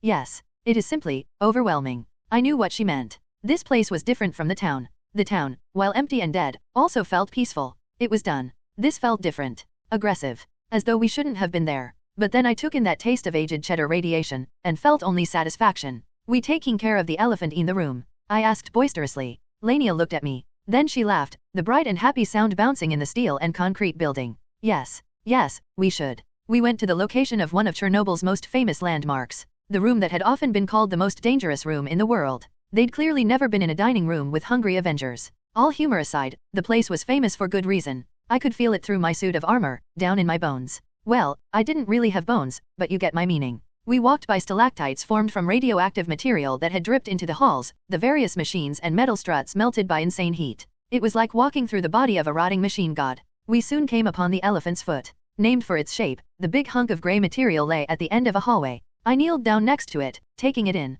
Not just with my eyes, but also with my senses. Not as bad as I thought, I admitted. You are kidding, yes. Lania said, sounding strained, her body glowing brighter, the gold energy around her now tinged with black. The radiation from this is insane. Yeah, but not as much as the bomb I ate. Still, I looked over at her. I will have to eat. Lania stared at me as though I'd lost my mind. Ee's too thick for me to risk simply absorbing the radiation, I explained. I opened up my armor, revealing my energy form within. I will eat EET, to be sure that EE's gone. And I will have to dig into the earth below to get all of EET. Oh, she said as I climbed out, surprised. You are much smaller than I thought. The body armor adds 1,000 pounds, I said with a laugh, standing completely in front of her. The orange-red light I emitted danced on the walls around us, giving everything an eerie light. Not seeing any need for preamble, I got to my knees and pressed my hands against the elephant's foot. Hopefully no one was hoping for souvenirs. I squeezed and pulled, ripping a large section of the material out. Then I shoved it into my mouth. Delicious. I crunched down on it with energy jaws, breaking it up in my mouth. I didn't use my hands for the next part. Now that I'd gained a taste for it, I dived in mouth first, ripping another part and swallowing it, then another, and another, until the large hunk of material was gone, replaced with what was underneath. Then I kept going in, deeper and deeper into the floor as I followed the delectable radiation within. This has been such a strange day, Lania mumbled behind me, watching in fascination as I got deep into my meal. She was holding something up towards me, but I decided to ignore it to focus on the job. When I finished making the elephant's foot and the radiation that had sunk underneath it into a light snack, Lania and I took another quick walk around the facility, absorbing radiation as we went. Weirdly, I wasn't feeling bloated or overloaded or anything. Guess after all this time, Chernobyl just couldn't come close to the nuclear bomb I'd eaten. Finally, I hopped back into my suit. Even with the radiation I emitted in my normal form, I still didn't emit as much as the elephant's foot had. Still, I didn't feel like putting stress on Lania if I could help it. The sad thing was, I wasn't finished. I could work for 3 days and complete the job, but there were more radiation zones that could use help as well. But hey, we had officially cleaned out Reactor 4 and some other parts. With that done, the workers had a clean zone to work from to do even more work, which was better in some ways. I'd rather not put every scientist and worker out of a job if I could help it, but I could make that job a hell of a lot safer. Grigory was outside with the puppies when Lania and I showed up. He was petting them while letting out little happy coos, the puppies grinning at him happily, my red-furred one sticking her tiny tongue out with joy.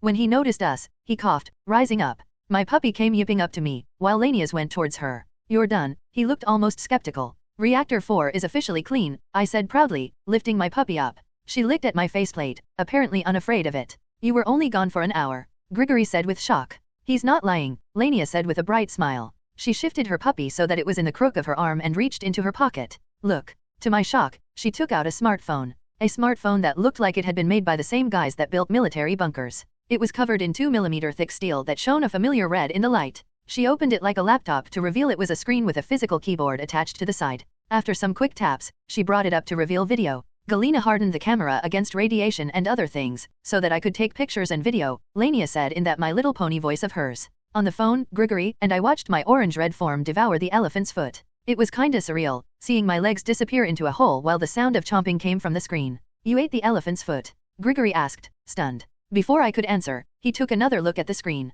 And that is what you look like under the armor. Well, I'm actually dangerously radioactive outside of it. I placed my puppy on my helmet. She curled up on the flat surface, and soon I could hear a puppy snoring through my armor. So I stay in it unless something really crazy happens. Grigory gave me a look. A very contemplative look. Really? He raised his Geiger counter to point at me. Can you show me? No, I said slowly. Because you might get too many rads. And the puppies would as well. But here, I got you something. Careful, it's heavy. I reached behind me and pulled out a chunk of something, passing it over to Grigory. He took a hold of it while wincing at the surprising weight of the object, blinking down at it. What is this? He lifted the rock-like chunk carefully in his hand. It was around the size of a tennis ball, and as I said, surprisingly heavy for its size. A piece of the foot. He staggered, staring at me in shock while dropping the chunk. Don't worry, it's inert. Crazy American, he mumbled, staring suspiciously at the chunk. I thought you guys might want to research it. That piece was near the bottom of where the molten parts of the foot were leaking to. Didn't reach anything important, thankfully, I said with a smile that he couldn't see under my armor.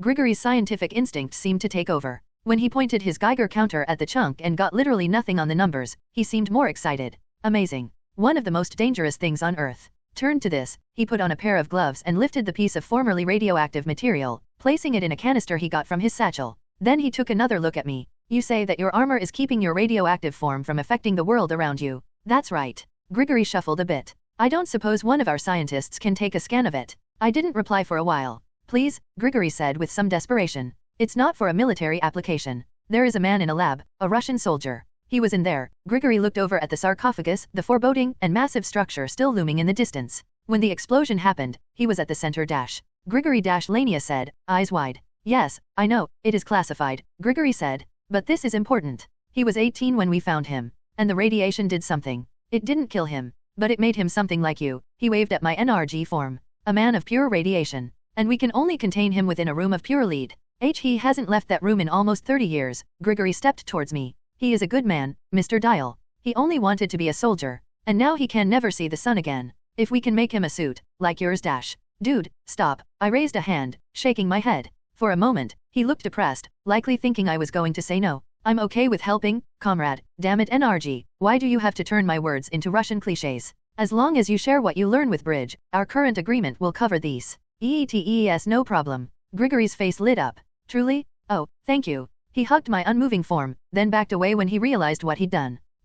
Thank you. Grigory coughed into his hand, while Lania giggled. Come on, Lania pulled at my arm. Let's see what the other scientists will think of all this. We walked along peacefully for a moment. Grigory's happiness faded a bit when he noticed something. Are you keeping those puppies? Lania and I carefully did not look at him. I see. Hopefully Jen doesn't mind me taking care of a dog. Carl Creel / Alloy. Creel was sitting in the labs of the tower, frowning at a computer screen as he clicked on file after file. Ever since he began his training, he'd been thinking of ways to improve his combat potential. He felt pretty good about his boxing training currently. Slowly but surely, he was getting back to the shape he'd been in before his powers and mind. But while he was getting better in terms of skill, he didn't feel like he was improving in any meaningful way compared to Dial and Phantasma. They'd gone on a patrol recently together. It was humbling, seeing Dial shift between forms at insane speeds to take down gangsters, while Phantasma pulled herself and a group into that mirror dimension and came out with unconscious bodies. Creel knew that comparing himself to those two powerhouses was doing bad things to his psyche, but he couldn't help it.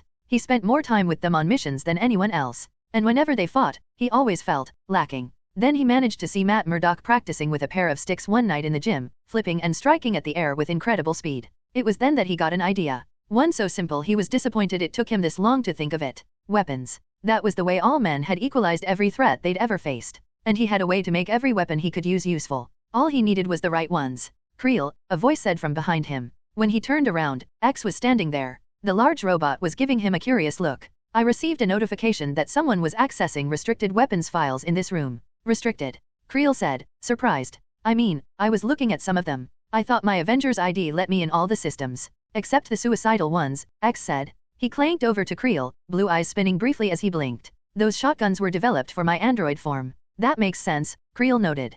Considering the recoil on these things, they would rip a normal person's arm off, but not you. X gave Creel a look. Your powers, much like my body, would make you largely immune to the recoil. Interesting. You are attempting to increase your combat capabilities. Figure that out, huh?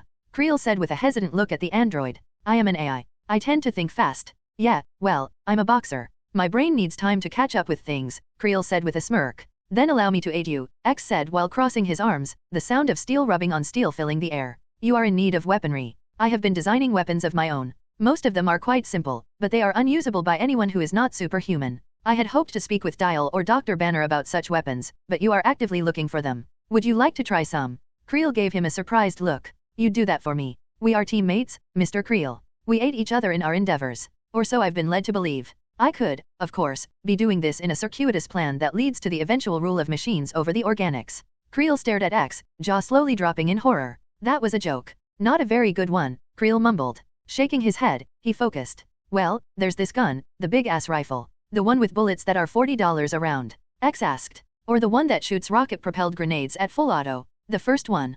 Creel said with some trepidation. That one will likely require your vibranium form. And it'll be quite effective on your target. Are you sure you don't want to test one of the directed energy weapons as well? Maybe later, Creel said a little nervously. He'd once seen War Machine and Iron Man use their unibeams in tandem. He didn't want to be in front of that sort of firepower, and was almost as nervous about being in control of it. Then again, well, not too much later, Creel amended. Very well. I would also like to request we spar. When Creel didn't reply beyond a silent raised eyebrow, X continued. As you must realize, beyond our origins, our power set is very similar. Durability and strength are what make us threats on the battlefield. But if I am to enhance my combat ability, I will need to battle those who can survive my blows, who can give them back in equal measure. When I was in the Savage Land, I battled a being named Bronto, who was the closest I have fought to a true warrior. While I did beat him, it revealed several issues in my fighting style that I would like to correct.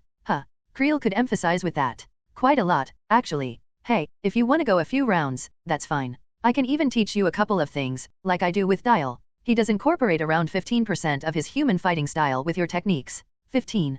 Creel chuckled. What's the rest of it? 57% is Natasha Romanoff's training. 3% is him preparing to transform. Wait, that leaves, Creel took a moment to think. 25%? What's that part? From what I can tell, wrestling moves and anime techniques. Usually while yelling the names of those moves. As the saying goes, if it works, it's not stupid. Nope. It's still stupid. But whatever, Creel got up with a smirk. Show me the big guns. Right this way, Mr. Creel, X said. The two men of metal walked off together, off to shoot giant weapons. Phantasma. At the same time Creel was making a new friend, Phantasma was running through the halls of a castle with Wanda by her side. The two witches were wearing their full costumes, magic swirling around them as they ran through a hall of ancient stone. At the end of the hall was a dead end. Despite this, both continued at full speed. Behind them came a crowd. They all looked exactly the same. Around 8 feet tall, they each carried a scimitar in both hands, and wore black skirts of human skin, one with a screaming face staring eyelessly from his belt. They also all had orange and black striped fur covering their bodies, with the faces of tigers. It should have looked ridiculous. The blood mixed into their fur, the roars echoing off the walls, and the way one nearly ignored an errant blast Wanda hit him in the chest with like a water balloon, made them into a horrendous threat. Ready? Phantasma shouted. Ready? Wanda shouted back. The witches' faces were set with determination as they raised their hands, Phantasma's fists projecting twin violet mandalas while Wanda's fingers sent scarlet energy spinning into the air. They both thrust forward. A screaming skull flew from Phantasma, while a chaotic blast of red energy danced from Wanda. They crashed into the wall ahead of them and exploded, destroying the wall ahead. They ran through the rubble and into the next room, a massive space as large as a stadium. The tiger demons tried to follow. Phantasma and Wanda spun to face them. No more running. They raised their hands and unleashed hell. Red lights flew from Wanda with insane speed, ripping rubble from the ground to smash bones and crush flesh. Phantasma's mandalas began to unleash flames that burned the stones to lava in mere seconds, forcing the tiger demons to trudge through ankle-deep lava to get to them. As the rubble melted, Wanda brought her hands to her chest, clenched them into fists, then swung her arms wide. The melted stone Phantasma created came to life with the red energy. It rose up in a dome around the tiger demons, who released a chorus of cries before they disappeared. Wanda opened her fists. The red energy flickered into a burst of starlight, and the molten stone fell to the ground. The tiger demons, even as they were scorched through, kept trying to reach the duo. The smell of burning fur and flesh filled the air, the demons surviving under temperatures that melted the scimitars in their hands and turned their skin skirts to ash. Phantasma grimaced in disgust at the face of a tiger burning alive, still roaring its hunger as it reached a clawed hand towards her. She kept her flames burning, while Wanda lifted more molten stone to splash over the group. It took far too long for the group to die. Long enough for the smell of their burning bodies to fill the air, and smoke to billow from them and fill the room. Finally, Phantasma and Wanda were done. The group was dead. Phantasma released her magic, leaning down to place her hands on her knees while gasping in great gulps of air. Wanda sat down on her butt with little grace, staring at the melting bones of the demons with wide eyes. You both are entirely inefficient. Wanda spun to look at Agatha. The prim and proper older woman was looking down at them with some disapproval. Ebony was wrapped around Agatha's shoulders, giving Phantasma and Wanda the same look. They were immune to magic. We nearly died. You would not have died. First of all, Agatha walked forward and stopped between the two young women, raising her cane before slamming the tip into the ground. The world around them shifted and spun, the lava pit falling away, the walls and roof opening up until they were standing on a platform above a grass-covered countryside. We were in the mirror dimension. Phantasma gasped, shocked. From the moment we entered the castle, I brought you and the Raxhosses here. I will have to teach you how to fight the subtler forms of entry into the mirror dimension. And how to better sense when you are in the mirror dimension. Agatha gave them both a look. Not all your opponents will make a song and dance out of entry into this realm. You, and the demons within, were always within my power. And if you had realized you were within it, you could have turned the world around us into a weapon, rather than that little song and dance. Then we will simply do better next time, Phantasma said firmly, hiding her exhaustion as best she could. Tell us how to do that. How we can be more efficient. Wanda rose as well, looking just as determined as Phantasma. Agatha smirked. A good attitude to have. For now, we will head home. Agatha slammed her staff into the ground again. Ebony let out a little meow, an orange ring spinning to life in front of her. She walked through without hesitation. Then the portal closed behind her. Wanda sighed. This is that tough love the Americans talk about, right? I do not think it is love, Phantasma grumbled. The two reached into their pockets and pulled out their focuses. Created under Agatha's tutelage, they were meant to channel their powers for more complex magical maneuvers. In this case, Phantasma pulled out a long rod of metal as thick as both her thumbs, inscribed with runes the color of blood, and long as her arm. Wanda took out a red piece of ceramic material, similar in shape to the letter M, and placed it on her head. Phantasma twirled the blasting rod in her hand before spinning it in a circle in front of her. Wanda brought her hands forwards in a clawing motion. Two holes in space appeared before them. Phantasma's portal glowed violet, spinning into existence to reveal Agatha's room, emitting darkness as it flowed as a perfect circle. Wanda's, on the other hand, was a scarlet scar in space-time, shaking and jittering as Agatha waited patiently. And they did indeed need to create two portals. Agatha would never settle for one of them depending on the other for something so basic in magic. They stepped through the portals, Agatha's face unmoving as they joined her in New York City once more. Good. I believe that will be enough for today. Tomorrow we will work on your meditation once more. The last thing we need is some dark spirit attempting to manipulate your minds. Other than you. Wanda mumbled, only to blush when she realized she'd said it aloud. Other than me, yes, Agatha said, her chin up and shoulders back. Good day to you both. Yes, Mrs. Harkness, Phantasma and Wanda said in unison. The pair of students turned and left, while Ebony the cat hopped off of Agatha's shoulders. To their surprise, the cat joined the pair in the elevator. The doors of the elevator shut behind Ebony, leaving the cat to stand between them with her tail waving regally behind her. Are we supposed to do something? Phantasma asked Wanda with a furrowed brow. I think she knows what she wants better than we ever will, Wanda said, fidgeting a bit. The elevator began to move downwards. Phantasma finally decided to ignore Ebony, who was certainly ignoring them, and looked up at Wanda with a smile. Despite everything, I'm very happy we have a new teacher. Wanda nodded while crinkling her eyes and nose. It's not what I expected. But I'm having a lot of fun. I didn't think what I did was related to magic before. It took me some time to realize it as well, Phantasma said. I thought I was some sort of freak when I was a child in the orphanages. When I read my first magic book, it was like I found myself. Wanda furrowed her brow. I never had to deal with that as a child. I only got my powers for revenge. And I always had my brother. Wanda gave Phantasma a long look. I'm sorry you dealt with that. Phantasma brushed a lock of hair behind her ear, thinking of what to say. Just then, the doors opened into the rec room, and Phantasma and Wanda looked out the elevator, taking in the sight in front of them. The Hulk sat cross-legged on the floor, chuckling. Natasha and Dial were sitting with him, Natasha smirking and Dial watching something while humming gently. A small fuzzy head poked out around Hulk. As Phantasma and Wanda watched, a tiny reddish puppy tumbled away from the Hulk, coming to a stop in front of them. She panted happily, staring up at Wanda and Phantasma, then yipped happily. Phantasma's heart melted into goo. Ave, she dropped down to her knees and looked at the puppy. She's so cute. Thanks, Dial said with a grin. I found her in Chernobyl.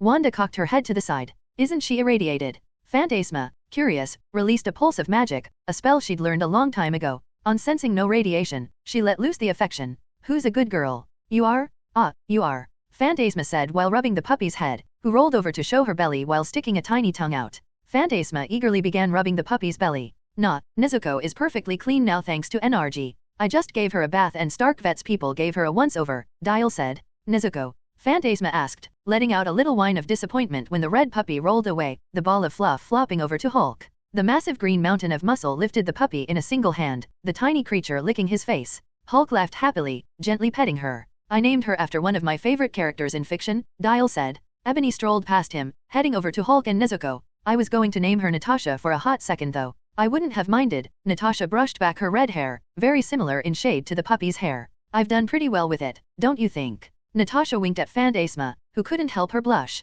You're gonna need to get ready for her to get really big though. Caucasian Ovcharka get pretty big. How big? Wanda asked, watching as Ebony stopped in front of Hulk, looking up. Nezuko poked her head out from her perch on Hulk's shoulder to look curiously at the other animal. Cat and puppy met eyes for a moment. About 200 pounds and 28 inches in height, Natasha said while watching Ebony and Nezuko curiously. Nezuko almost fell out of Hulk's hand, the green giant gently placing her on the ground. Nezuko toddled over to Ebony, tripping over her own feet. She hesitantly leaned forward to try and sniff Ebony, only for the black cat to press a paw to Nezuko's forehead. She's already pretty big for what the vet said her age was though. As Natasha was speaking, Ebony meowed at the small puppy. Nezuko blinked. Then, hesitant, she rolled over. Ebony meowed again. Nezuko sat. Is she training her? Wanda asked, eyes wide. Like Mr. and Mouse, Phantasma said, only to realize Dial had said the same thing. Phantasma shared a surprised look with her best friend before she giggled, Dial shaking his head with a chuckle. Ebony gave Dial and her an arched eyebrow, before turning back to Nezuko. She meowed once more, and Nezuko barked happily.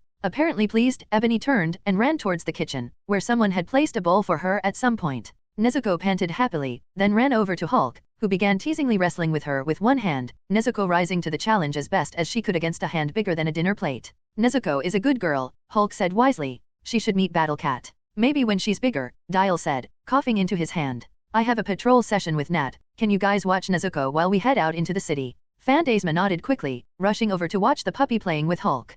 Can I come along, actually? Wanda asked Dial. I haven't done patrols often. Sure, more the merrier. Come on. The three of them headed out. Phantasma watched them go, before turning her attention fully on Nezuko. The puppy went to her and licked her hand, eliciting another giggle from the witch. Strange. Most dogs hated her. Nezuko was the first to be an absolute sweetheart. Phantasma decided not to question it. Today was becoming great. Mahmud /Dial. Natasha sent out a metal line from her right arm, latching onto a building with the adhesive tip of the line. As it went taut, she went spinning up into the sky like another spider-based hero, coming to a landing on a rooftop. I flew past her in big chill form as she ran across the roof, then leaped off, releasing 2 lines to slingshot across the city, flying alongside me for a bit. Wanda came along our right, floating on waves of scarlet power. The young Sokovian woman was laughing as she flew. I couldn't hide my own happiness, my wings fluttering on the wind. Something about traveling the city superhero style just never got old. We landed on a roof together, taking in view of the city before us. For a moment, the city seemed so peaceful.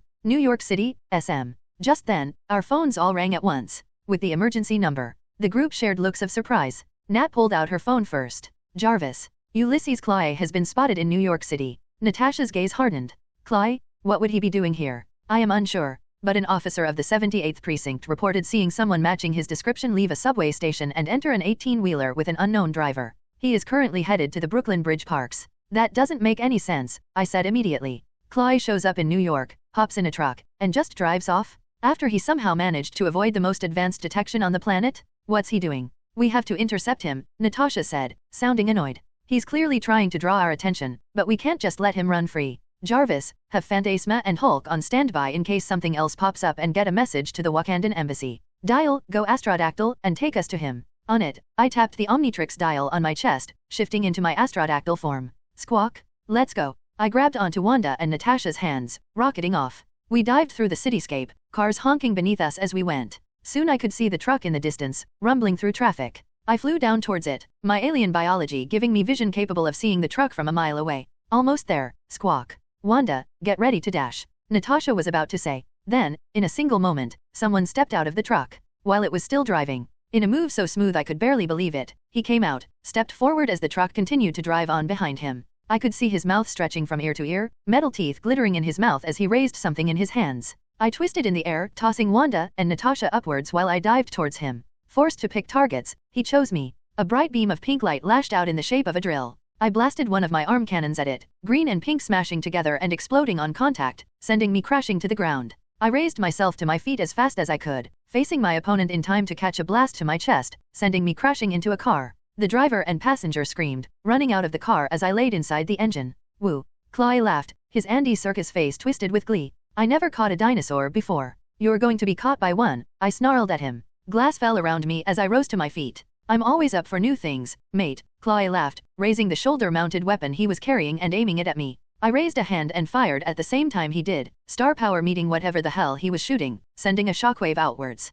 Wanda floated down on red energy and Nat landed behind me on a metal line, spinning two batons out that crackled with electricity. Ave, you brought your girlfriends. Chloe teased. Nat scoffed. If he had, you'd be done by now. She's not lying, Wanda said honestly. Ah, that's okay, Chloe winked at us, lips stretched wide. The trailer behind him began to shake. I brought enough friends for all of us. The trailer came apart into shards of steel. Behind the South African man, flashes of pink came at us. I had enough time to take them in. They were tall, bipedal, shining a metallic pink. Their legs, arms, and chests were thick with false muscles. Their heads were almost boxy in shape. A pair of large circular depressions rested where their eyes would be. They wasted no time running past Chloe and heading towards us. What, really? Chloe stared at them running past him, shaking his head. Honestly, no sense of drama. Hey driver. A pink robot poked his head out from the cab of the trailer to look at Chloe as I reached for the Omnitrix. Play the song. The robot pressed on the radio, and a song began to play. Robot Riot. From Phineas and Ferb, across the second dimension. Feeling like things had gotten extremely surreal, I jumped forward alongside Wanda, while Nat ran towards Chloe. The pink humanoid robot soundlessly ran through the streets towards us. As I blasted forward, I heard an exuberant cry. This is going to be awesome. Chloe roared happily. I'd been training myself for a while in getting my alien forms to work together much better, in getting the timing right to take advantage. And now, facing a bunch of robots, I had no better reason to go all in with that training. As the pink robots came towards us, I was flying forward at insane speeds as Astrodactyl. The second before we clashed with the army, I tapped the Omnitrix. In a flash of green light, I shifted, gaining hundreds of pounds, 2 extra limbs, and red armored skin. Astrodactyl flew towards them. 4 arms met them at sniper round speeds, slamming into the one in front. My fist sank into its chest. The spongy material folded under the combination of brute force and momentum. I grinned for a moment. Then the material of the robot flexed outward like a dim rubber ball, sending me flying back. Phew! I screamed in shock as I flew past Wanda, who stopped in surprise to watch me land on my back on the street. I spun back to my feet and faced the robots, thinking furiously. Rubber ball robots? Who in Marvel made rubber ball robots? Damn it, times like this the Marvel wiki would have been nice. I clenched 4 fists as 3 robots came in at me, one throwing a punch at me with a clumsy move. I raised my top right arm and parried the punch, using bottom right and top left to pull the robot into my grasp, where I pulled, trying to rip it in half. The robot let out a metallic sound as it stretched under the force of my pulling. Damn, like it's made of putty, I grumbled. Then another robot punched me in the face. It hurt. Not as much as Thor or the Hulk punching me, but it hurt. My yellow eyes flashed before another punch hit me, forcing me to let go of one of the robots. Okay. Brute force wasn't going to work. I'd have to get creative. Me and the 3 robots brawled through the streets, crashing through a glass window and into a bodega. My head scratched against the ceiling to send plumes of dust down as I tried my best to survive the onslaught. The robots weren't good fighters. I soon found myself fighting using the martial arts skills Natasha and Aries had taught me. I parried with my top right arm, blocked with my bottom left, caught a wrist in my top left hand that I used to toss my opponent. But nothing was sticking. Every hit I threw back, if only to get some extra room to maneuver, was only reflected back at me. We smashed our way through the bodega. I took care to guide the group away from people, trying to force them to follow me to the river only a short distance away. As I reached for the Omnitrix, Wanda and Nat were fighting as well. Wanda Maximoff/Scarlet Witch. Wanda had only a moment to adjust to the sight of a 14-foot titan being sent flying like a child in a storm before a robot was attempting to attack her. Of the 6 robots, 3 had come after her, with the others running for Dial. Having seen his attempt to attack them, she floated above them and raised her hands to block one punch with a red barrier, hissing in pain at the psychic backlash the force of the attack caused. She wrapped her power around the offending robot's arm, pulling at it, only for the arm to stretch like putty as a red line of power pulled at it. Wanda let out a gasp of frustration when another punch landed against her barrier, forcing her to fly upwards as it began to shatter. The instant she lifted up, the robots tried to jump after her. She dodged one and tossed a ball of red energy at it, sending it flying back. Whatever their strength and durability, they still needed to follow the laws of physics, so she could at least toss them around while they were in the air. The one she smacked out of the sky smashed into a car, then bounced back to its feet, body snapping back to its original form. She thought for a moment as she dodged another pink humanoid. They were like rubbermen, made to bounce from every injury and just return to normal after every blow. She had to be creative, efficient, like Agatha had taught her. Thinking of her mentor brought her a few ideas. She dived down to the ground, dodging around a pink fist, raised a red wall of energy to block a tackle, then dropped to her knees to slide under her last attacker before spinning on the ground and hopping to her feet to face her 3 attackers. The pink humanoids rushed after her. For a moment, despite the difference in appearance, she was reminded of the Raxhasa demons. The same relentless need to attack. The pink humanoids, however, were almost eerily silent as they rushed for her, the only sound they made being when their feet ran over the asphalt, like foam slapping against stone. In some ways, she preferred the roaring tiger demons. She focused herself, watching the 3 robots rush for her. Just before they could get to her, she ripped open a hole in space in front of her. 2 of the robots ran into the hole, unable to stop themselves. The last one tried to stop himself. Then Wanda created a large wall of energy behind him and moved it forward, shoving him bodily through the hole. She walked around the scar in spacetime to stare at where the robots had landed. A single pink hand was still reaching up towards her. From a pool of lava, she was looking down at the Erta Ale volcano in Ethiopia, a place she'd heard had an active lake of lava. She'd kept the place in mind for some time after. It looked like it had become useful now. 3 pink humanoids swam in the lake of lava, sloshing around and trying to reach for her. She stared at them. "How much heat can you take?" she asked, dumbfounded. Apparently, not an impossible amount. Even as she watched, the pink robots' forms began to slough and melt, mixing into the magma. She continued watching them, keeping her head on a swivel in case another tried to attack her. But when one spoke, her head snapped around. Well, this was unexpected, the center robot stilled. Then it looked up at her with an awareness that it hadn't had before. "Quite an elegant solution you've found for defeating my humanoids. I had no idea that magic was capable of creating portals between New York City and, Ethiopia. Who are you?" Wanda said immediately, raising a hand surrounded in power. "The creator of these things. That and so much more, my dear Ms. Maximoff," the male voice said from the robot as it continued to melt into the lava. "But we'll leave that conversation for another time. Ta-ta." Then the robots exploded in an instant, sending pieces flying about and lava spraying upward. Wanda hurriedly shut the portal before a wave of molten liquid could hit her in the face, grimacing. She looked around, a scowl on her young features. What a pretentious. Gah. Then she created a wave of red energy under her feet, launching into the air. Natasha Romanoff/Black Widow. Natasha jumped off a hot dog cart and flipped through the air, landing on an awning. The hot dog cart was blown apart by a blast, sending pork-based products and hot dog water flying about. She unleashed a grappling hook to a nearby roof while in mid-flip, a small motor on her waist pulling her up into the air. As she lifted upwards, she twisted until she was upside down, hooking her legs around the wire, then shooting the handgun as she was brought higher and higher while upside down. Jesus. Chloe ducked behind a brick wall, laughing as bullets hit a nearby wall.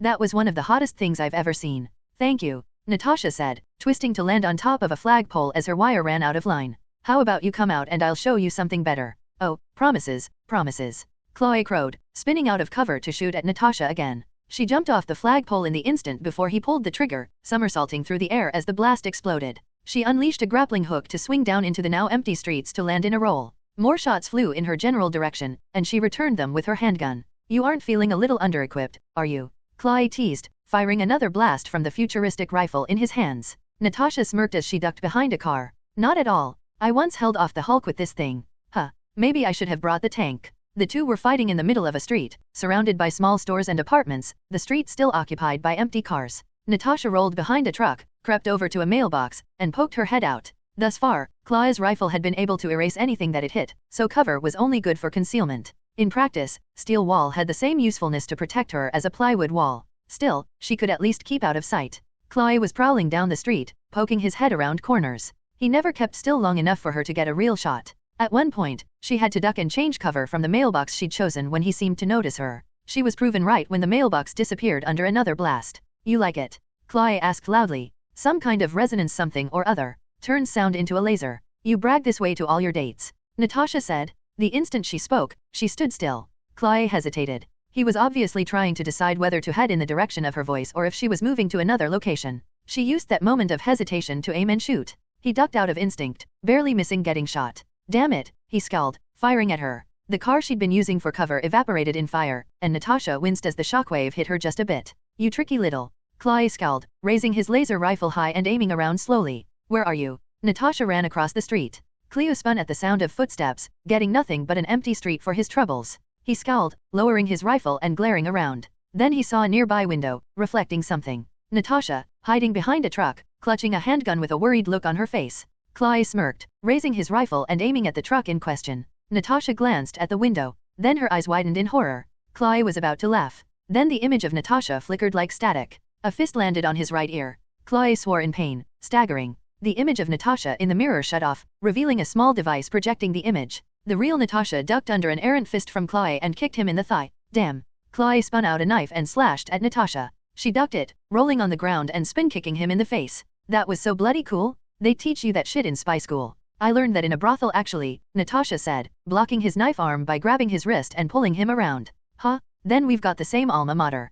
Chloe shot his rifle at a nearby wall, blowing up the bricks and spraying the pair in debris, forcing Natasha to let him go or be brained by a brick. She backflipped over a knife slash and smacked his rifle away with the flat of her palm, only to cover her face with her arms when he used his knife to cut a flashbang grenade off of his own belt. He grabbed the pin by his pinky in midair, and spun around as the grenade went off a few seconds later. The burst of sound and light made Natasha disorientated. She'd managed to avoid the worst by covering her eyes, but Chloe's move had been done skillfully. She staggered back, unable to hear anything. Too bad, love. Chloe rubbed his eyes, aiming his rifle at her. The leader has a list of people he wants to survive for his new world bollocks. You ain't on it. He pulled the trigger of his rifle, only to get nothing but a loud whining noise from it. What the dash? Chloe stared at the gun. A black object sat on the side, on the same spot where Natasha had slapped it away. He had only a moment to comprehend that. Then another to realize he had yet to let go of the trigger, and the gun was whining louder and louder. He shouted, throwing the rifle away. A sound like rubber gloves soaked in grease squeaking on glass filled the air when the rifle exploded in Chloe's hand.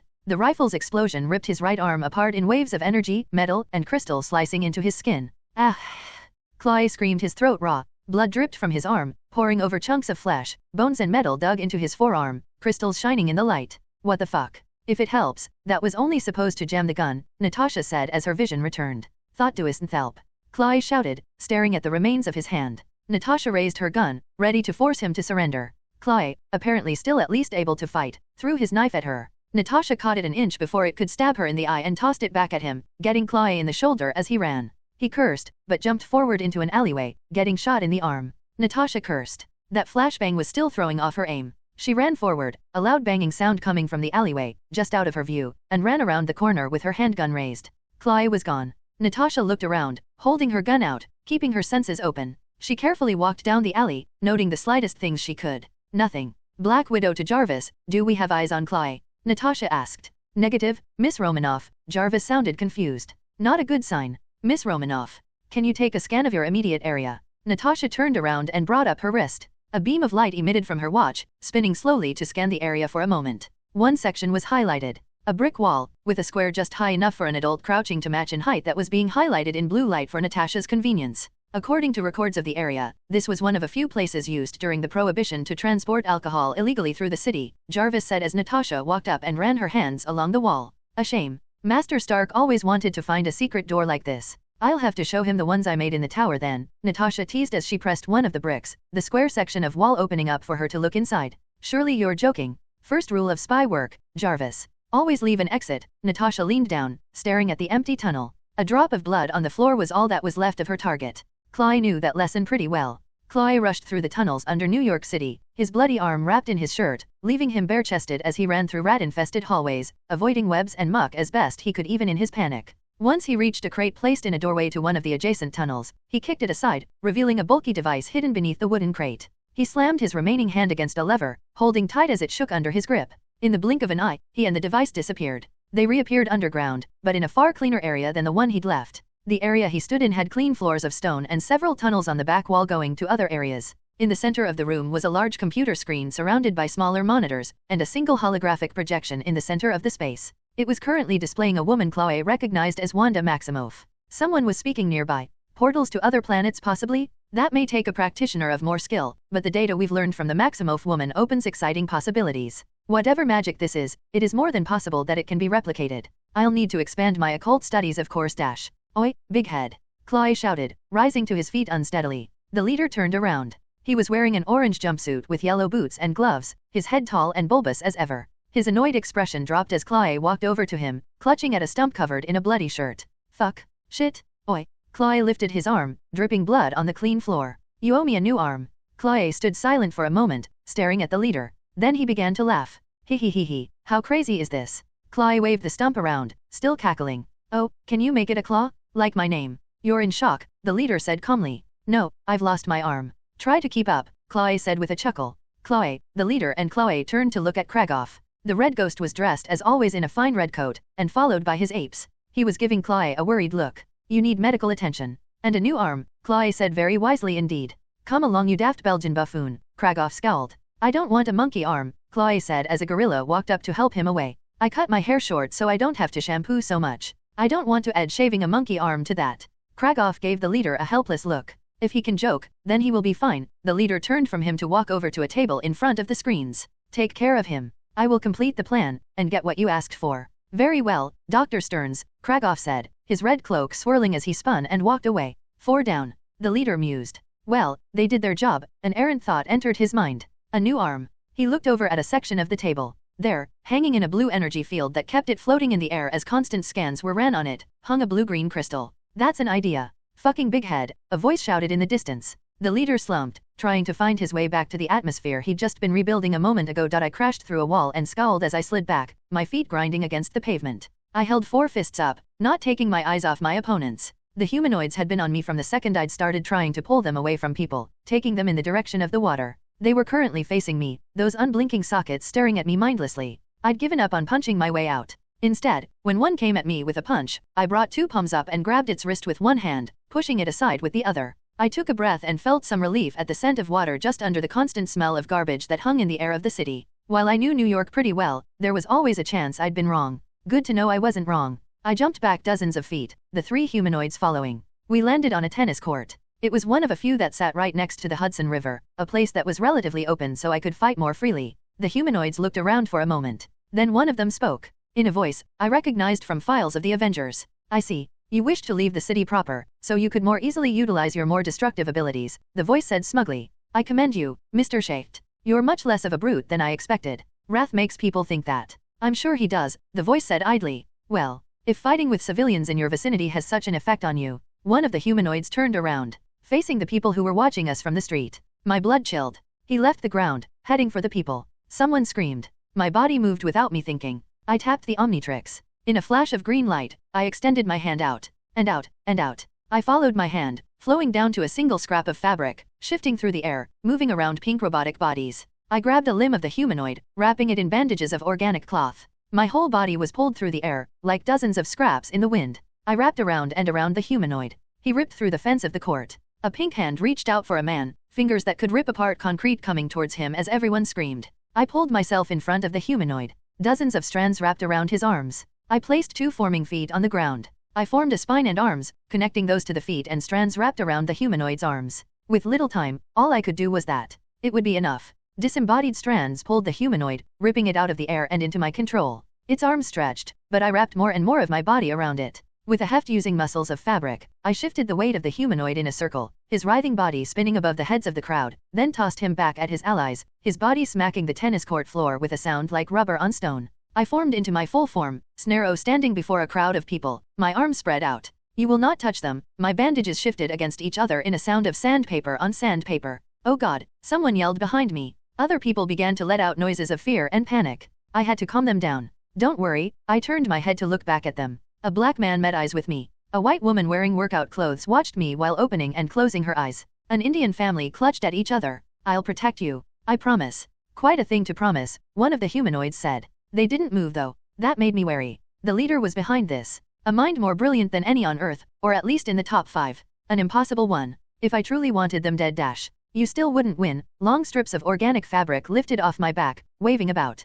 People were watching me. I had to say something to reassure them. I projected my voice as much as I could as I spoke. Heroes are the ones who make impossible promises. Then they keep them. Every good firefighter, cop, Avenger, doctor, makes an impossible promise to the world. Then we make those promises come true. Doesn't work every time. Sometimes we can't force the world to do what we want. But today, right now, reality is going to bend to my whim one more time. You aren't touching them. The humanoids moved the instant the last word left my, whatever I had in place of lips. One jumped towards me. The other two headed to my left and right side. I snapped out my arms to the side. Fabric split the air at high speed, wrapping around 2 lampposts placed on either side of me, turning me into a wall of bandages. The humanoids hit me, stretching my body back. The people finally started running away. Good. This was going to get sticky. The 3 pink humanoids grabbed portions of my body and started pulling at the wall my body was creating. I released the fabric at my left and right side, reforming my body in the center while 2 humanoids struggled with the fabric I'd left behind. My chest and waist grew new arms and legs immediately. I snapped a hand out to grab the robot directly in front of me, holding his head tightly in my right hand.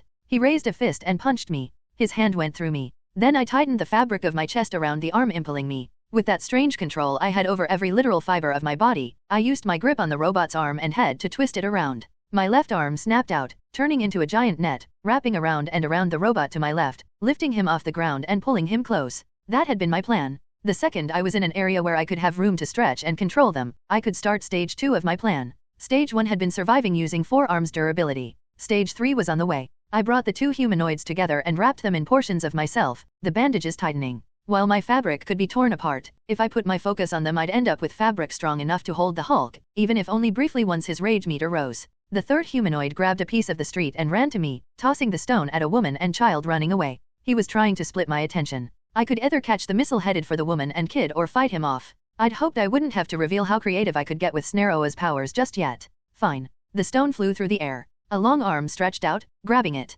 I squeezed down hard. Paper beat rock, the asphalt crumbling. With a new 3rd arm, I tried to grab the last humanoid as the other 2 struggled in my grasp. The last one ducked around the arm, grabbing it and pulling it. I let him, dragging the other 2 along so that the 3 of us slammed into that humanoid. I had them. Fabric filled the spaces between us. I was through. I wrapped around their forearms, elbows, knees, even around their fingers. I must admit, I underestimated the capabilities of this alien, the leader said through his robots. The level of strength of its organic material is impressive. Mention that when you update the wiki page, I said harshly. I'm not going to banter with you, Stearns. You tried to kill people. I twisted my body around, pulling and tugging the humanoids as they struggled inside of my body. I'm breaking your toys. Then we're coming for you. How drama dash the humanoids were cut off when I twisted one last time, heft them into the air, then tossed them up and forward, towards the Hudson. Organic fiber flexed and tightened, rubbing against pink skin in a raspy sound, before I tapped the Omnitrix with one of those fibers, ripping myself away to leave them bound into a massive ball of bandages. In a flash of light, Snarrow was gone. And my body was now green goo. I brought my hands up and aimed at the ball of robots and fiber. With them coming down over the water, I didn't have to worry about property damage. In goop form, I changed my body's composition to something I'd found had the best all-around effect on any material. With my gelatinous palms facing the ball, I sprayed them with a blast of precise liquid. Like Snarrow and Forearms, I'd spent a lot of time perfecting this form with Aries. So my spray was much more focused, much more powerful, practice giving me control. The green spray hit like an emerald fire hose, keeping them above the water. And it began to eat through their bodies, acid digging through their forms, slicing through Snarrow's fibers. Pink limbs began to turn to steam and liquid, my acid having an odd effect on whatever the humanoids were made out of. I watched with narrowed eyes and kept it up until they landed in water. I cut off the spray, watching as green and pink mixed and flowed in the water. My acid was becoming diluted by the water. Funny. With how bad the Hudson smells, I'd almost expected my acid to cause an explosion. Lava, then acid. The day has run on a theme it seems, one of the humanoids said. Half its head was melted away. Still, I've found something interesting. I assumed your most dangerous ability was the new aliens. But this new growth in technique has given me new avenues to explore. Good lord, will you just shut up? I snapped, already irritated with him. How ruuchchchchchchchchh. The head finally finished melting, disappearing into the waves of the river. I changed back into human form. At the familiar sound of someone flying in on Scarlet Chaos power, I turned around. Wanda landed behind me. You won too, she asked instantly. She smiled happily. Those robots were very strong. No, neither of you's won. I couldn't hide my frustration. The guy is a genius, and Chloe is a criminal mastermind. Beating up robots might as well have been foreplay to that guy. If anything, we just made it so whatever method we used won't work the next time. Unless Nat caught Chloe, all we did was cost him resources. Then I have bad news. Natasha walked over to us. She was holding a piece of machinery that looked like half-melted scrap. Because Chloe escaped. He's down an arm, but he was alive. Fuck. I couldn't help it. Even though I was glad I'd stopped the robots from harming anyone, I knew enough about comic book bullshit to know that we'd been distracted. Distracted in a way we couldn't ignore without allowing property damage or murder. Calm down, Natasha said. She lifted the machine in her hands. We have a lead. Once our next mission is done, we'll track him down. I know. I said slowly, my eyes still on the water. I'm tired of having these guys hiding in the shadows, Nat. We need to start taking them down. Before they start threatening more people. Faces flashed in my minds. Faces of those I'd saved. Those I had to yet to. I was getting tired of guys like the leader, Kragoff, Hydra, coming out to cause trouble, then getting away scot-free. It was interesting in comics, having a constant menace in the background. In real life, I was ready for it to be over. We'll get them. Nat pulled my arm. We met eyes. She gave me that look. A combination of telling me I was being dumb, but also understanding why I was being done. She gave Steve and Bruce the same look sometimes. I think we did a good job, Wanda said shyly. I looked at her. On seeing the hopeful look on her face, my lips lifted upward. We did. Sorry. Just a little frustrated. Okay, let's get back to the tower. Still, the frustration was setting in. If this next mission didn't go as planned, no, it would go as planned. I wasn't going to accept anything less. Bruce Banner / Hulk. Good puppy. Hulk patted Nezuko gently on the head. She yipped happily, rubbing against him, licking his palm. Hulk had a large smile on his face as he tended to the puppy. The Hulk, petting a puppy, a voice brought Hulk's attention to the television screen nearby. At the sight on screen, the minds of Bruce Banner and the Hulk reeled at the same time. Samuel Stearns, floating against a blue background, was eyeing the Hulk. I can imagine this would be quite confusing for your detractors. Stearns, Hulk snarled. Nezuko whined, scared by the rumbling sound that filled the air at his growl. In the flesh, Stearns crossed his arms. So to speak. It is good to see you. Keep him talking, Bruce said to the Hulk. Jarvis has to be tracking where this broadcast is coming from as we dash. He is not, Stearns smirked when Hulk's eyes widened, Bruce's mind freezing in shock. No, I did not read your mind. But I have worked hard to understand the mind of Bruce Banner and the Hulk. Jarvis will not know I was here until you tell him. On the subject of understanding you, however, why should Hulk not smash TV? Hulk said pointedly. Well, considering how Stark works, Stearns said with a hint of disgust. I imagine this TV is expensive. And I simply wish to speak to you both. About what? About gamma radiation. About gamma cells, Stearns raised a hand to his chin. I've learned much, in these last weeks. Lessons both of a practical and theoretical nature. But gamma radiation has led me on a merry chase. Discovering and dismissing things on a subject I had thought was cut and dry. It is interesting, isn't it? That objects of power, such as the Tesseract and Loki's scepter, emit gamma radiation? That the same energy that granted my intelligence and your strength, gave the Maximoff twins energy projection and superhuman speed? Even if we consider the interference of other energies, environmental factors Bored, Hulk whispered to Bruce in their mind. It's fine. I'm listening. Pet Nezuko and I'll keep an eye on him, Bruce reassured him. Hulk did just that, brushing a large finger across Nezuko's back. The tiny puppy barked happily. Stearns ignored her, continuing to speak. Why us, Bruce? Stearns said softly. What allowed our powers to manifest? Gamma radiation? If so, then why is it only in recent years that we've heard of powers like these manifesting? Why do they have such a wide range of effects? How did Omnitrix manage to stabilize those survivors in that horrific graveyard? Hulk grumbled. What big head saying? First, please don't call me that, Stearns said politely, though there was an edge to his voice. I would like that to not become a thing. And what I'm saying, is one thing. What is the destiny of gamma-mutated beings? Stearns slowly smiled. The power we hold, the potential we have. Why should it belong to us alone? These gifts we have. Imagine, a world where all humanity has power. Power to defend themselves, power of immortality, strength, and intelligence. Why should these traits be a rare gift, and not the norm? Stearns stared into Hulk's eyes, meeting the gaze of two men at once. Haven't you found peace, Hulk? Among allies, friends, who love you and care for you as you are. Why shouldn't we share that gift? What if, when someone like us finds their way into power, they don't have to spend their life hunted, ostracized, kidnapped by brutes begging for scraps of greatness? Can you imagine a world, my friend, where all of us are Avengers? Hulk stared at Stearns. Bruce said nothing to him. Hulk was left to answer on his own. Blinsky. What about that buffoon? The leader said. Hulk monster. But good. Blinsky monster. But bad. He was evil from the start, Stearns protested. Gamma radiation had nothing to people good, bad, dumb, make all like Hulk. Not good. Hulk placed Nezuko on a counter, where she toddled over to a bowl of food set for her. The puppy began to eat happily. there will be growing pains. Those who wish to use that power to become evil. But that is the truth of humanity. It is worth the risk of a few evil men coming into power, if I can guarantee the elevation of humanity as a whole. That's insane, Bruce said within the mind of his monster, giving everyone gamma powers. Unless he can guarantee that it'll be safe, any number of mutations can occur. And even if they do, super soldiers are never dash. I can see I won't convince you, will I? Stern sighed. It is all right. I will wait. When you see what the world I make will be like, the TV screen shut off. But his voice still echoed. You will see, my friends. Gamma mutates are humanity's future. In a universe of horror, we will save the world. No matter who tries to stop it. That is not good, Bruce said, immediately wincing mentally at how little that statement really said. Mind if I take over? Hulk looked reluctantly at Nezuko. He wanted to spend time with the puppy, now that the boring things were done.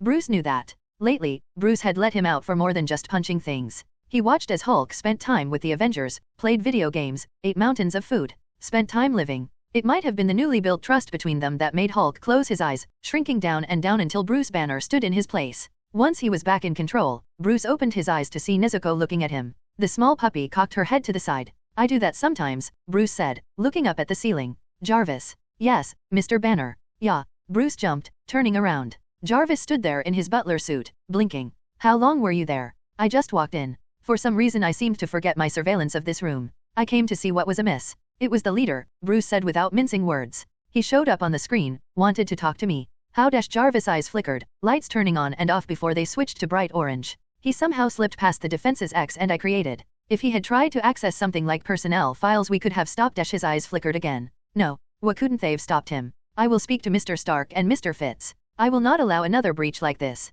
Good. But this whole thing might have been good. Bruce walked over to the counter, tapping it. A hologram rose up, and Bruce began typing on it. I know his plan. And after we take care of the big mission, we can stop it. I hope. Samuel Stern / the leader. Back in his cave, Stern stared at his computer monitors. He sighed, placing his palms on the desk before him. Bruce. You'll understand. He looked at the monitor again. A satellite map of Manhattan was displayed there. A red dot blinked slowly, heading out of the city. Now that I have it, we can build a new world. One no threat will ever come to. His lips rose slowly. It is always satisfying. Completing a shopping list. Would you stop being pretentious and fix my damn arm? Chloe shouted from the back. The leader sighed. Author's note, and there is the chapter. Next chapter, a few meetings. Then war. Please, consider supporting me on guys. I'm happy to say that support over there has literally helped me to eat and kept a roof over my head, and I can't appreciate it more. And finally, for you good folks on, an omake I forgot to post for you. It's a Dial/Monster Hunter crossover. Enjoy, Mahmud /Dial. It wasn't often that I got to meet the grapplers. After all, whatever the good they had done over the last few months, they were still former criminals, assassins, and mercs working on a path to redemption. Not exactly people who showed up often to hang out, as much as I wished it. Today was different. Victoria Hand had apparently worked with Maria Hill to give her team a day off, under supervision of course. Deathloke, aka Mike Peterson, had gone with Sky and Cowlson to visit his son. Pietro was with Wanda, Steve, and Bruce in Sokovia. Davida and Helen went with Jen and Natasha to visit old friends they'd apparently made in Texas during their mercenary work. Ava Starr, aka Ghost, was in the tower with Bill Foster, the two apparently deciding to just enjoy the night as father and daughter. I, meanwhile, had decided to hang out with a couple of the grapplers I didn't really hang out with often. Thankfully, we all shared a few interests. It's so cute. A small pig plushie was raised up to a cheek. Melissa Gold, aka Songbird, hugged the anime toy to her happily for a moment. I let out a small chuckle as I watched her hug the toy. It was a good representation of the pig named Hawk, from 7 Deadly Sins. I can't believe they have this here, the pixie-like superhero said, still cuddling the small plushie. The anime isn't even out yet. Well, Forbidden Planet has been updating their stock, and the anime is supposed to come out in October. So they ended up picking up some of the merchandise early. Cool, Melissa looked around the store. Just like when I'd gone in with Steve, the place was Nerd Haven. The store only had a few people around right now, 1 or 2 pretending they weren't staring at us while we shopped. I couldn't blame them. I'm going to buy this too. Melissa picked up a plastic replica of a dagger with a green coloration and 5 holes set into it. As she playfully twisted it around, I noticed something awesome. I'm probably going to buy this, I said with a chuckle, picking up a Bowser toy that was about a foot tall. He's my favorite Mario character. Mine's Yoshi, someone said behind us. Melissa and I turned to see Marion Pouncy walk up to us. The giant of a woman gave us a bashful look. Yoshi's Island was my favorite game when I was a girl. I hear it was a good one. I noted the figure Marion was holding. What's that? Oh, it's a Hajime no Ippo statue. She held it up while doing a small dance in place. It was a black-haired anime character with boxing gloves and shorts doing a jab with a determined look on his face. Ippo Makunachi's my favorite character. The last was said very shyly. It was very cute. Well, let's go buy this stuff, I said while looking around. Before Twitter gets word that superheroes are in here again. At that, Marion and Melissa looked around. Around 6 guys were staring at them almost creepily, while a few others had their eyes on me. Marion blushed, while her shorter friend rolled her eyes. Yay, let's dash. My phone rang. The emergency line. I immediately ripped it from my pocket, Marion biting her lip as she watched and Melissa placing the pig and dagger down. What's going on? I asked. News from the Hudson. A bridge operator's voice came through the speaker. Some sort of, I don't know, dragon monster? It came out of the river and started rampaging? An unidentified individual has been keeping it away from the populace, but we need Avenger-level support. It's headed for Times Square. I was already running for the door. It was with some surprise that I realized that Melissa and Marion were running along with me. You coming? People need help, Marion said immediately. I couldn't help the rush of pride I felt when she said that. As soon as we were out, I activated the Omnitrix. Fast track. In my blue furred form, I looked at Marion and Melissa. I can carry you guys there at super speed. Marion stared at me, confused. Aren't I too heavy? You kidding? You're light as a feather, I scoffed at the giant woman. She may have been large, but I was pretty damn strong in fast track form. Still looking skeptical, she nodded her assent. I lifted her into my arms in a bridal carry. I'm sure it looked ridiculous, my blue form carrying a woman almost 3 feet and several dozen pounds of muscle larger than me, but I ignored it for simple practicality. I began running. The ambient sound faded briefly as Songbird forced it into solid form behind her as a pair of wings, taking off into the air and following me at the literal speed of sound. We charged across the city, Marion in my arms. I dodged around cars and food stands, avoiding the people along the way, with Songbird flying high over me. The sounds of chaos became very clear in the distance. The sound of buildings being hit by something massive, of explosions filling the air. I narrowed my eyes, trying to understand what was happening. This is Dial, heading in, can you give me any information? I don't know, the Tar Dragon, is almost at Times Square. The boys in blue and our operatives have evacuated everyone we could, and the mayor has announced a state of emergency. Tell him to hold off on the tanks and assault rifles. We've got something bigger. I spun around the corner, putting down Marion as I took in the sight ahead of me. Behind us was Times Square, the place completely empty, an eerie thing to see. Before us, the reason for today's problem came towards us. What the hell is that? Songbird yelled, dropping down next to us. A BP oil spill brought to life. I said hesitantly. A claw as large as I was slammed into a building, slashing through the concrete with ease. A roar split the air, Songbird glowing brighter as the sound hit us with physical force. Black tar dripped from its body, splashing across the ground and landing on a tree to pool on the asphalt. A tail as long as a bus lashed out, smashing into an SUV and sending it bouncing into a storefront, sending glass and metal everywhere. It was shaped like a dragon, sure, but it was also covered in a thick black tar substance that kept pouring off of it. Spikes all down the length of its 160-foot-long body, the spikes coming together on his head to form a horn.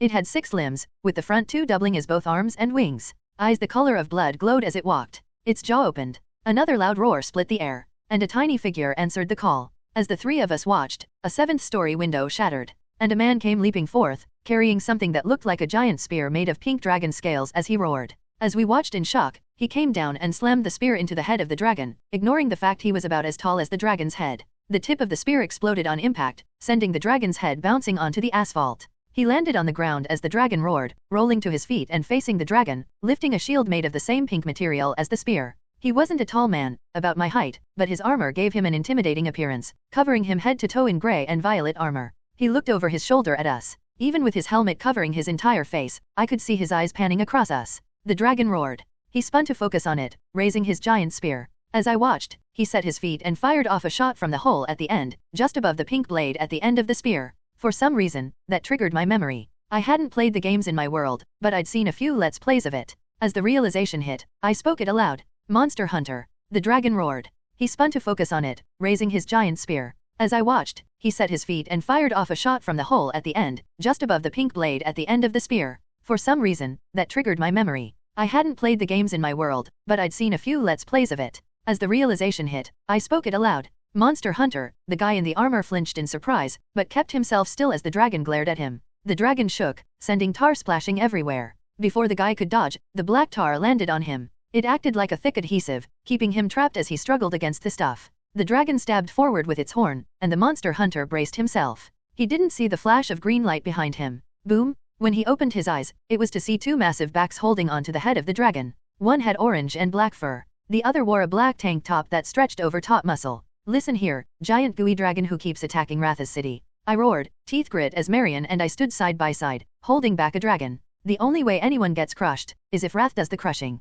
Marion grit her teeth. What he said. The dragon's eyes widened as we reared back a fist. As one, we punched. My claw let out a shockwave as it smashed into hardened tar and scales, while Poundcake's fist smashed right next to it, sending the massive titan back a step.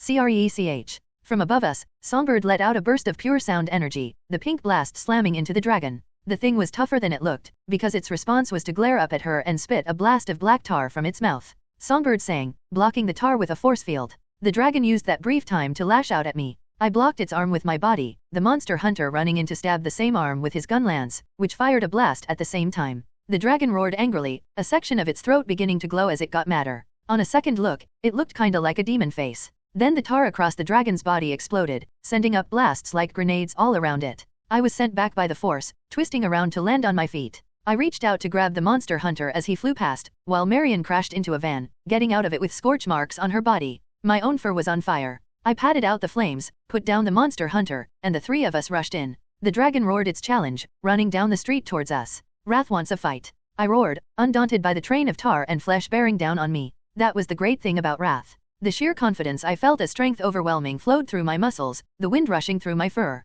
I'm not crouching, but you'll be sleeping. Also, Wrath had the best insults, and no, I'm not delusional. Just before we could get to the dragon, it jumped over us. Let me repeat that. It jumped over us, ignoring all physics that decided how giant monsters should move, to bound over us like a dim cat. I clawed up at its belly as it passed, Marion punched upwards, and the monster hunter shot at it. Tar dripped down from its passing form, splashing onto my fur. I stared in horror as the sticky adhesive dripped down my body, clumping up my fur in bunches. I'm going to kill you. I ripped my way out of the tar just before the dragon, his mouth full of fire, blasted me in the chest. I roared in rage as the tar on my body, apparently made of some kind of explosive substance, ignited and blew me back. My back hit a building, and I landed on my feet with a growl. Marion smashed the dragon with a right cross, and the tar beast responded by trying to crush her with a claw. Marion caught the claw, asphalt cracking under her feet, her sneakers ripping apart under the force as she held up a giant claw with both her hands. The claw closed around her, lifting her off the ground and throwing her up into the air. A pink platform caught Marion just before she could fall again. Marion gave Songbird a smile. Thanks. No problem. Songbird sang. As she did, pink ribbons came from her back to wrap around the dragon's front two legs. The thing struggled, trying to escape the bonds. Marion leaped from the platform to crash onto the dragon's back. The monster hunter hadn't stopped attacking in the meanwhile. He slid underneath the dragon, his weird gun lance thing raised high, and began smashing the tip into the dragon, firing blasts as he went. The dragon turned, trying to get at him, only for the hunter to roll with the movement of the dragon, attacking like a relentless mosquito. Wrath has had enough. I snapped up to my feet and pointed at the dragon. Let me tell you something, stupid fur-ruining overgrown lizard. You will pay for messing with the glossy and wonderful sheen of Wrath's beautiful fur. I lunged forward, running towards the dragon. It sprayed its oily tar at me. I dodged it and kept running, ducking under a claw to land next to the monster hunter. Let's do this. I yelled at the hunter. He gave me a nod, and we stabbed forward together. I jumped onto a claw when it came slashing at me, then up into the air. From the top rope. Ursa Major body slam. I slashed with my claws as I hit the dragon's neck with my body weight, sending him back a step. The dragon twisted to roll over on top of me and Marion. I scowled. Okay, dragon? You can act like you're the biggest, but Wrath is the biggest, and anything bigger is gonna be not bigger when I take it and make it smaller. Then Wrath is biggest. By default. So this alien is dumb, Marion said thoughtfully. I like to think it's part of Wrath's charm, I said calmly. The monster hunter yelled out. The Omnitrix beeped, and midway through his talking, I could understand him. His voice was somehow higher than expected, but with a guttural undertone. Getting angry. Wrath is always a little angry, I said, confused. No, Gogmachos, the monster hunter pointed at the dragon, which was still struggling to fight out of the giant pink ribbons wrapped around it even as its other limbs forced it to move. Guys. Songbird landed next to us, clenching her throat. She looked pained. I can't hold it for much longer. Then Marion was interrupted by the dragon, Gogmachos apparently, because he exploded again, but with even more force. Across his body, the tar that had been dripping off him ignited as the enraged beast let out a roar. The ribbons shattered apart in a burst of light, the explosion sent us flying. I grabbed Songbird out of the air and hugged her to my chest as we twisted in the air. Gogmachos lifted his winged arms and roared triumphantly. I twisted around and let Songbird go. She unleashed her wings and grabbed my arm, turning our tumble into a glide. Gogmachos' eyes landed on us floating in the air. Before we could do anything, he reared his head back. The weird demon face on his throat began to glow. Songbird raised a shield of pink energy. The dragon fired a blast of oil at us from its mouth. The moment it left its mouth, the oil was superheated, igniting into boiling fire beam that slammed into the wall of solid sound. Songbird screamed, trying to hold the shield, but it was beginning to crack. Gogmachos' beam exploded, and the sound of repulsors filled the air. Iron Man flew around us and thrust his chest out. Unibeam. At his voice command, his arc reactor lit up. A blue-white repulsor beam as tall as Songbird came from his chest, hitting the superheated oil moments before it could hit us. The two beams clashed and exploded, leaving us with a view of Tony's back while he faced a dragon in the streets of New York. Can't leave you alone for 2 minutes, a fanboy. Tony looked over his shoulder at us. Always getting in trouble. Wrath is a trouble solver, I said with a laugh. The dragon raised his head. His wings rose. Then they beat downward. A massive gust was sent out, sending debris and tar spraying everywhere, soaking buildings' windows in the stuff. Tony hit one large ball of tar with his repulsor before it could hit him. Then, the dragon froze. Something rose from the center of its back. I stared uncomprehendingly as a white hooded figure rose through him, dropped 2 round objects on the same spot Marion had punched earlier, then ran along his back. The round objects exploded as the white armored figure leaped off the head of the dragon. A massive cracking noise filled the air, and the dragon roared in anger. His back spikes shattered in an ugly rending sound. The white figure landed and rolled on the ground as Songbird dropped me down. Ava? I asked, surprised. Ghost stared at us through the red eyes on her mask. Then she looked over at the monster hunter, who joined us as the dragon staggered in the background. You the owner of that guy? Running up to us, came a small cat. Its fur was a dark black, and its eyes were a beautiful green. It was also wearing clothes. An adorable blue and white hoodie with fur lining. It came to us and stood up on 2 legs before me. It's so cute, Marion said, clenching her fists under her chin at the sight of the little thing, Songbird looking similarly surprised.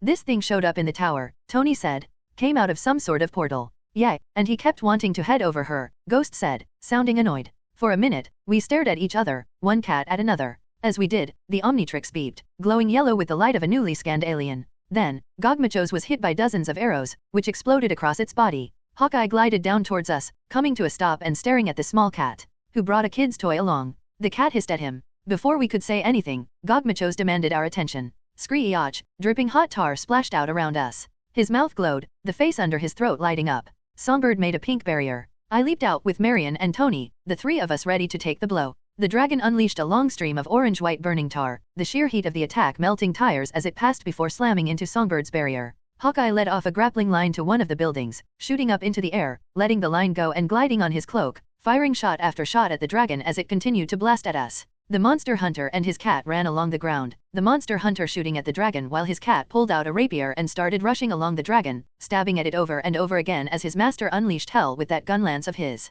Songbird's barrier shattered. Marion, Tony, and I were hit by a massive boiling hot blast, which exploded and sent us flying back like dust in a storm. Tony spun around in the air and flew up, joining Hawkeye in aerial bombardment. Songbird flew up and caught Marion on a pink barrier. Poundcakes jumped back into battle, ignoring the black oil burning on her to punch the dragon in the head, cracking the scales there apart. I, in the meantime, hit a building again. I groaned in pain, spinning up to face the dragon. Songbird had joined Hawkeye and Iron Man in fighting the dragon from the air, using her powers to bind it as best as she could in pink ribbons. Iron Man hit it with repulsor blasts, sending chunks flying about, while Hawkeye continued to switch between gliding and grappling his way around the air while unleashing as many arrows as he could at the thing. Ghost ran through the dragon, avoiding the monster's attacks with careful application of her intangibility, then dropping grenades. The cat kept stabbing at the dragon with its rapier, sending pieces of hardened tar up. On the ground, Marion was hitting the dragon with everything she had, sending shockwaves with each landing of her fists. The monster hunter rolled around a claw, took a tail swipe on his shield, and stabbed the tail as it passed.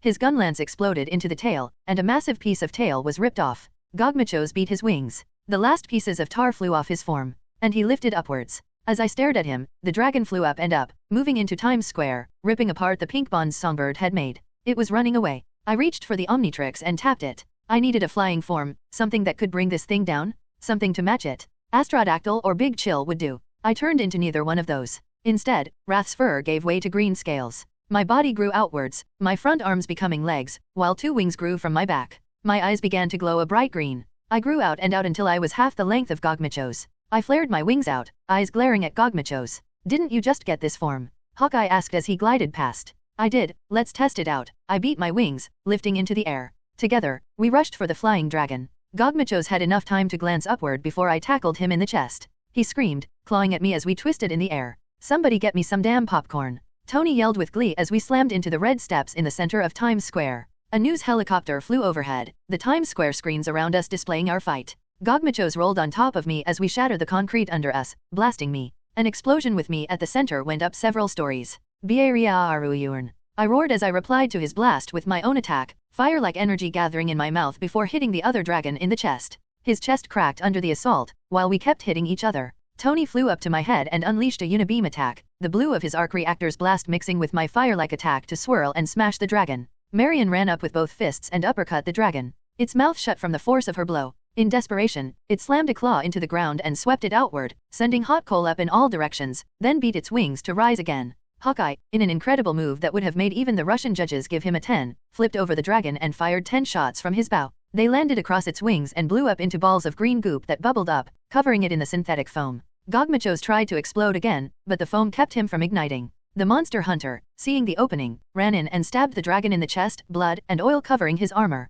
His gun lance exploded. For a moment, Gogmachos and the monster hunter met eyes, the dragon filled with hate, the hunter filled with determination. His lance exploded again and again as he pushed deep into the dragon's chest, like he was drilling to its heart. Gogmachos reached to grab the monster hunter. I flew in, grabbed his head, then spun around to his back, pulling his head back. Marion grabbed his left wing claw and pulled it back with all her strength. Songbird went to the other arm and sang an aria, surrounding that limb in pink spikes that stabbed deep into its winged arm then into the asphalt, keeping it still. The dragon tried to lift off, but Hawkeye shot dozens of arrows at the dragon's wings, until it was trapped under gooey green substance. Ghost grabbed the cat before it could be crushed under the dragon, rolling away. Iron Man dropped from the sky. Cadams on his right arm flowed forward to form a 4-foot blade. He stabbed it into the dragon's chest, right next to the monster hunter's lance. The hunter and Tony yelled in unison, Gunlance firing the biggest shot yet while Iron Man's red blade let out a repulsor blast. The dragon screamed one last cry. Then it exploded. We were all sent flying into the air, television screens cracking. I slid past Ghost, who ignored the buffeting storm as the shockwaves passed through her, and landed on my tail, bending it awkwardly. I hurried to my feet, staring at the dragon. Gogmachos gurgled aloud, scratching at the asphalt underneath. I beat my wings and flew up and around, crouching in front of it. Gogmachos stared at us, breathing heavily, blood and tar dripping from its chest. The monster hunter stood before the dragon, his armor damaged, while his cat lifted his rapier into a ready stance. Tony aimed a repulsor at the dragon with his right arm, while his left arm stayed in blade form by his side. Marion stood in a boxing stance, Hawkeye landed on a lamppost, and Songbird floated to join us on the ground, rubbing her throat with a pained look on her face. Ghost went through a car to join us, bouncing another grenade in her palm. Where was she keeping them all? Gogmachos raised his head high. Then, slowly, he lowered down, his head slamming into the earth. The bright glow of his eyes faded away. I stared down at him. After a fight like that, where a single creature took on an Avengers level team, I felt a sense of solemnness fill me. I wished we could have found a way to capture the creature, but with no real knowledge of how much power it had, our only choice had been to kill it. Necessary, but sad. The sound of a knife going through flesh filled the air. I stared at the source of the sound.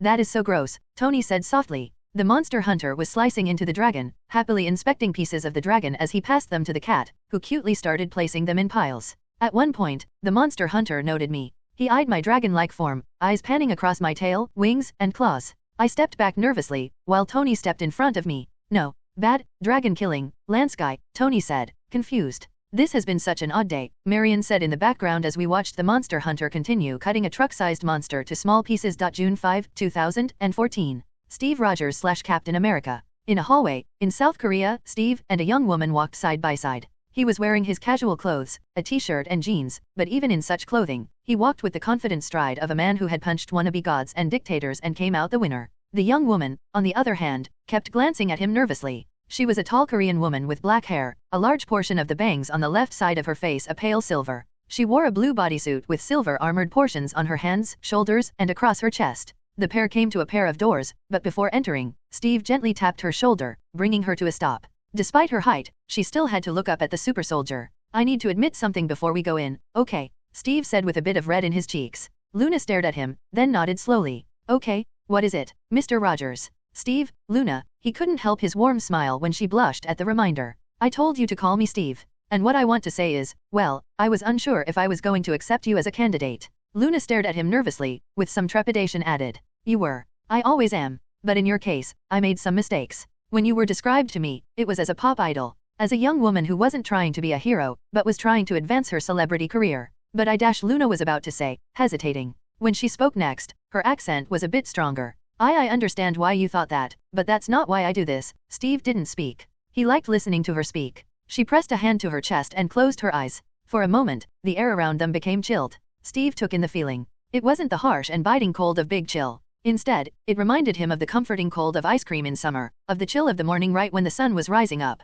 When my parents died, my grandmother was the only who cared for me. She is everything to me. The reason I became an idol was to support her. But when I gained these powers, she took her hand from her chest. A bright trail of snowflakes floated from her palm. I tried to do the right thing with them. To protect the people of Korea. Steve placed a hand on Luna's shoulder, smiling down at her. You remind me a lot of myself. Her determined face shifted into an embarrassed blush. The ice above her hand fell apart. For a moment, Steve was reminded of how young she was. As much flack as the Avengers gave members like Dial for his youth, he was actually a grown man. Luna was only 18 years old. It'll be good to have you helping us, Steve said, patting Luna on the shoulder. I'm a little sad that we can't have you join us full-time yet. I'm sorry, Mr. Rogers, Luna said, apparently forgetting again to call him Steve. She looked sad, but also focused. But you know the problems my country is facing. I must stay to defend everyone. I know. Just know that when you need help, if you need help, you can call us. And when you're ready, I'd love to support you joining full-time. Thank you, Mr. Raj Steve. Luna said quickly.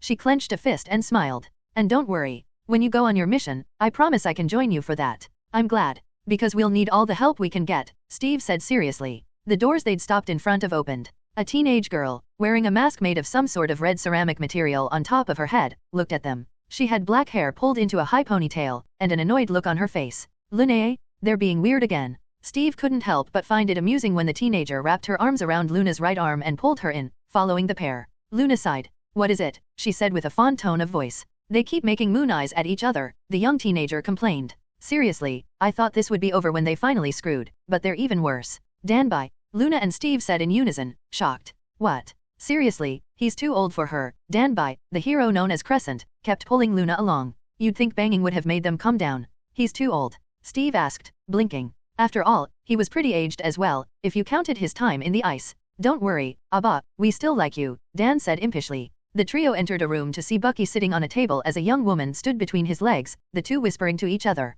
The room had windowed glass facing where their Quinjet was parked and ready for flight. For just a moment, Steve was transported back 70+ years, to a younger Bucky, smirking playfully, flirting with a woman. The woman in question was quite stunning. She was almost 6 feet tall, with long pale white hair, the image of Korean beauty, her eyes glittering as she laid a clawed finger against Bucky's chest, whispering something to him that made him chuckle. Bucky and the young woman looked up as they entered, sharing twin looks of disappointment. Hey Buck, Steve said with a grin. Ready to leave? Bucky sighed sadly. Yeah, he took the white-haired woman's hand in his, kissing the top of it with a smirk. Guess I have to say goodbye.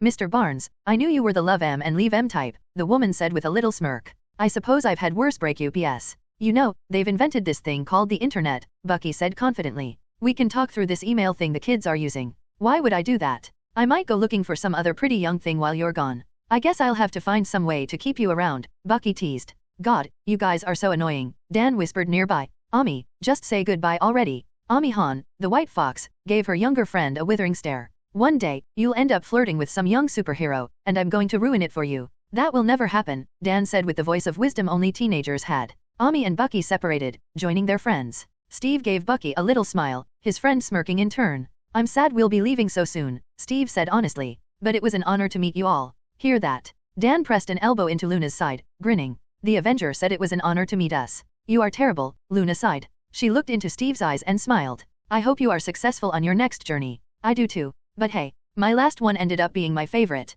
Luna blushed, while Dan and Ami grinned. With a final goodbye, Bucky and Steve headed out to their Quinjet. As they entered the Quinjet, neither said anything. When they sat down and started up the plane, neither said anything. It was only as they were lifting off that Steve finally spoke. So don't even start, Bucky said immediately. Hey, it's no big deal. You used protection, right? Just because you haven't gotten a date since the war .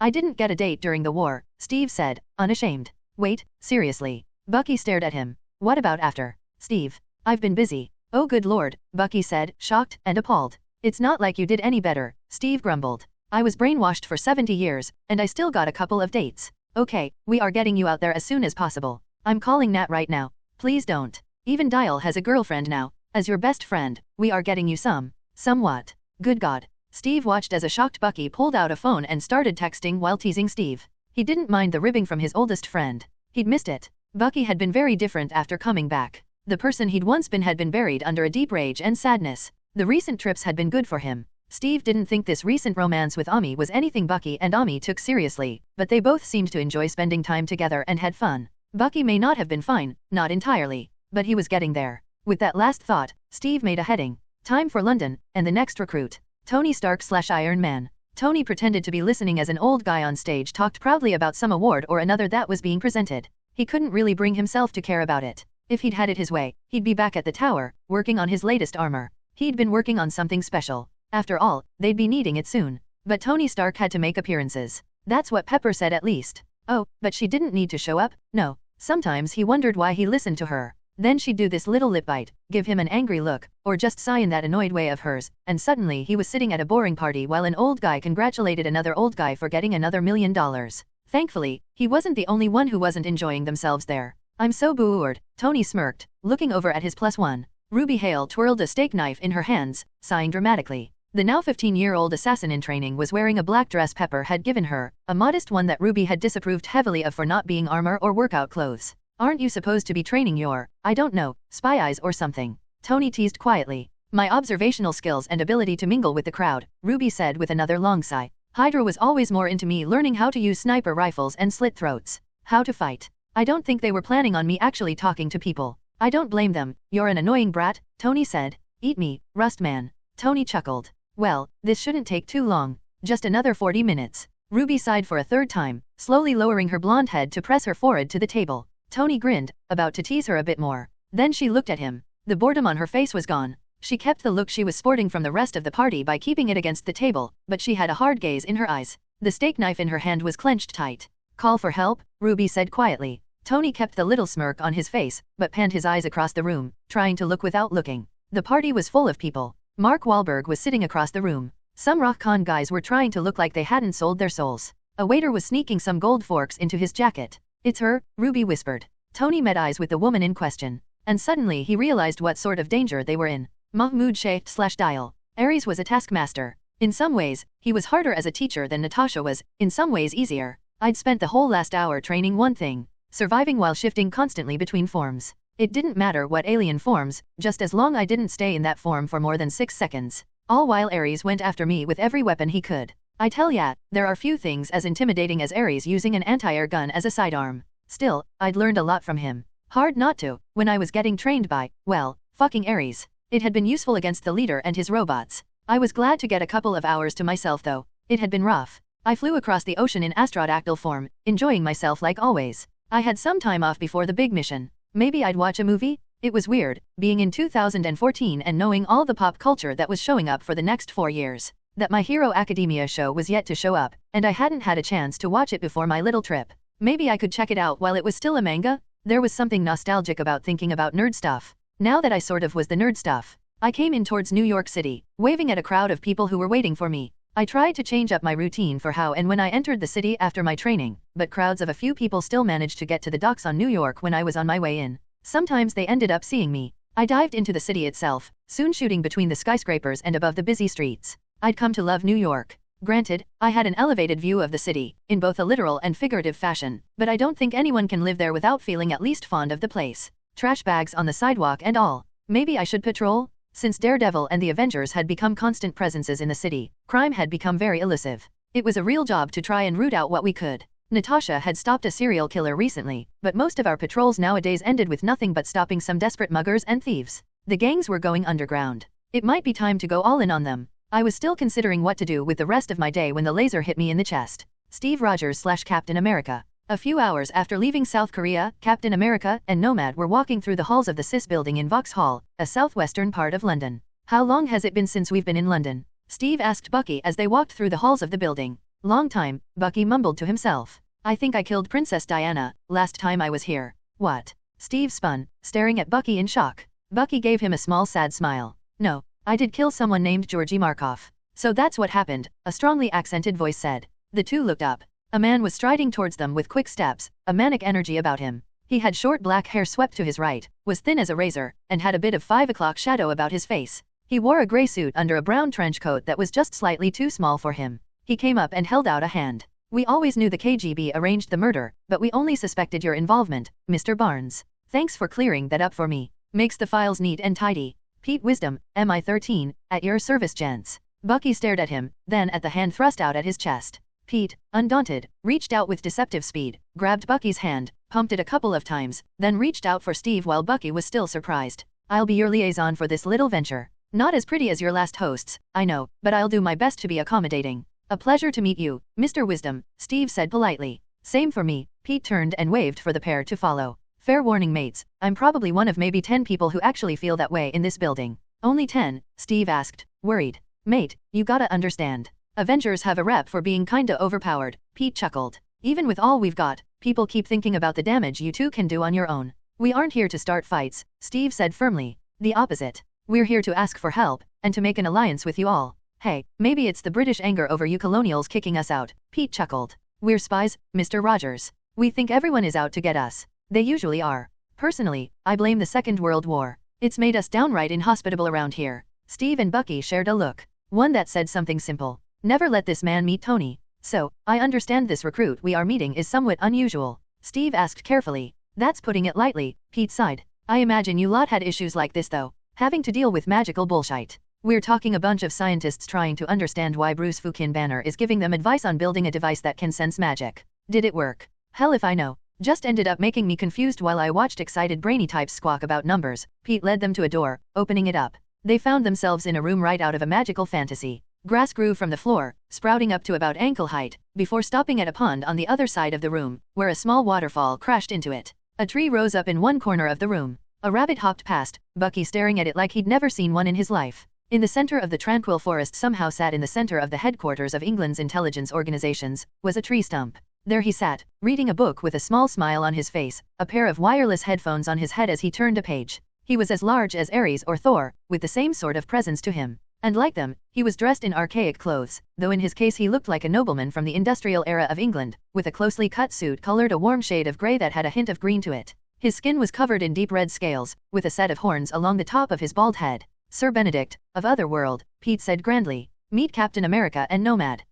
Sir Benedict. Pete said, blinking. Then he sighed. I swear oi, Benny, guests. The red-scaled man looked up. When he noticed the trio who had joined him, he started in surprise, removing his headphones. Oh, my apologies, Guvinor. Got caught up in the music. Pete sighed sadly. Give headphones to the 1,000-year-old dragon, huh? Damn it, Queen Liz. This is as bad as the Netflix subscription. Steve and Bucky shared another awkward look as the dragon man saved his page, placed his book down, and rose up to join them. He held out a large hand. Well met, gents. Like Pete must have mentioned. I'm Benny, a knight of the Round Table. Cool, Bucky said, grabbing Benedict's hand and shaking it. As they met their newest possible recruit, across the street from the CIS building, weapons were aimed at the building. Across the world, Dial fell from the skies, and Tony Stark looked into the eyes of a killer. It was going to be a hell of a day. Luke Cage. It still drives me nuts that you can do that, Luke said as he watched Jessica slowly drift towards the ground. It's bullshit, Jessica said with a roll of her eyes. I'm basically just a paper airplane. Better than a falling brick, Luke's eyes twinkled. You find anything? No. It's quiet, Jessica blew at her hair when it fell in front of her face as she strode up to him. When her hair refused to listen, she brushed it back with a grunt of frustration. I thought us doing this patrol shit meant we'd be busy. You want criminals running rampant in the streets? Luke asked with a bit of humor. Yeah, so I can hit someone. She took a flask out of her back pocket and took a big swig of her drink. Well, Barracuda is supposed to be doing something soon, Luke said. You're the detective. Maybe instead of running around the city we start doing actual work, Jessica said as she put her flask away again. Yeah, okay. Where do we begin? Pops. He might have an idea on who to go to for answers on what Barracuda is up to. If anyone can get us on the right trail, he can. Isn't he a barber? Jessica asked skeptically. And you're a pipe, Luke pointed out. I'm a former convict. We've all got history. Yeah, we do, Jessica said. For a moment, Luke saw it again. That shadow across her face. The dark specter she thought he didn't know about. Maybe one day, she'd tell him about whoever was on her mind when she... A loud sound came from the distance. For a moment, Luke was reminded of Star Wars. It sounded like the blasters from those movies, a sound that echoed in the air. Then the sound of an explosion. Luke was moving immediately. Luke? Damn it, you overly heroic, Jessica shouted, rushing after him. The pair ran through the streets, ending up in the middle of an open section of the city, just in time to see a body crash into the ground. People were screaming and rushing through the streets, trying to get away, but Luke ignored them to focus on the person currently trying to stand up in the street. Dial. Luke said, confused.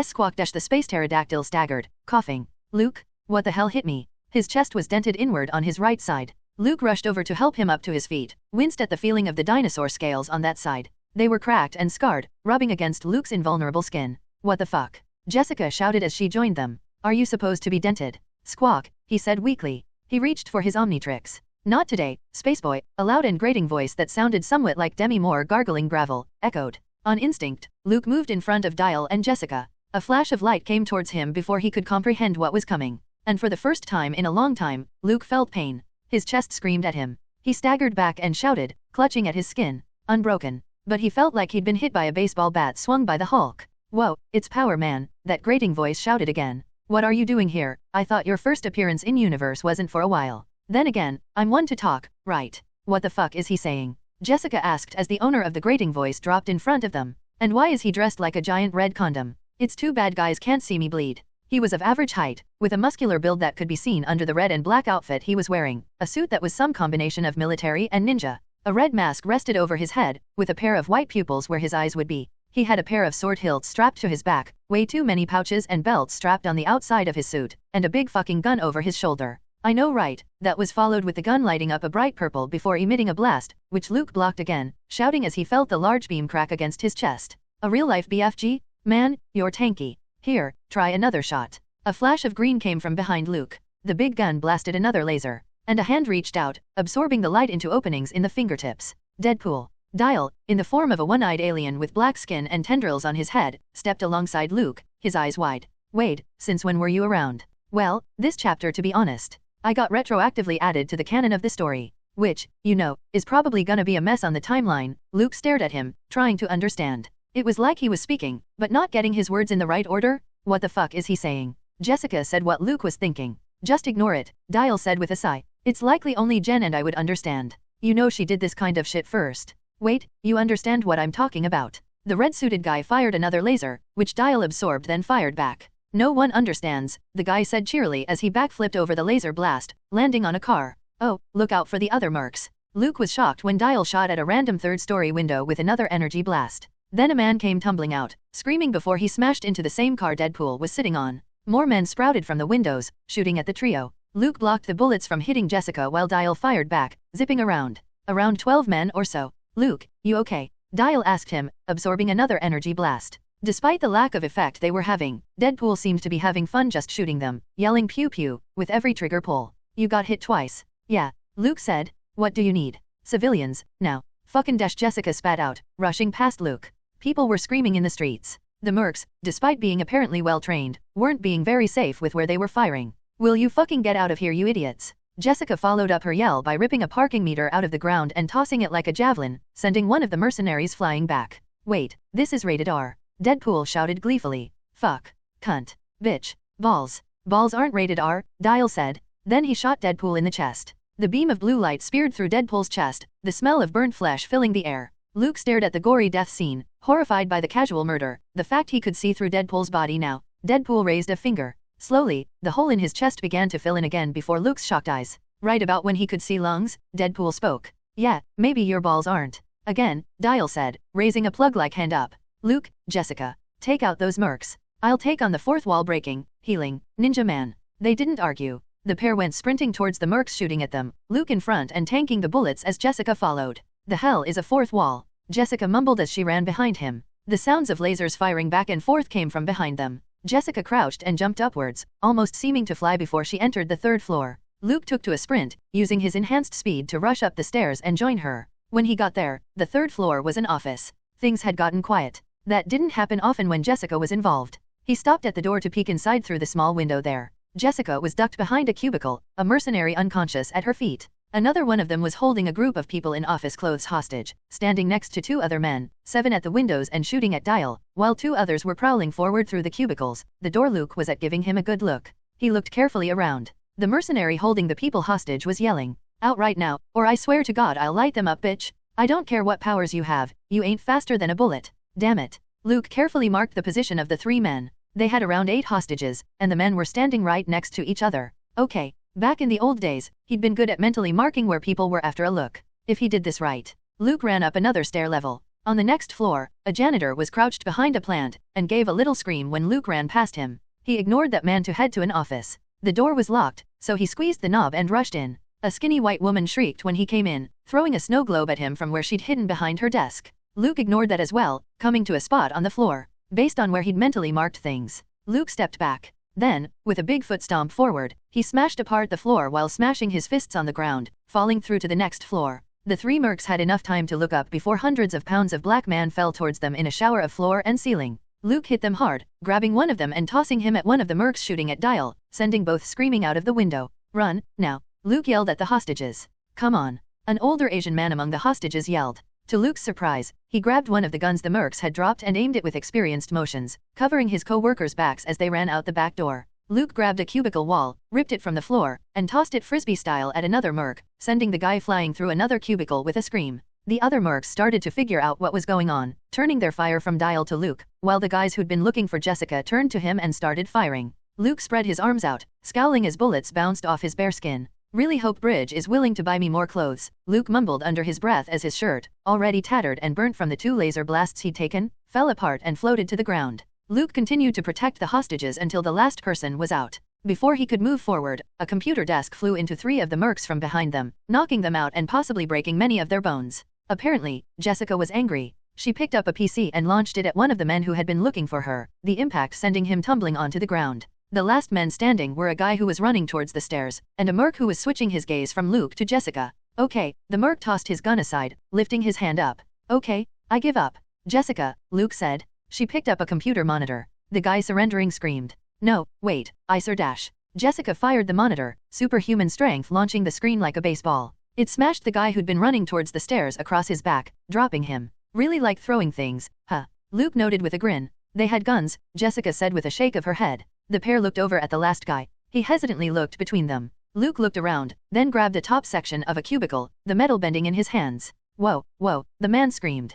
Calm down, I'm just going to tie your hands together, Luke said with an annoyed look. The merc sighed in relief, while Jessica looked around. Wait, do we have to tie up all of them? When Luke nodded, she cursed. Are you kidding me? Welcome to the logistics of law enforcement, as Jessica spat out a series of obscenities, grabbing another cubicle to rip apart and turn into cuffs. Luke looked out the window. Dial and Deadpool had disappeared. Tony Stark/Iron Man. Tony eyed the woman who was standing across the room from him, yellow eyes gazing into his brown. She was short and lithe, wearing a black dress that was a little too big for her, as though it had been chosen at the last minute. She ignored a waiter who offered her champagne, instead walking over towards Tony. Great, you're looking at her, Ruby sighed, the teenager said while grabbing the silverware in front of him. Why not? She's looking at me. Tony pulled a small container from his pocket, opened it up to reveal 2 quantum com earbuds. He passed one to Ruby and placed the other in his own ear. Yeah, which means she knows she doesn't have the element of surprise, Ruby cursed. Jarvis, Tony whispered. Yes, Mr. Stark. Jarvis said over the earbud. I've got Laura here, he said. That assassin girl who's been seen working with Dash, Agents Triplet and Carter. I will inform the security there to empty the building and we'll send a suit over. Send the dial 91, Tony said. About 20 feet away from them, Laura's eyes flashed. A group of crystals sprouted from her palms, before she snapped her hands forward, shooting the crystals at Ruby and Tony. Down. Ruby shouted while rising to her feet, tossing the silverware in her hands like throwing knives while kicking the table they'd been sitting at upwards. Forks, spoons, and knives of various types and sizes met a series of crystal daggers. The mini-assassin, knowing that silverware was no match for invulnerable super-sharp diamonds, had thrown her makeshift weapons towards Laura herself, forcing the other woman to dodge the spray of silver. It made quite a spectacle, the diamonds sparking and shattering the silverware as they embedded across the walls, floor, and the table Ruby had snapped up. The table shattered apart under the diamonds, but Tony and Ruby had already moved out of the way. Laura raised 2 hands, sprouting more diamonds as yellow eyes flashed. Tony snapped his watch across his hand, the metal snapping and clicking to surround his fist in red armor with a blue light in the center, his belt wrapping around his arm to create more armor in a flow of catoms. Eeeeeee! Some blonde debutante screamed. More people followed, staring at Laura in fear. Out, now, Tony shouted, crouching down behind the table and grabbing his wristwatch in one hand and his belt in the other, ripping it from his pants. Everyone, head to the exits, the guy at the podium yelled, his arm impaled by a diamond. To his credit, he simply held onto his right arm and kept shouting. There's one in the back, and one near the stage. Tony Stark is here, he's going to save us. No pressure, right? Tony said with a roll of his eyes. He raised his hand and fired a single shot of Sonics at the brainwashed woman. Laura flipped up and out of the way of the attack before it was launched, though she still winced as the wave of sound flew under her. Ruby threw a steak knife at her, which Laura slashed out of the air, coming towards Tony. Her right foot raised up, a single long diamond blade ripping apart her black heel as she kicked down at Tony. Whoa. Tony blocked the claw on his arm, the belt he'd transformed into armor getting a long scratch before catoms flowed to refill the space. Damn lady, you're flexible. You do yoga? Maybe Pilates. Laura didn't respond, instead landing on the floor and jumping forward.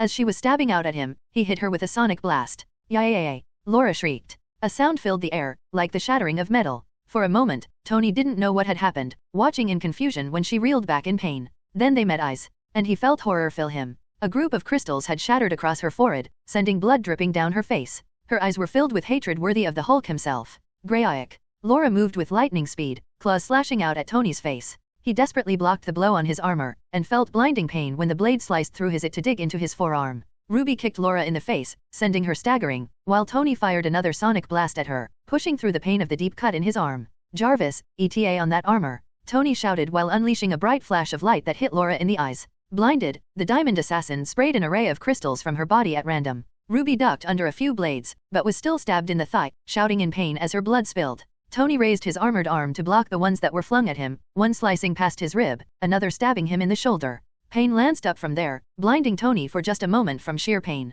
He fired another blast of sonic power, but Laura ducked behind a table when he missed. She's quick, Tony mumbled, watching as Laura flipped away. You okay, midget? He said to Ruby. Only Mahmud can call me that. Ruby said. The teenage assassin wrapped her fists in tablecloth as Tony watched. That's cute. You're as adorable as a kitten with a gun. Also, is this really the time to be accessorizing? Tony shot at Laura again, and got a set of crystals shooting at him for his trouble. He ducked, almost getting shot. Is this really the time to be throwing one-liners? Ruby shouted, grabbing some of the diamonds that had been thrown at them out of the walls behind them, her wrapped hands protecting her from the makeshift dagger's edges. You haven't read my biography, have you? Tony watched in interest as Ruby tossed the diamonds at Laura. The brunette woman raised a shield of crystal across her arm. Laura stared at them, and Tony looked into those eyes. She had eyes like a dead fish. Uncaring, cold. The eyes of someone who didn't care if they lived or died. Tony raised a hand and fired a sonic blast again. When it hit her, Laura screamed in agony, crystals within her shattering across her arms. But it was like she only shouted out of reflex. When she looked back at him, Tony shook his head. Blood dripped on the floor, wounds healing even as they were made. And she didn't care. Strucker is a real asshole, Tony whispered to himself. Sir, Jarvis said. The familiar whine of repulsors in flight came from outside. Your suit has arrived. It came through the window, glass flying around. Tony grinned, rising to his feet and jumping towards it, spinning so his back was facing the suit. It opened up, surrounding him in hardened plates of metal. In seconds, Tony Stark was replaced with the Iron Man. The suit he was wearing was made of blue-green material, with large ports on each shoulder and forearm. He shrugged his shoulders, feeling the suit adjust around him. Sorry about this kid, Tony said, facing Laura. The brunette woman looked at him without a hint of fear or worry. Just blank eyes. But this is over. The blank eyes faded, for just a moment. If Tony hadn't been looking, he would have missed it. The hope that filled her gaze. He froze before he could attack. Then the hope disappeared from her eyes, and she was running up to him. She leaped upward and tossed dozens of diamond blades at him. Iron Man opened 2 ports on his shoulders, revealing a pair of round circular metal plates. They shook at immense speed and power, unleashing blasts of pure sound in front of them. Diamonds shattered in midair. Laura screamed as the powerful waves of sound hit her, her legs and arms sticking out in odd angles as the diamonds that had replaced her bones cracked under the immense waves of sonic power. Tony stopped the attack in time to feel someone climb up his back, place their feet on his shoulders, then jump forward. Ruby front-flipped off of him, bringing up 2 large diamonds in her hands. Ha! Ruby cried, stabbing down as she fell. The diamonds stabbed Laura in either shoulder. Ruby backflipped away immediately, landing next to Tony, who raised his hands up. Laura! Tony yelled. Stand down, now? We don't want to kill you. Or I'm going to, arrest you, I think. Ruby said hesitantly. She blinked, rubbing her fingers along the edges of the diamonds she'd stolen. How the hell do you threaten someone when you don't want to kill them? Wait, can we maim her? God, kid, seriously. Tony said, dumbfounded.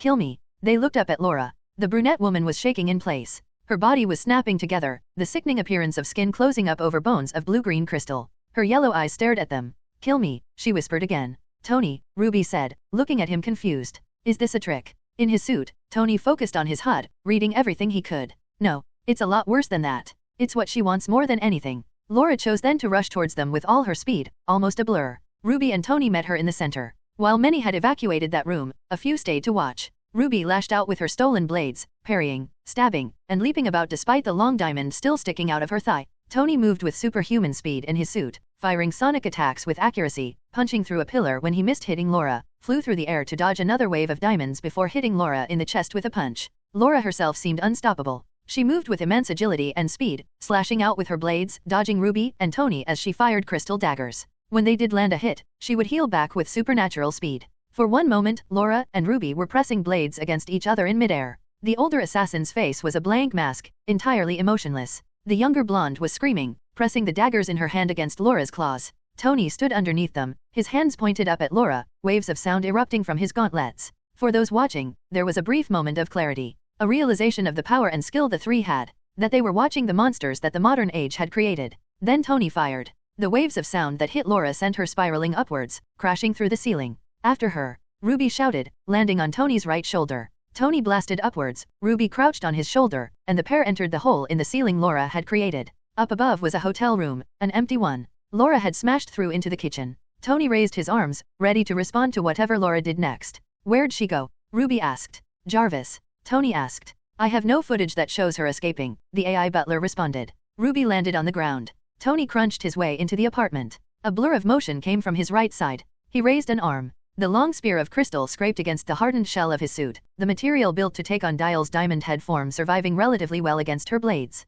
Laura ran in, wrapping her arms and legs around Tony. All across her body, diamonds spiked out in a spray of blood, piercing into the suit and just barely held back from stabbing him. Laura stared at him, pain in her eyes. But nothing else. Tony stared at her, horrified. The feeling of piercing crystals through her body. Doing this to herself, to this extent. Ruby stabbed Laura in the ribs. The older assassin slashed out at Ruby, removing herself from Tony. The katana-like claw she snapped out at Ruby caught the young woman in her stomach, sending her to the ground. Tony, seeing Ruby fall in a spray of blood, raised an arm and punched Laura, unleashing a sonic blast at the same time. Laura was sent flying back like she'd been shot out of a cannon, crashing through the window to the street outside. Kid. Tony moved to Ruby's side as fast as he could, turning her onto her back. Kid, you okay? Ruby coughed, staring up at him, then down at her stomach. A deep cut lay there, bleeding profusely. Jarvis, get the med team ready. Tony gathered Ruby in his arms, running over to the window. They are already preparing, sir. I also have Helen Cho flying out to provide medical support. Tony looked around.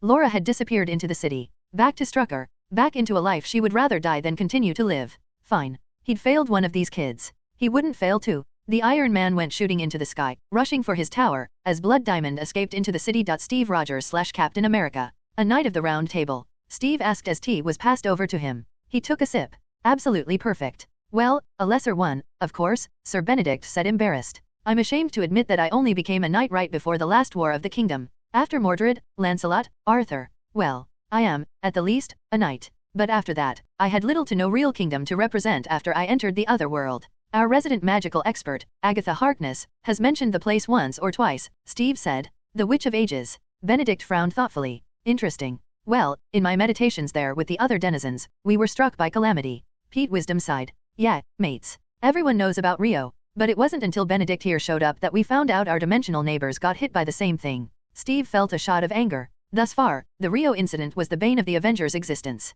It simply kept showing up, over and over. Bruce was becoming worriedly obsessed with it, working with Jane Foster to find out how it happened and how to keep it from happening again. In the meantime, they kept finding new consequences of that single event. What happened? Steve asked Benedict. Monsters, Benedict shook his head. Much like Rio, the other world was plagued by a series of beasts following a hurricane the likes of which we'd never seen. Beasts of the Hyborian age were reborn and striding through our lanes. I had to kill a Shoggoth for the first time in centuries. Steve stared at him, uncomprehending. He had read some Lovecraft as a teen. While the man's racism was on a level that was just absurd, his works were incredible. The color out of space being one that had amazed and horrified Steve as a child. Shoggoths are real? Steve asked. Lovecraft may not have known it, Pete said with a dark tone to the British man's voice. But our boys downstairs figure he was one of a few artist types over the decades that we've been plugged in, so to speak, to the monsters from the other side. Benedict continued. We stemmed the tide of those horrors, but we needed a response. So I volunteered. That is my quest in the world of mortals. To discover the source of, as you have called it, the Rio incident, and prevent such an assault on this world and the rest for the rest of time.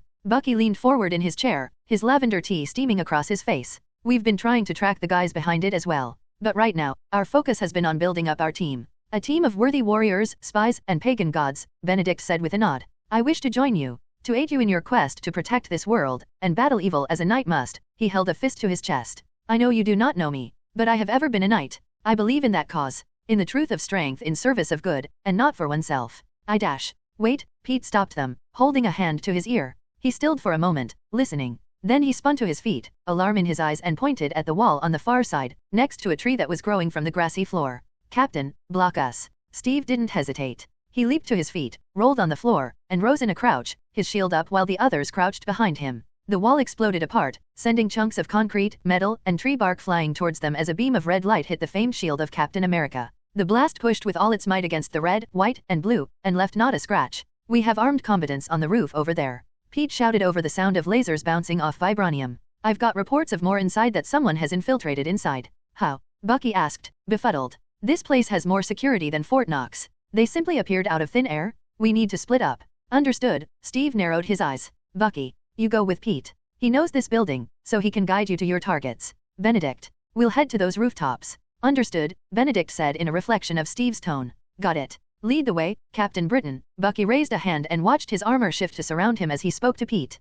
That's a different bloke, mate, Pete snarked. All right then. Let's go fight for Queen and country, eh? Bucky rolled his eyes, lifted his gun high, and the pair rushed out of the room. That's our cue, Steve said. Can you reach those roofs? I am a dragon, Mr. Rogers, Benedict said grandly. Fire burst around him, spinning. As it faded, his elegant and antique-looking outfit had burnt to ashes. In replacement, he wore armor. It was a dark gray color, scarred with cuts and dents from battle, a few looking animal claws. Despite that, it looked strong and solid, and gleamed with the shine of fresh polish. If there is one thing a dragon can do, it is fly. Steve grinned at Benedict. The dragon man lifted a sword as long as a door and wide as a dinner plate. Together, the pair ran for the opening in the wall, Steve still blocking the beam of red light. He rolled at the last minute, allowing the beam to pass over his shoulder. Have at thee, Benedict roared. Steve let out a wordless roar. Together, their right boots pressed against the edge of the hole. Then they jumped. It made for quite a sight. A red-scaled dragon man in the armor of a knight, sword held high as he roared. A blue blur carrying a familiar shield that flashed in the light.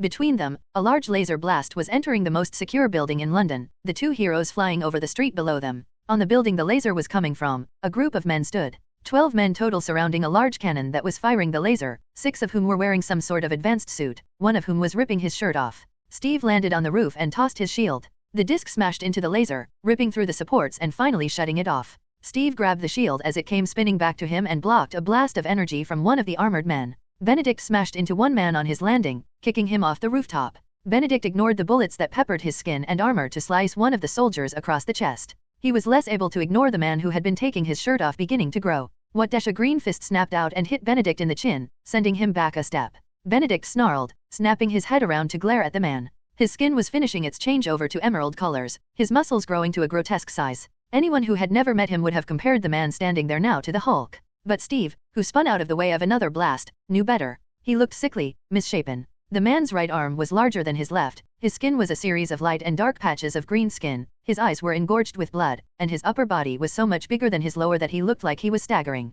His head was pulsing, like there was a living creature inside, and his breathing sounded like muted screams of pain. Still, he was big, muscular, and green. A gamma mutate. Almost without meaning to, the warriors separated. Benedict focused on the gamma mutate, who was glaring back at him. You're big, Benedict smirked. Fought bigger. Scryik, the gamma mutate rushed Benedict, a misshapen fist aiming for his head. Benedict raised his forearms and took the blow on his crossed arms, the roof under him cracking. The Dragon Knight had a massive smile. A fine blow, he uppercut the gamma mutate, then took a punch to his cheek that made a sound like wood cracking. The two superhumans began to box, Benedict tossing his sword aside to enjoy the brutal conflict fully. Steve ignored them to focus on his own fight. 9 men left after Benedict had taken out 2 and was fighting 1. 6 of those men had something that looked like cleaner and more sophisticated versions of the Chitauri armor Hydra were using. Okay, Steve rushed forward. The other soldiers shot at him, the ammunition bouncing off his shield, before the super soldier reached them, forcing them to choose their shots. Hail, Hayuf. Steve's fist landed in the stomach of the one shouting, then ducked a punch, blocking a kick next. They were fast, strong. Steve snapped an elbow against one soldier's cheek, then spun out of the way of another laser blast, tossing his shield at the furthest Chitauri soldier. The men he was punching weren't going down as quickly as he would have liked. It only took a moment for him to realize why. They were healing. He grabbed one soldier's arms, wrapped his fists around the man's sleeves, and kicked him in the chest with all his strength. The man went flying back, his sleeves ripping away from his shirt. Steve scowled at the metal device attached to the man's arm, filled with a glowing liquid. Centipede, Steve mumbled. That's right, one of the Hydra agents laughed. The next level of super soldier. You're dead, Rogers, another one said. He ran at Steve, laughing. Steve caught his shield. Then, just before the overconfident soldier got to him, he placed his shield on his back. There was a moment of fighting. Steve blocked, parried, and averted the blows of the soldier for bare seconds. Then, in a single blow, he punched the soldier in the face once, came back with another punch, then spin-kicked him in the stomach, sending him flying back 10 feet. Next level, Steve slowly lowered his leg back to the ground, raising an eyebrow. Right. The other Hydra agents began to look very nervous. Mahmud /dial. A giant plant man and a psychopathic ninja fell through a skylight, crashing into the center of a dinner table. People started screaming. We ignored them to roll to our feet. I broke Deadpool's arm. He was more focused on something else. Oh man, Steve's gonna kick their asses, Deadpool said randomly as he stabbed me in the heart. He was looking upward. I punched him back and sighed. Dude, I can't break the fourth wall, can you stick to the things I have some concept of? Don't tell me how to break the fourth wall. He slashed at me with his sword, sending chips of wood flying about as he severed my right arm. I grabbed my own arm by the hand and smacked him in the face with it, the lunatic talking the entire time. Yeesh, the Mary Sue dates She-Hulk and he gets all uppity. In my defense, I'm dating She-Hulk, I said, pressing my arm back into place so it would reattach, then grabbed Deadpool's arm as he came in with a slice, breaking it with a squeeze of super strength. That was when he dropped the grenade he'd been hiding. A grenade with a blue glowing bit on it. The explosion tore shrapnel through my body and lit my wooden form partially on fire as it sent us flying in 2 directions. Fuck. I staggered back, grabbing a piece of metal out of my eye. The hell kind of grenade was that? MHE explo me mind. I looked up to see Deadpool. Mwah, he looked at me, his mask moving with a lot more animation than it should have been capable of when his lower jaw had been cut in half by a piece of shrapnel, then down at himself. A hole was lying in his stomach. He blinked at it. Then, he took his broken arm, which was making loud crack noises as it healed, and poked it through the hole, before looking over his shoulder, presumably to see his own fingers wiggling behind him. Cool, he whispered, the words tinged with blood. Oh, let me check something else. He looked up at something over his head he couldn't see. After a moment, he grinned. Nice? Still think in the yellow boxes. I stared at him for a long moment. Wow, I mean, I knew he wasn't wrong. That the Marvel Universe, all of them, were likely connected to the rest in a way only he could perceive. But seeing it from the outside, I could understand why people just chalked it up to his insanity. Because he really was insane. It's possible to be right and crazy as balls. Well, that is just mean. He snapped up a pair of submachine guns from nowhere and started shooting at me. I'm as sane as the next homicidal merc. Wait, that isn't saying much. I lobbed a ball of fire at him, the merc ducking under it before shooting more bullets. Don't suppose you'll stop for a lifetime supply of chimichangas. I don't really care about them, he said in a voice like Demi Moore gargling gravel. I just like the name. Chimichanga, chimichanga, chimichangacane gashangacane ga, he said in time with the bullets hitting me across the body. Yeah, suppose that would have been too easy. Wade, why are you even working with Hydra? I ignored the bullets to create a ball of mud in my palm, tossing it at him like a football, then following with a fireball that met the mud just before it would hit him, the highly flammable liquids within exploding just in front of Deadpool. He flipped back with the explosion and pulled a rocket launcher from somewhere, expertly firing it the second he landed on the roof of a Cinnabon. Money. I was blown back into a shoe store, smashing through a glass window filled with Air Jordans. I pulled myself up to glare at him as my chest slowly healed, plant matter growing in the hole his launcher had made. They're literal evil scientists who have maimed, murdered, and tortured people for the sake of power. We all do dark things, he said grimly, dropping into the empty Cinnabon and grabbing one of the buns out of the display. Ever since Disney bought Fox, I have no idea if I'm going to be able to show up ever again. I'm grabbing all the screen time I can. Oh right. It was literally impossible to reason with the merc with the mouth. He followed his own logic. Fine. I got to my feet and glared at him. Oh man, he's getting serious, folks. Wade said, a bit of frosting on his mask now. Does this mean we're going to fight, or are you going to end things on a cliffhanger again? I responded by raising my hands. We were inside a mall. A mall where people had placed plants around the food court. Ah, shit. Deadpool put his rocket launcher away and pulled out 2 katanas. Alrighty BEA and Arthur, let's dance. A tree next to him exploded upwards, vines lashing out at him. Oh god no, he sliced through one vine, back flipping away as more reached for him. Now I know how a Japanese schoolgirl feels. Not until I impale you, I said, turning a cute rose bush near Deadpool into something with thorns like knives. I need an adult. You need a therapist. Aren't those the same thing? Deadpool dived around another vine, balanced on one of the thorns that had tried to stab him, sliced through a wall of thin vines I tried to wrap around him, then flipped and cartwheeled through the air like a damn ballerina. I was trying to capture him, but I still had time to be impressed. He landed just in front of me and I grabbed a table leg that had been discarded in our fight in my left hand. His left katana met my left table leg, and for a moment our blades danced. Back and forth, we danced across the mall's food court. I hopped over a swipe, he ducked under a stab, his sword and my table leg made a clack clack clack song as we dueled with a single weapon each. Finally, Deadpool chuckled. Man, you are good? But I have bad news. He brought his right katana forward and sliced my left arm off at the elbow, leaving the green limb bouncing across the floor. I am not left-handed. I stared at Deadpool, then at my missing arm. I'm not left-handed either. You cut it off. He laughed, swiping both blades forward. I rolled out of the way, grabbed my left arm off the floor, then came back to my feet and leaned back out of the way of another slice when I came back to my feet. I stumbled, stopped my fall with my right foot, and reached out my hand to grab his right wrist.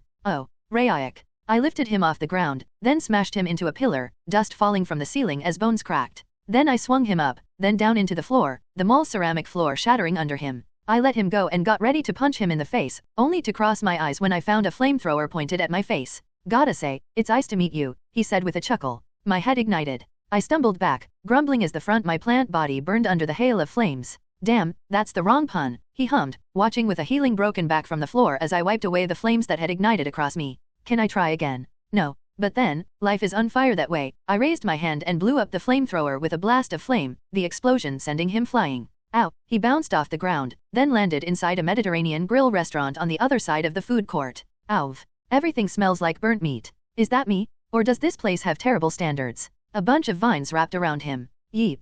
Deadpool was soon covered in layer after layer of thick plants, pulled to hang upside down. I walked forward until we were face to face. You have beautiful eyes, he said at last. They're more Swampfire's eyes than they are mine, I sighed. Wade Wilson. Why are you doing this, man? You can break the fourth wall. You know that if you want money, Tony will pay you. You know if you want screen time, you literally just need to show up. But where is the fun in that? He laughed, swinging back and forth in his bonds. Where's the action, the adventure, the chance of getting tentacled? By the way, my safe word is cupcake violator. And mine is Rune. Seriously. In the movies you had a whole revenge plot thing. What is going on here? Oh, I still have revenge on my mind. Wade's mask narrowed its eyes. But it isn't going to happen without the right toys. So, when a bald-headed asshole showed up and said give an honest shot at killing the protog and I'll give you a cool teleport belt, of course I said yes. Teleport belt. Surprise. Deadpool shuddered in the grasp of my vines. I reached out for his waist, ready to rip him in half if I had to. Mutt, asterisk. T. I reeled back, my head exploding in pain. I screamed, dropping to my knees. The pain grew as I stared at Wade. He glowed in the grasp of my vines. Wait, I just realized this might hurt. Is this gonna fuck me? That cocksucker is a bitch. Oh ow ow ow ow ow dash. He flickered like TV static. I was fairly certain I saw his body go inside out, then inverted, then something that made my head even worse, before he disappeared in a flash of blue light. That still counts as me winning, I grumbled, still gripping my head. I cannot find the individual you called Wade Wilson anywhere in your immediate area, Jarvis said, worried. It seems Strucker gave him an experimental version of some refined form of the phase harmonic teleportation device. The fishhook. I growled. Damn it. Okay, that's horrible. Jarvis, how are Luke and Jessica? Victorious. As is Mr. Stark. Tony, my headache was gone, but worry was now filling me instead. What is going on? Hydra has initiated worldwide attacks, Jarvis said. Bridge is currently collecting as much data as they can. Did they find out about the mission? Is Nat okay? She was the coordinator for the mission, the Avengers, and Bridge lead on everything. Black Widow is currently headed to the infirmary to help Ruby Hale. The fuck happened to Ruby? It may be best if you return to the tower while I inform you of the current issues facing us. I tapped the Omnitrix, shifting from Swampfire to fast track. In a blur of motion, I got moving, scowling. Fucking Hydra. This bullshit needed to stop. Comment. 5 comment. Bucky followed Pete's directions, running through the halls with him at a quick pace, passing offices and meeting rooms. He kept his eyes moving, ready for any threat. It just doesn't make sense, Pete mumbled. All of our tech is in the lower levels. Why did they go for the filing room? That info is outdated, and it's all on our computers. Hell, Hydra already has most of it, the fucking Mogs. The reason doesn't matter. It's a target, we defend it, Bucky snapped. Pete sighed in a condescending way that made Bucky want to hit him. You assassin and soldier types. All about who do I kill? When it's more useful to ask why am I killing? More fun too. A gunshot rang out. Bucky snapped his hand up to block another shot, then the hail of bullets that followed, his robotic arm deflecting a few as he shoved Pete into a room next to them. Save the philosophy for when we aren't getting shot at. Bucky followed Pete into the room and shot at the walls, aiming through what he thought was drywall to where the shots had come from. It's concrete. Pete shouted over the sound of bullets firing at them. With a solid inch of steel in the middle, you can't shoot throw dash. Bucky fired anyway. The bullets smashed into the wall for a second before they smashed through the stone and metal, piercing through and hitting someone on the other side. As they screamed, Bucky gave Pete a look. Don't underestimate my gun. Pete rolled his eyes, though he still smirked. Fine then mate, then have at the tossers. He went over to a random wall and pressed a hand to it. The wall slid upwards, surprising Bucky. There was a window right next to the secret door, yet a tunnel twisting in the same direction. I'm gonna cut them off at the pass. By yourself? Bucky asked, worried. Pete chuckled. Well yeah, don't want to be holding you back after all. He entered the door, the wall sliding shut behind him. Just head in the direction of the lights. I'll shine a path for ya mate. Bucky watched the door slide shut. Then he sighed in relief behind a helmet of Cadam's. No more defending. Just a target and a gun. It was strange, thinking that he was relieved to be doing some of the same sort of work he'd done under Hydra. The thought might have depressed and horrified him if it wasn't for one thing. He was about to kill some Hydra agents. No one was around. No Steve. No Sam. Just him, the Nomad, and the willing soldiers of men who had controlled his mind. Nomad poked his head out for a brief second, then back into the room. 4 men were approaching. One bleeding soldier was lying back as someone else tried to wrap bandages around wounds on his arm. Bucky popped back out of cover and fired. A quick hail of bullets hit the guy wrapping bandages in the helmet, the hard carapace surviving the first 2 before the next 3 broke the helmet and skull apart, the temporary medic falling like a puppet with its strings cut off. Before he dropped, Bucky moved in. One of the soldiers shot at him as Bucky approached. Then Nomad grabbed the soldier's assault rifle and pushed it up, the shots hitting the wall and ceiling. Bucky let go of his own rifle, the weapon attached to him by a strap, and punched the enemy soldier in the stomach with his robotic arm. The soldier vomited in his own mask, the acid smell of it filling the air. Nomad punched him again, shattering his sternum, then moved around the vomiting and choking soldier to confront his allies, pulling out a handle. Cadams flowed from the handle to form a cookery knife. Bucky raised his robot arm to block 2 handgun shots on his palm, grabbed the gun by the barrel in his metal fist, squeezing hard enough to bend the metal. He pulled the gun forward, sending the soldier off balance, and brought his cookery blade upward, stabbing the man in the armpit as he fell, then pulling the knife out to slice him across the throat. The last soldier shot Nomad twice in the chest and once in the stomach, sending him back a step. Bucky grabbed his gun and fired it at the soldier, who ducked under the hail of bullets and rolled, crouching up to toss a knife. Bucky caught the knife out of the air and tossed it back, getting the soldier in the wrist. The soldier yelled in pain, but still raised his submachine gun and shot again, getting Bucky across his metal arm. Bucky stepped forward and grabbed the gun as the man stood. The man surprised him by letting the gun go just as Bucky grabbed it, ripping the knife in his wrist out, and trying to stab Nomad in the heart. The knife skittered against Bucky's armor, the man's weight forcing Bucky back. Bucky punched the man in the face with his robotic arm, but the soldier ignored the blow that cracked his helmet, instead headbutting Bucky then pulling his knife back to stab again, aiming for a seam just under Bucky's helmet. The blade managed to break past the mesh, scraping against Bucky's skin, hot blood coming up. Bucky punched him with his robot arm, hitting his chest. The arm, fed by advanced machinery and sheer rage, came out the other side of the man. For a moment, they stood there, the soldier impaled on a metal arm. Then he collapsed, falling down and off of the arm with a loud schlick sound. Bucky took deep measured breaths. That last guy had actually been worth a damn in a fight. He rolled his shoulders, lifted his gun, and moved forward. As he headed to where Pete had been leading him, he heard a single gunshot. Bucky ran forward towards the door he heard the gunshot from. Reeling back, he kicked it in, coming forward and looking around rifle point. In a room full of filing cabinets and bookshelves, many of which had been pushed over or shot full of bullets, a single man stood. "Oh, hey mate," Pete Wisdom, smoking a cigar, looked up at him. At his feet was a dead Hydra soldier. 4 of them, actually, strewn about the room like broken toys. Pete chuckled. "Well, you're a bit late to the party. How many of these wonkers did you have to kill?" 6, Bucky answered, slowly lowering his gun. "Ah, you win then," Pete said, smirking. His smirk faded after a moment. "Whatever they wanted. They got it." "How do you know?" Bucky asked, lowering his gun and walking over to Pete. The room smelled like cordite and burnt flesh. As Bucky came deeper in, he noticed a small pile of bodies in the corner. He looked at Pete. "They didn't tell them anything," Pete said, staring at the bodies. 4 men and 1 woman, all wearing business suits. The woman was staring at them with empty eyes. Pete walked over and gently closed her eyes. "But I saw someone teleport out before I got here.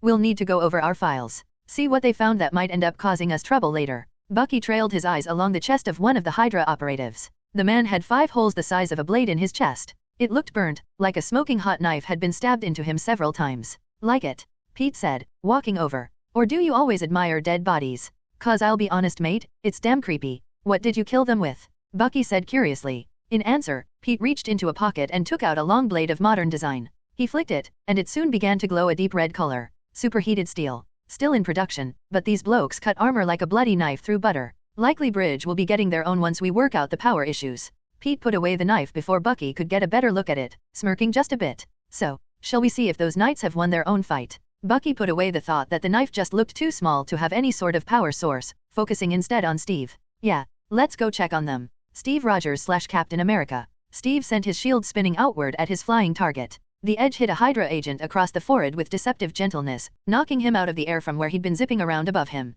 Steve caught the man out of the air, twisted around, and slammed him into the ground with a sound of broken bones. Then he looked up, eyes panning the area. That had been the last of them. The rest of Hydra agents were lying about the rooftop like broken toys. One man, lying on the edge, was about to fall off to the streets below. Steve caught him by his belt and pulled him gently back onto the roof. Rack. Benedict snapped the neck of the Hydra Hulk he had been fighting. The now dead man began to shrink, leaving the dragon man to pant as he stared down at him. The red-scaled man had had a hell of a fight. His armor was untouched, but his right eye was bruised a deep green, sweat across his scales. He seemed to be healing however, and looked up at Steve. "You often fight enemies like this?" Benedict asked, sounding excited. "No," Steve admitted. "Usually they're a lot stronger than this." Benedict's eyes lit up with joy. Steve looked around, a thoughtful look on his face. What had been the point of all this? These agents were tough, yes, but they had no chance against him. Was Hydra just spending bodies by now? Steve, Bucky said through the quantum comm link. Whatever Hydra wanted, it was in the building. They got it. And I'm afraid I have worse news, a familiar upper-class accent said.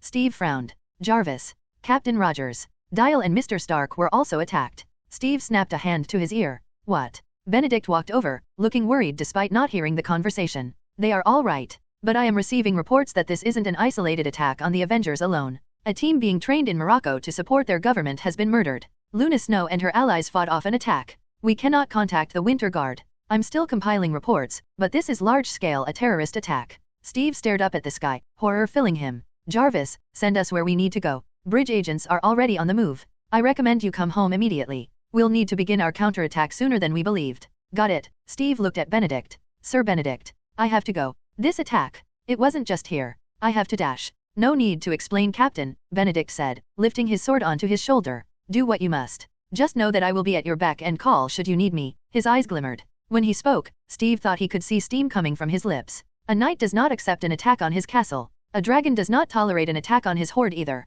Steve nodded. As he ran off, his worry continued to mount. Attacks all over the world, including on the Winter Guard. Was everyone okay? Galina Nemirovsky / the Crimson Dynamo. Galina had been walking through the halls of the Winter Guard base, tapping at a tablet in her hands. She'd been almost loath to use the tablet at first. It was one of a few gifts from Stark, the latest version of Stark Rig Tech, not out yet. It had come along with some other technology, as well as a note. Now you can start making real armor. Arrogant bastard. He made damn good tech though. Galina snapped her fingers, and the tablet projected a hologram of her latest armor. She was playing around with making a smaller version of her suit, but that would get rid of one of the things that was most recognizable about the Crimson Dynamo. Still, a more advanced undersuit might be good, something for the case someone breached the main suit and she still needed to fight. Or if she couldn't fit the main suit in a doorway she didn't want to break. She was playing around with the suit, removing and replacing sections of the hologram as she walked, when the lights turned off. Her tablet lasted for a bit longer, fighting against whatever had happened before turning off as well. Cherno, Galina sighed angrily. It had been months since he'd done this. Why now? Annoyed, Galina completed the walk to her workshop, placing the now dead tablet on a table. She couldn't see too well, but she'd pretty much memorized the layout of her workshop. Cherno, I don't know if you're hanging out in the shadows, but if you try to jump me, I'm going to delete your Netflix subscription. That was a bit of a low blow, but she wasn't in the mood. Seriously, Chernobog had promised never to do this again. Just because he could. Someone stepped behind her. Used to Craven and Chernobog's stealthier movements, Galina turned in the dark to face the person, ready to roll her eyes at the pranksters. She turned just in time for the blade to slice along the side of her head, rather than stab her in the brain. Galina shouted in pain, instinctively kicking out at the shadows. She rolled aside when her kick hit empty air, and got cut across her shoulder. This wasn't Chernobog being a jerk. This was an attack. Galina rolled behind a table, wincing at the pain in her shoulder. It wasn't a deep cut, but she wasn't used to getting cut too often. Her armor. She had to get to her suit. Except, if her attackers were smart. Galini grabbed a wrench and screwdriver off the table from where she always left them, and threw the screwdriver in the direction of her armor. Someone sliced the air, the sound of metal on metal following. Galina followed the path of that sound and stepped forward, wrench swinging. Someone blocked the wrench. She punched forward, trying to get her attacker in the face, but felt her knuckles brush against cloth instead, a white-hot line of pain following as her attacker cut her thigh. Damn it! She needed to see to fight. She had some basic training in fighting in darkness, but nothing as extensive as her attackers. What were they, ninjas? Galina spun out of the way of a stab, holding to her wrench as she thought fiercely. There were some small parts of her room still glowing with power, but nothing that was actively on. So whatever this EMP was, it didn't affect things that were hardened against such things. She made sure to remember to gloat at Stark about his precious tablet shutting down while some of her tech was still working. Galina focused. She needed to fight. Her armor was blocked, so she needed something else. Thankfully, she didn't throw away much. Nothing that worked at least. In a glass cabinet across from her were some of her oldest prototypes. The slight sound of cloth on some sort of hard material whispered to her right. Galina ducked. Her back was cut, just a bit. She ran for the cabinet, throwing her wrench at it. The glass shattered as she approached, her boots crackling on falling glass. Her knuckles were sliced by broken glass as she reached in. The large metal gauntlet she grabbed almost slipped out of her hand when she misjudged how heavy it was. She recovered and spun around. No time to place the gauntlet on. She could feel someone coming closer. No sound or sight to tell she was being attacked. Only the raw instinct built in humanity after millennia of being hunted in the shadows, reawakened by adrenaline and fear. She pressed a button on the inside of the gauntlet, a feature she'd put in to be able to test the device without actually wearing it. Vroom. A bright blue light flashed, electricity filling the air with crackling sounds. Her attacker screamed at the sudden light, the previous darkness giving it the effect of a flashbang. While he was reeling back, Galina put the gauntlet on, clenching her fist inside the heavy metal armor. A savage smile lit across her face. 3 men stared at her. They were big, covered in black robes made of some strange material that seemed to pull in light. Each of them wore a black mask of some unknown material over their mouths, some black markings across their faces where the masks didn't cover. They also all had short twisting blades coming out of their knuckles, like some combination of knife and drill. Come on! Galena roared, rushing forward with a fist of lightning. One of the men roared, stepping forward to stab at her. He was surprised when Galena responded by grabbing the knife in her gauntlet. She flicked a button on the inside of the index finger, having to press a bit harder than she was used to activate the device. Still, as she watched hundreds of thousands of volts run through the man through the knife embedded in his arm, she felt some satisfaction. One of the other men rushed her as his ally was electrocuted, knife raised high. Galena shut off her gauntlet, sending them into darkness once more. She winced when the man continued his attack, unfazed by the sudden darkness. She raised her hand and blocked the blade on her gauntlet. The older material was cut by the strange blade. Galena conceded ground, sliding back and parrying another attack with her gauntlet. He was strong. Stronger than Craven, if not as fast. His relatively slower fighting style made up for it with sheer power. They snapped and punched at each other, Galena using Sambo and Systema fighting styles, the man using some form that focused on short jabs with his blades. He jumped over her in a front flip, stabbing down at her, while his last ally took out a glass vial with sort of black substance inside. She took a stab to the collar of her neck, but still smiled savagely as she punched up at the flipping assassin. Up in the air, he had no way to ground himself. The lightning that ran through him cooked him alive. As his dead body fell behind her, Galena glared at her last opponent, blood dripping from the cuts she'd sustained. She was sweaty and tired, but still defiant. All right, bastard, Galena raised an armored fist. Last fight. Then let it truly be my last. He opened the glass vial, staring at her glove, lit up with power. Your armor is impressive, but no mere technology can match the power of the gods. He swigged the liquid. Then he screamed. His voice seemed to echo with inhuman power, his eyes shifting to become completely black. He ran at Galena, screaming. She punched him in the chest. Electricity ran through him. He laughed, punching Galena in the face. She was sent flying over her table, landing on the ground in a daze. The superhuman assassin tossed aside the table, ran over to her and lifted her by the neck. Galena punched him in the face, lightning sparking from the impact, then again. He laughed, both hands around her throat. Galena choked. Her vision began to go dark. She kicked him in the balls. The inhuman man laughed again, a sadistic and snarling laugh that seemed to echo. Wait. It was echoing. The shadows. They were too long. He didn't seem to notice, until the darkness reached out with 2 hands and broke his wrists. Gay. Galena dropped onto the floor, coughing. The monster shouted, staring around. His wrists flopped uselessly, but his black eyes were filled with rage. Who did that? The laughter. It hadn't stopped. It was getting louder. It echoed in the room, a physical presence against the skin. It seemed to push against the skin. Where are you? The man lashed out with a broken wrist, the blade in his hand slicing at the darkness. A sound like a child slurping on a lollipop came from the section he slashed at. The man stared at the stump that remained of his arm. He screamed. Not in rage. In fear. He stared around at the shadows that had once been his ally. What are you?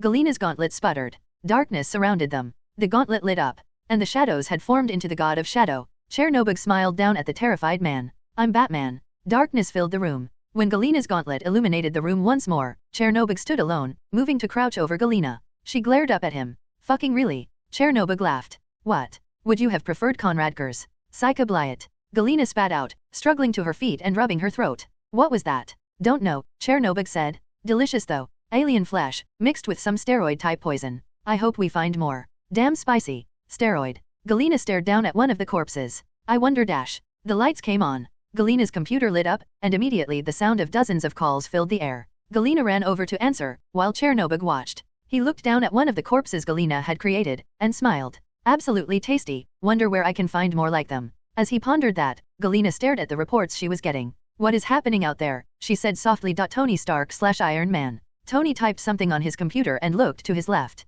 The latest iteration of the Hulkbuster suit was looming over him. Jarvis, can you do a final check on the software? You are normally not this careful, sir, Jarvis said, his eyes flickering as he walked up to join Tony. I believe this is the 3rd time you've had me check your work. And I'll keep doing it when we head out, Tony said seriously. Hydra keeps surprising us with new tricks. I'm not letting them get away with it again. If they stop my armor, it's not going to last. Sir, you can't plan for everything. No, but I can be ready for anything. Those are the same thing. Stop arguing semantics. How's the suit looking? It is perfectly functional. And before you ask, I checked the other suits. They are just as functional. As am I. Man, you've gotten all uppity since you got a body. Incorrect. I have always been this uppity.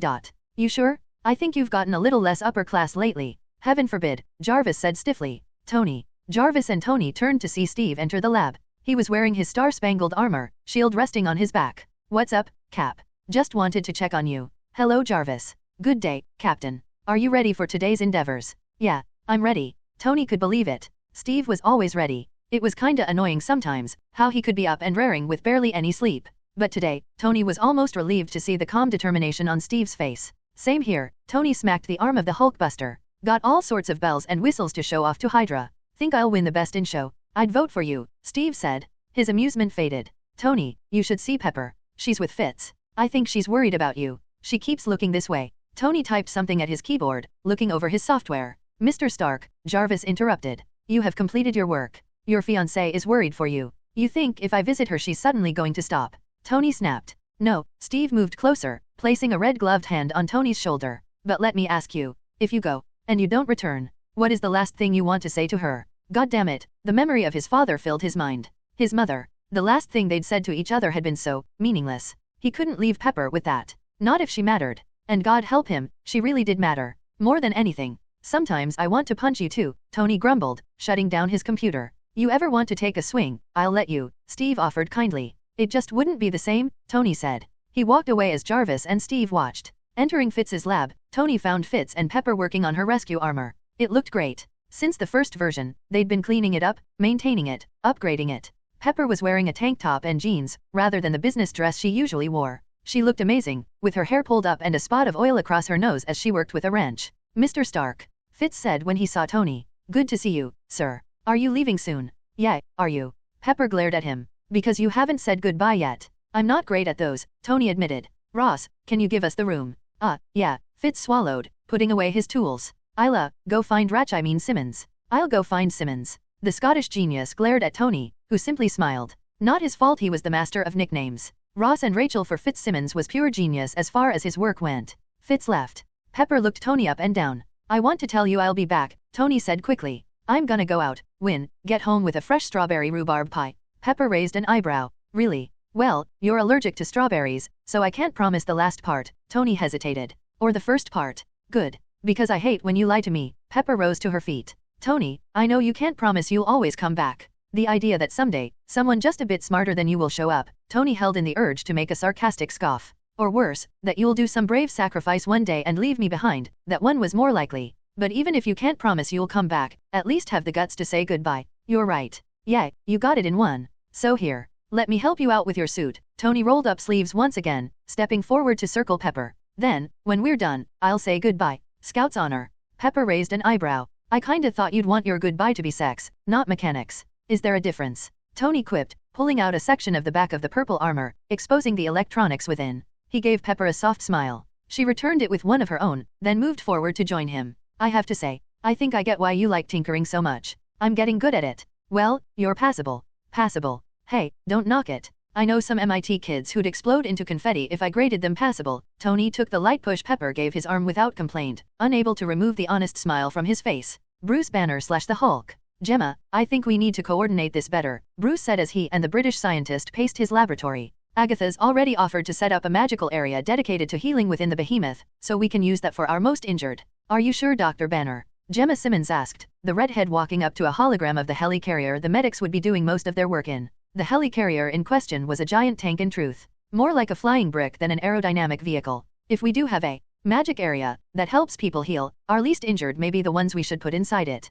We'll want to get them back into the fight as soon as possible. Right. He'd been thinking in terms of helping people, not continuing a battle against Hydra. We'll compromise, Bruce said at last. The ones with the most minor injuries, we'll place on one portion. The major injuries will take up the rest of the space. That way we have a quick turnover of the lightest injuries, and the major injuries have more of a fighting chance. Understood, Simmons sighed. I'll let Dr. Octavius and Dr. Kuzima know. Magic. Is it interesting, seeing it in action? I can only imagine it is. You and Mr. Stark have been visiting Agatha so often. I know you were planning on writing a paper about it. Have you made any progress? Because if you have.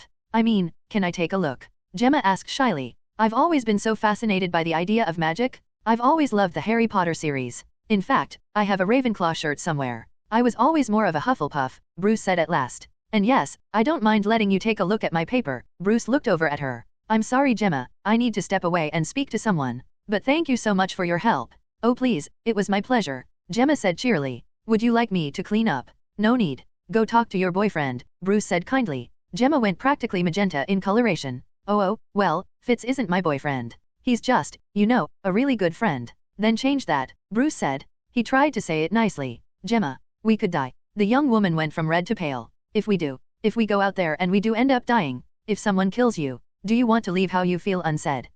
Gemma's mouth opened and closed. After a quick moment of indecision, she apparently decided running was her best way of dealing with the problem, because she spun on her heel and quickly ran away. Mean, Hulk whispered to Bruce. Bruce didn't say anything. He was thinking. Hulk understood anyways. Unsaid. Betty. He let out a deep breath. Yeah, Jarvis, can you call Betty for me? Bruce said into the empty air. The stiff AI didn't answer, instead changing the light green hologram of the behemoth into a screen. After a moment, Betty Ross answered the line. Bruce, she said. She was standing in her living room. The living room of the house she shared with Leonard Sampson. She gave him a bright smile. How are you? I'm good. I have a mission today. Her smile faded. Oh no, Bruce dash. It's fine, he was surprised that he wasn't lying. I never liked getting into fights. But this mission, it's for good reason. Hydra, they've been using my research. Creating more people like me. Like the Hulk. Bruce, Betty sat down, her eyes shimmering. You know that's not your fault dash. Up here, sure, Bruce tapped his head, then his heart. But right here, every time I hear about another Gamma Hydra causing problems, a part of me dies. He struggled to pull back his volume. I need to do this, Betty. Gamma research I wanted to use to help people, has led to them dying instead. Hulk agrees. We fight alongside our friends. And we stop Hydra. Betty gaped at him for a moment. Bruce wondered if he'd said something shocking. Then she shook her head. You've changed? It used to be that you ran from every fight you could. Even after the Hulk dash, she hesitantly smiled. My dad used to say you were the gentlest man he'd ever met. Not exactly a compliment from your dad, Bruce said with a hint of spite. Maybe. I liked it, she said shyly. Bruce did not blush. Damn it, you're dating Sampson. Stop making me feel this way. An uncharitable thought. It wasn't her fault he felt this way, but that was the brain. Full of unkind and hateful thoughts, petty spite, and jealousies. It was how you acted despite those feelings that mattered. So Bruce girded himself. Betty. All of us, the Avengers. I think we all know, even if we're dancing around the subject, that this might be it for some of us. That we could get killed. Steve and Bucky had been calm about the prospect. Same with Tony, Rhodey, Natasha, Izzy. Basically, if they had been involved in warfare, they had taken the thought of death with an admirable amount of grim resolve. Bruce didn't feel that way. Betty. I just want to tell you I love you. Betty's face became a mask of pain and sadness. Bruce. I know. I'm not telling you this to hurt you. I'm telling you so there are no regrets. You are an incredible woman. I know superheroines, witches, and goddesses. And you easily match any of them. He pressed a hand against the hologram, his palm just barely passing through it. So I wanted to say it. Before I say goodbye, I hope I can come back. So that we can meet again. Because even if we never get back together, I don't regret a single moment we ever had together. No matter how bad things ever got, you were one of my reasons to go on. Thank you, Bruce. Biting her lip, Betty reached out to press her hand on the screen. Come back. You and Hulk. If you don't, she smiled, tears dripping onto her lap. Well, I know a few gods now. I'll find a way to bring you back. Bruce laughed. I'll do my best. Goodbye. He turned his back on Betty. As he walked away, he invited Hulk in. The man who hid the monster began to grow in size. And yet, despite the increase in mass, he felt lighter than ever. Mahmud /dial. We left our room and slowly roamed towards the hangar. Creel and Izzy came out of their own room. They didn't speak. Creel gave me a serious nod. Izzy was smirking. Both were dressed in their costumes. We joined up and walked on. Phantasma and Scarlet Witch came off an elevator as we approached the hangar. Phantasma gave me a smile, while Scarlet Witch nodded nervously. The magical girls joined. Clint was suddenly at my side without my noticing. He smiled at me. How is Nezuko? She's at Sammy's place, I said sadly. I thought she should stay with someone I trusted. Few people I trusted as my former co-worker. He and his wife had immediately been charmed by the adorable ball of fluff. You know, just in case. I didn't add anything else. Jen's hand in mine tightened. Creel glowered. And Clint nodded. Yeah, you know, I should invite you to my place sometime. Nezuko might like it. I stared at him. Then I smiled. I'd like it. Maybe I can finally take some archery lessons from ya. Ha. Ha. Clint shook his head, grinning. No way. I don't need anyone else taking my shtick. Your shtick is ancient weaponry, Izzy teased. Honey, you refuse to use anything but swords and knives, Creel pointed. That sounds like something a man who wants to sleep on the couch would say, Izzy said without any heat behind it, Creel only laughing a bit. We entered the hangar. I looked around, noting who'd shown up. Tony and Rhodey were talking near a Quinjet. Bucky was whispering to Bobby, the Mockingbird dressed in similar colored armor to him. The grapplers, Davida, Melissa, Marion, Deathloke, Helen, and Ava were all gathered around Victoria Hand. In a flash, Pietro was suddenly next to us. Miss me? Wanda grinned. Idiot. With that, she wrapped him in a hug, pulling back to show him to Phantasma. This is my brother. Nice to meet you, Phantasma said kindly. Pietro gave her a very smooth and flirtatious smile. Oh, believe me, the pleasure is all mine. As Wanda hit her brother and Fantasma rolled her eyes, Phil and May were speaking to Simmons, who was excitedly telling the much calmer duo about how things were going for her. Hey, sailor, someone said to me. I turned and grinned. Hey, hacker. Sky walked over and gave me a grin. I took her in for a hug, our respective armor making a small clack sound as we met, then pulled back. I didn't know you were coming. What, a chance for revenge? No way am I missing this. Hulk walked in and went over to Jen, who smiled up at her larger cousin. How you feeling, big guy? Ready to smash, Hulk said, punching his own palm with a sound like rolling thunder. Always away with words, Clint said jokingly. My friends. Thor entered the room, the boisterous god of thunder smiling ear to ear. He came over to us. Ready for a glorious day of battle. I frowned. Felt like he was laying it on a little thick. In fact, he seemed sad or worried. I was about to say something when a hush came over everyone. Like gravity, we were almost pulled to look at him. Steve entered the room. He walked past us, into the center of the open space we were circled around. Fury, Maria, and Nat had been following him, but they stopped just in front of the open space, watching him. Steve stopped in the center of the space and looked around. For a moment, he seemed surprised to see us all staring at him. He looked around. Davida DeVito crossed her arms. Jen walked forward to hug me. Phil was watching him close. Steve panned his eyes to Sam and Bucky, who both nodded in unison. Steve looked over us. Avengers, grapplers, bridge agents, all around him. Well, I have to say, I'm damn proud to see you all. Men and women I've fought alongside for months, years. People I know will have my back, and who I will try my best to protect as well. His voice was soft, but it seemed to carry. I know how you guys feel. We're all about to take on the biggest mission we've ever fought. Against an enemy that has to know we're coming. He shook his head. I won't lie. If I could fight this alone, I would.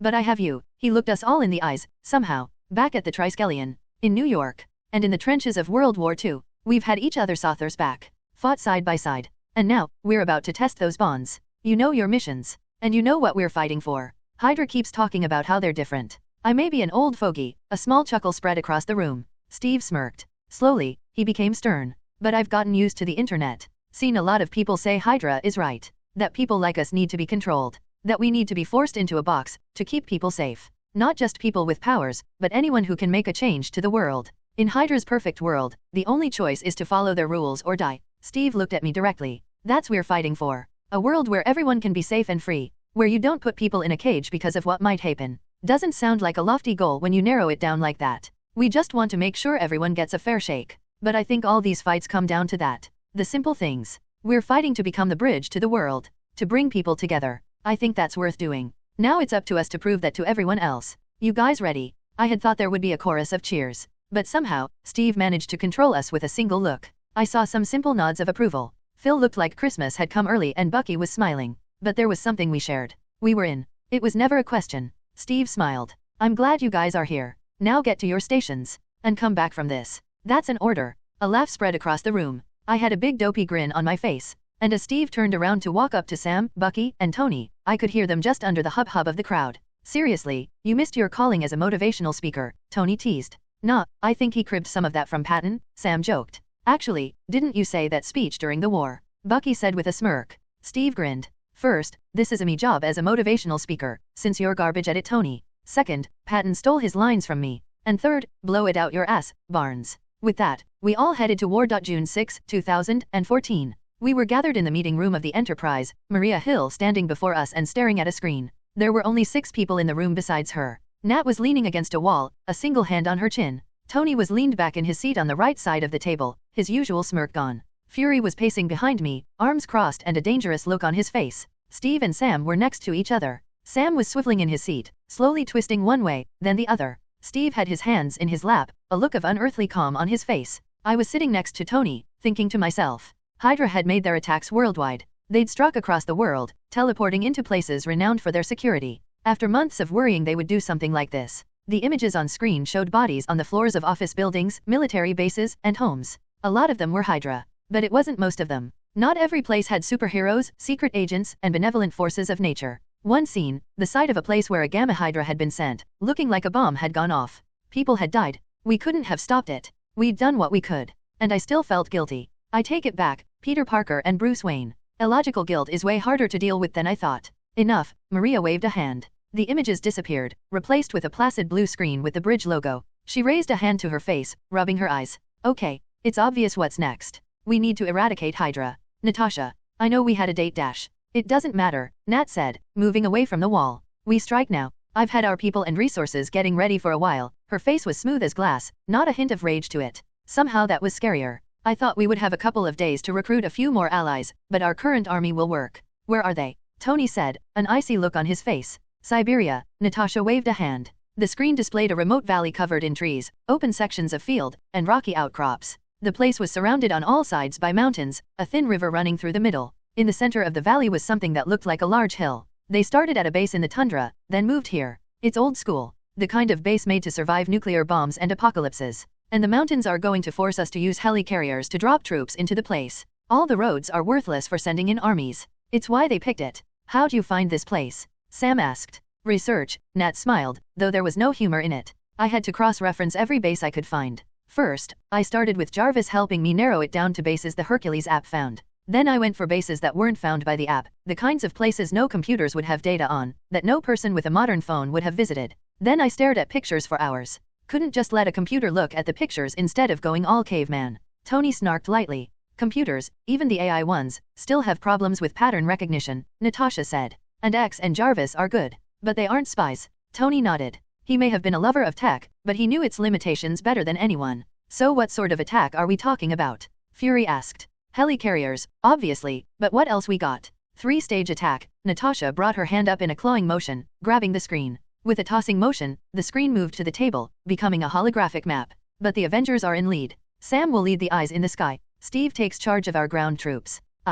Natasha sighed. I'll stay on the heli-carriers with Maria. Help coordinate the troops. You okay? I asked Natasha. She smirked. Yeah, just really wanted to get in the fight. But I need to lead from the back. Aries likely wouldn't have approved. But he was a soldier. Wars needed generals too. Mahmud, Tony, you're with the Chaos Squad. Chaos Squad? I asked, confused. Our fastest and strongest heavy hitters, Nat waved a hand. A screen floated above the map. Jen, Rhodey, Bruce, Thor, our various allies. They were picked for mobility and power. If they can move as fast as a sports car and destroy a car, they're probably on the Chaos Squad. Nice, Tony had a very predatory look on his face. It's likely that some of our allies will think we're going overboard, Steve noted, staring at the list of combatants, weapons, and vehicles being committed to the fight. I would have worried about that before the worldwide attacks, Natasha said sadly. I have all the support I need to help us. The United States has offered some of their off-the-books allies. Same with France, Australia, Britain, Russia is sending the Winter Guard. Funnily enough, Canada is the only one that isn't offering assistance right now.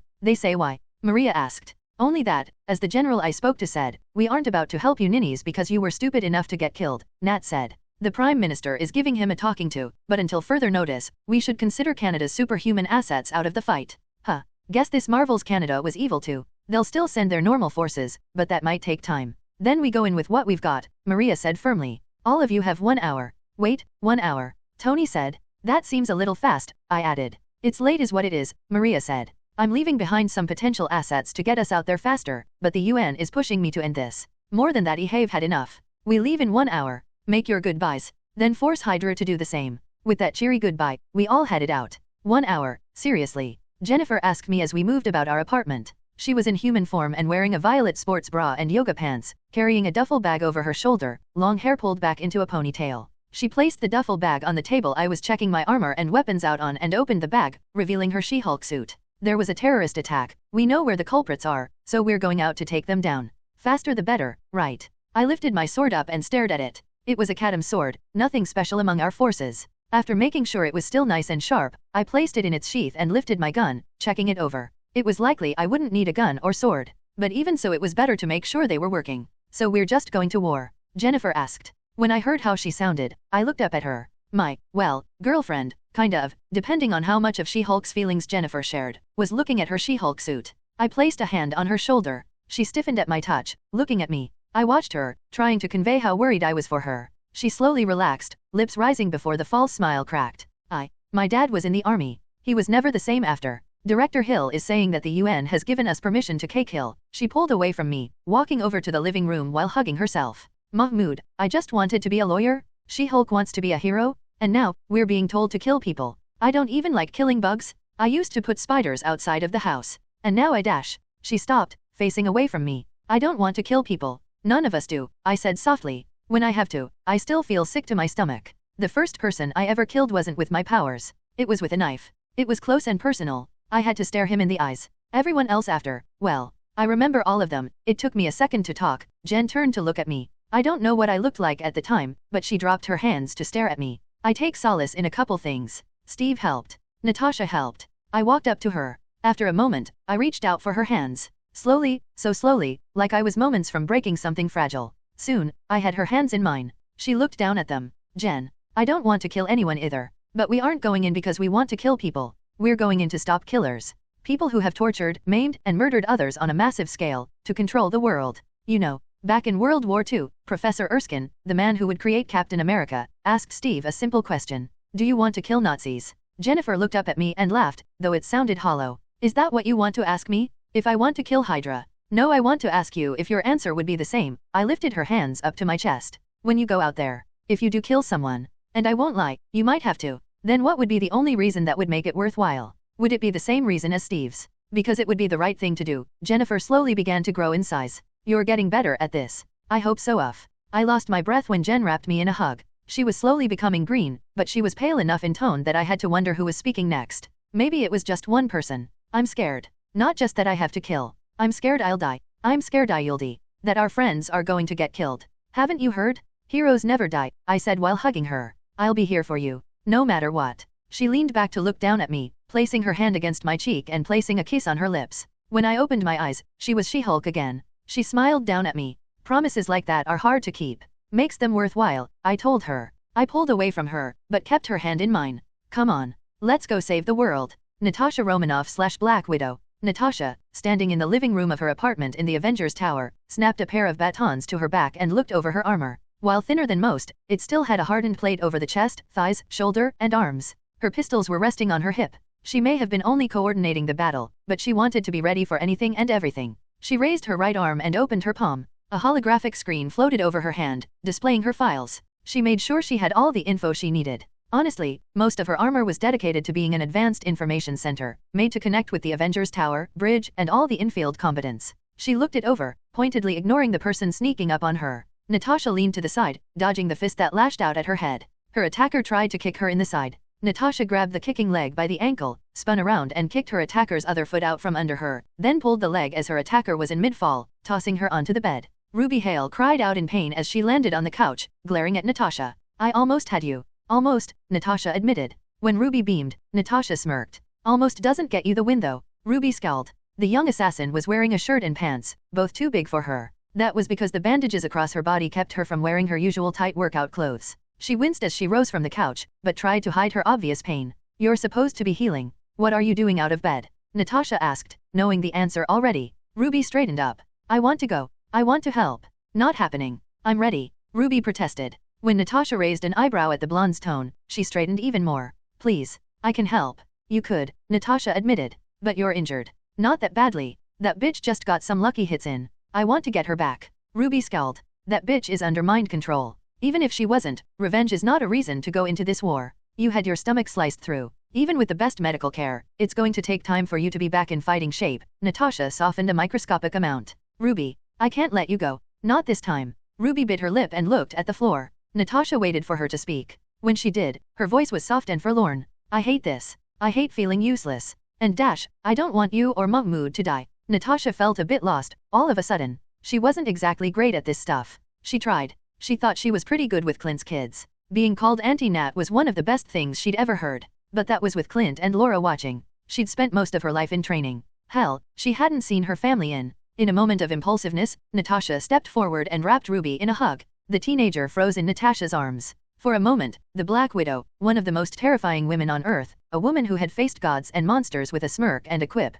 felt terrified she'd done the wrong thing. Then Ruby's arms were crushing her, and Natasha smiled. I'll be okay, I promise. So will that big dummy. We'll keep each safe. Good, Ruby mumbled. If you don't, I'm going to steal your stuff. If I get killed by Hydra of all people, then you probably deserve all my stuff. Thor/God of Thunder. Thor stood on the top of the Avengers Tower, staring out over the city. Some lightning was coming down in the distance, far out in the Atlantic. He couldn't help it. He was excited. Honorable battle against a powerful enemy, alongside worthy allies. Thor closed his eyes, slowly. Heimdall, are you there? There was silence. Then Thor was no longer in the tower. He was inside Jorg, the room from which the Bifrost was created. Heimdall was standing there, his old friend smiling. Thor, it is good to see you. And you, Thor said warmly. It has been some time. Isn't that your fault? Heimdall pointed out. How goes the new Asgardian? Good. We go to battle today, Thor said grimly. Against those who hold the specter, Heimdall shook his head. I wish you luck in the battle. You think we need it? Once, only a few years ago, that would have been a challenge.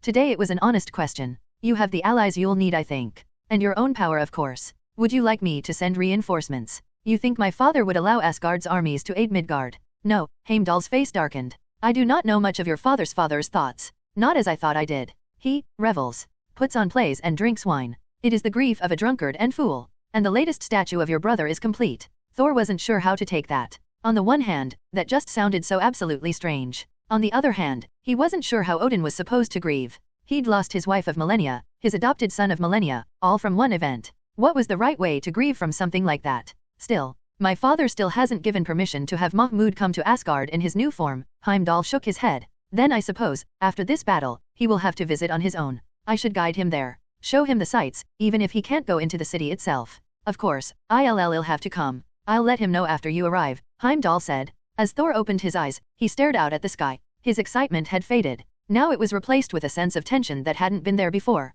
Likely wasn't fair to unleash that tension on Hydra. Well, as Tony once said, life wasn't fair. Army Brigadier General Everett Buckler. Buckler was standing on the grounds of a military base in Siberia, watching as soldiers ran about the grounds of the base. They were American, Chinese, and Russian, with a smattering of Japanese, British, and Australian. Honestly, Buckler wasn't sure just how many soldiers there were. They'd pretty much all answered the call of attack. Buckler held his hands tight at the small of his back, thinking furiously. Hydra. Fucking Hydra had attacked, killing dozens, hundreds, all across the world. He had rarely been this eager to hurt someone. Damn monsters, all of them. You seem angry, General Buckler. Speaking of monsters. Buckler looked away from the comforting sight of an American tank crew making final checks on their tools of war to see him arrive. Silence soon surrounded him. Buckler couldn't blame them. Once, Buckler had been told, Mike had been a normal man. Simply an eager volunteer, hopeful he could help his country. Admirable. What he was now, quite frankly, frightened Buckler. For all his experience in war, he had never seen anything like it. Mike now looked like some sort of nightmare.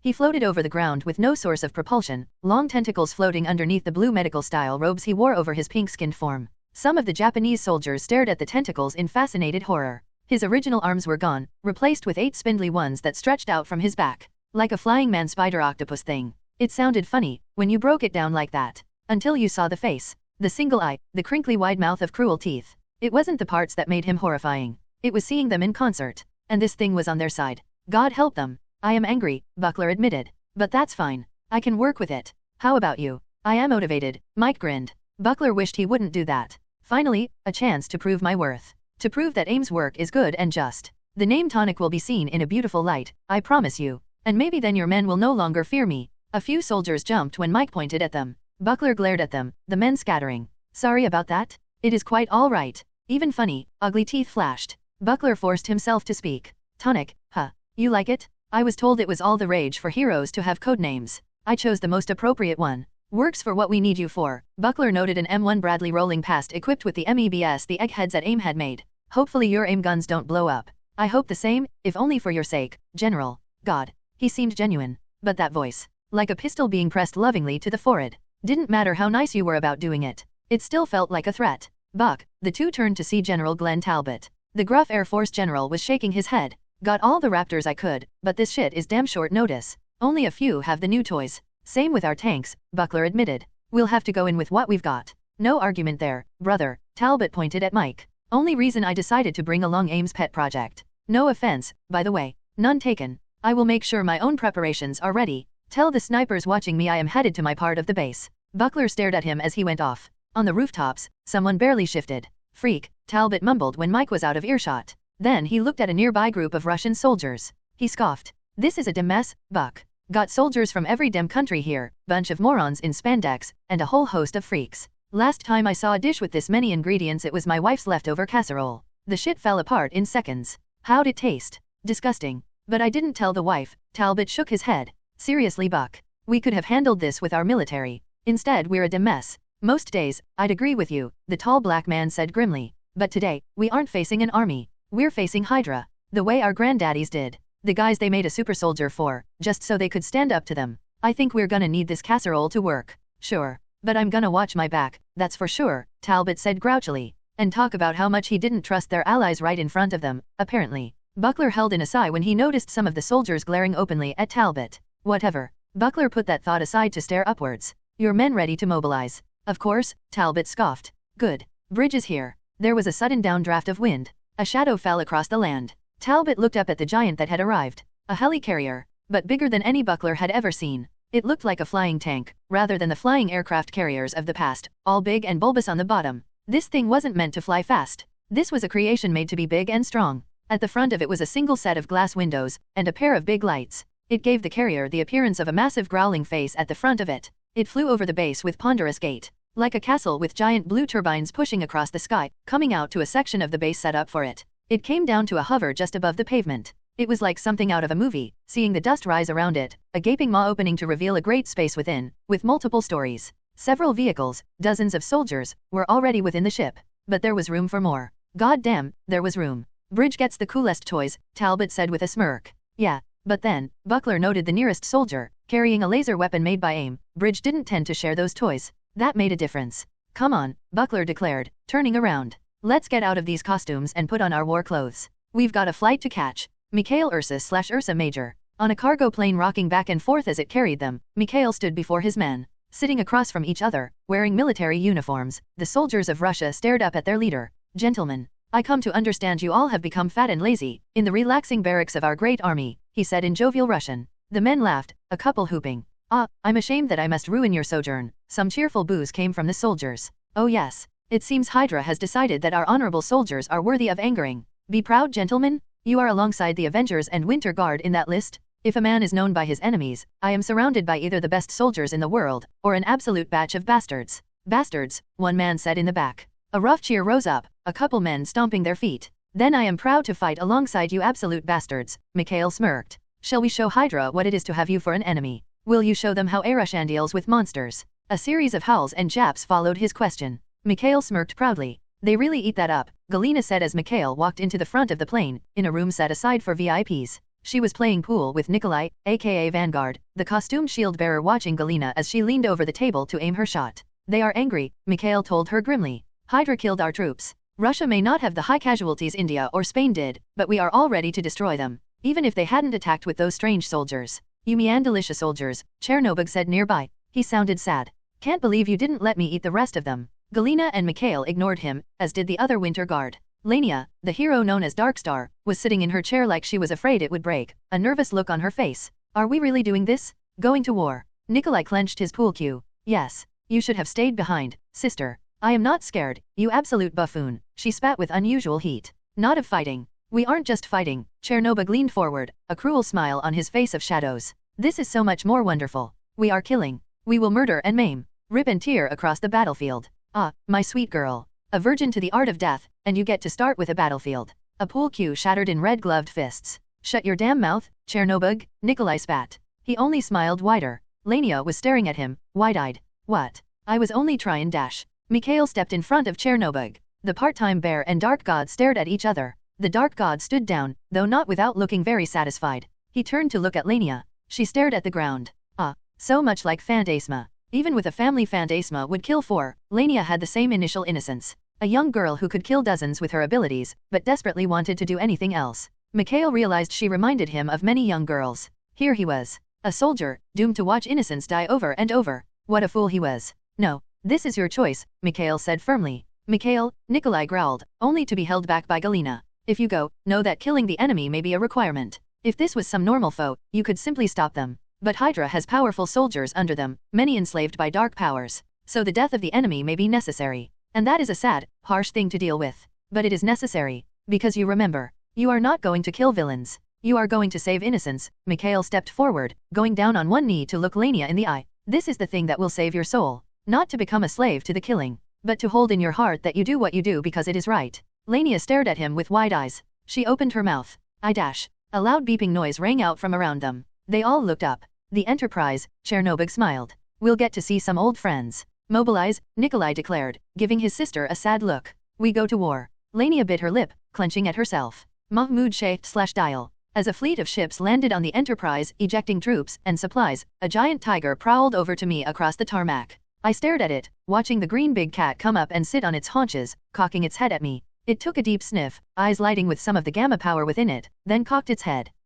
Hey Battle Cat, I said. He leaned over and licked my cheek, his tongue slightly rough on my skin. Gross, I declared. Garfield, someone shouted the wrong name at Battle Cat, running over and stopping just short of us. She was short, with tightly bound red hair, and wearing a cocky zookeeper-type outfit. I'm so sorry, he's been getting better about this, I've never seen him just walk up to someone. It's cool, experimentally, I reached out and scratched his neck. Battle Cat growled, raised a paw, and manually moved my hand to a point just behind his right ear. When I obediently scratched, he purred, sounding like a car engine. We've met? Oh, the redhead blinked, staring at us interacting. I looked around. Battle Cat wasn't the only graveyard animal coming along. There were only 5 total though. One was a dog whose fur was made of some sort of metal/concrete hybrid. Another was an honest-to-God rhinoceros in a cage, though this rhinoceros was impossibly big compared to normal ones, looking around with oddly clear eyes at everything. A hawk was resting on the arm of a nearby soldier who was feeding it strips of meat, harsh eyes glaring about. And a monkey made of stone was sleeping in the arms of another man. Dial, someone said. I looked over at the speaker and felt a sense of odd recognition. Oh, hi, shit. I forgot his name. The older black man smiled, dressed in armor much like mine. Jamal, right? I'm so sorry, it's just been a while dash. It's fine, Jamal waved a hand dismissively. I understand. I'm just glad to be here. I looked him over. The former graveyard survivor and current super soldier looked a lot healthier than I remembered. Considering the first time had been as a half-starved prisoner, and the second time had been as a recovering former half-starved prisoner with big muscles. Now though, he was healthy. He'd shaved his head at some point, but Jamal's eyes were clear, he had a big smile on his face, and a big sword at his side. So you're fighting alongside us? I said as though I hadn't read the same files everyone else had. That's gotta feel awesome. Oh hell the fuck yes, Jamal smiled, a deep and dark smile. I may be an old man, but I've still got the need for revenge. Going to be nice, showing those Hydra bastards not to fuck with me and mine. I nodded slowly, Battle Cat circling around me and looking at Jamal curiously. What team are you on? You mean what team am I leading? Jamal said confidently.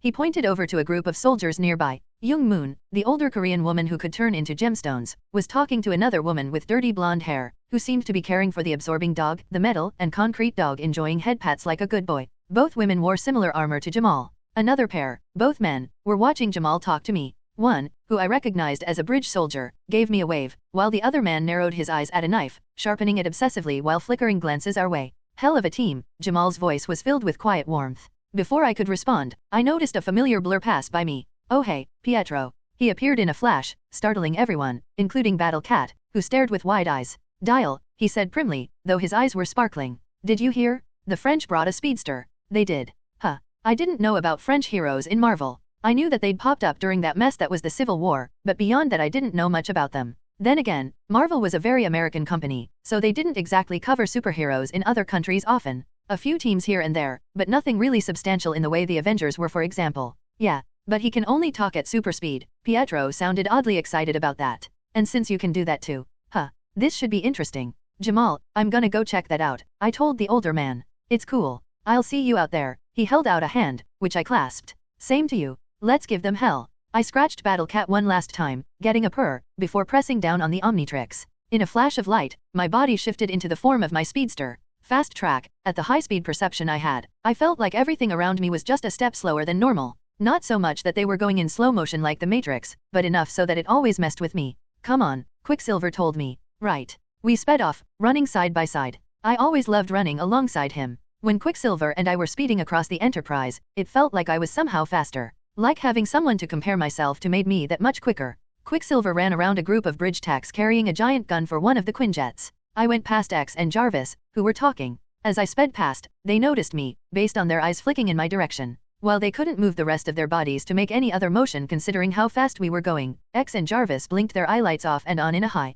That is so strange, Quicksilver noted. They're AI, they think faster than any living being that isn't you, I said with a chuckle. Oh yeah, Pietro grinned. I should challenge them to chess. We sped up the stairs, blowing past Frank Castle and Steve. Chess? That seems so cerebral for you, I joked. Trying to lose your status as the dumb sibling. I'll have you know I'm a genius, he scoffed. I learned how to play the piano? In less than a day. Pietro, you have super speed. Everything takes less than a day for you. If anything, you should have finished a lot faster. Are you jealous? Those sound like the words of a jealous man. We reached a section of the Enterprise where a lot of costumed heroes were gathered. While this was an international operation, Bridge would have been stupid not keep an eye on the dozens of people running around their ship who weren't part of their organization. We found our speedster in a corner of the room, looking around slowly at everyone. Well, I think he was trying to go slowly, at least. It was very strange. Quicksilver and I came to a stop before him, startling the man. He was a slight man, dressed strangely. A purple and yellow bodysuit, like that of a gymnast, and a purple helmet that surrounded the top and back of his head, leaving a strong jaw open to the world.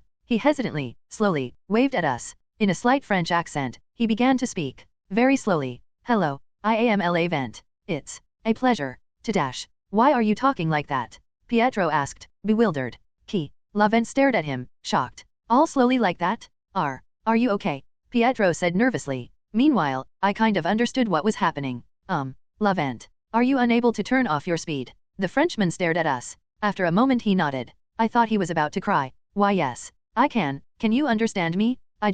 When I heard there were others with speed, I had hoped dash. Yes, I can understand you fine, Pietro said. Suddenly, L'Avent was hugging Pietro. Whoa, Pietro stared at me. So long. L'Avent was openly crying in a way no one should. Everyone was always so slow. I could never speak as myself. I was always trapped. It's been so long since someone could understand me. Since I could understand anyone. Pietro hesitantly patted his back as L'Avent cried on his shoulder, his confusion becoming understanding and sadness. I know how it feels. I'm so sorry. I walked over and patted L'Avent on the back as well. As everything around us went in slow motion, the three of us began to speak. I thought it was a gift, L'Avent said, stumbling over his words. He kept doing that. I think he was so used to having to slow down his words that he now did it on instinct. So with two people who could understand him, he was trying to speak at normal speed. He cursed me with speed. Move beyond the wind's thoughts. I could suddenly cross Paris in a heartbeat, see a hummingbird suspended in the aspect of the world, its wings beating so slowly. So much beauty, trapped in the moments of the world. But dash. You lost the ability to connect with people, I said softly.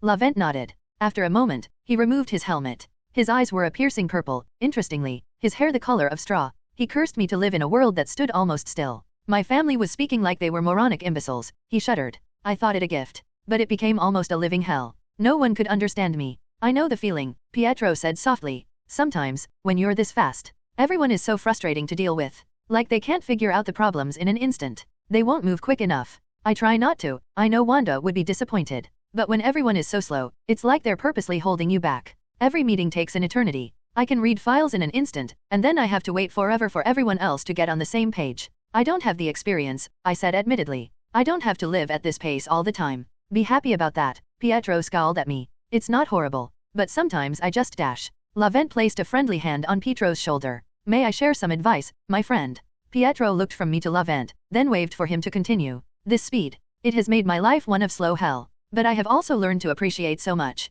I can see the beauty in the heartbeats. A firework is a lifetime of joy. A panther in motion is like a beautiful painting that is ever-changing. I sometimes speed through the streets of Paris. And I can see life. L'Avent's voice was full of awe. The smiles of a child, the beauty of a young woman in the sunlight, a man laughing boisterously at a terrible joke. This isolation I feel. It is horrible. But sometimes, when I see what sort of beauty a single moment holds for the world, it becomes worth it. Besides, you can always talk to us, I told Pietro. Or X and Jarvis. Pietro blinked, having apparently not remembered that. Who are they? More speedsters? L'Avent asked. No, AI. They think at light speed, so they can talk to speedsters normally. L'Avent looked like Christmas had come early. Hello, everyone. As we wrap up this video, I want to share a quick note. I have a Patreon account. If you'd like to support me and enjoy on-demand audiobooks, you can become a Patreon member.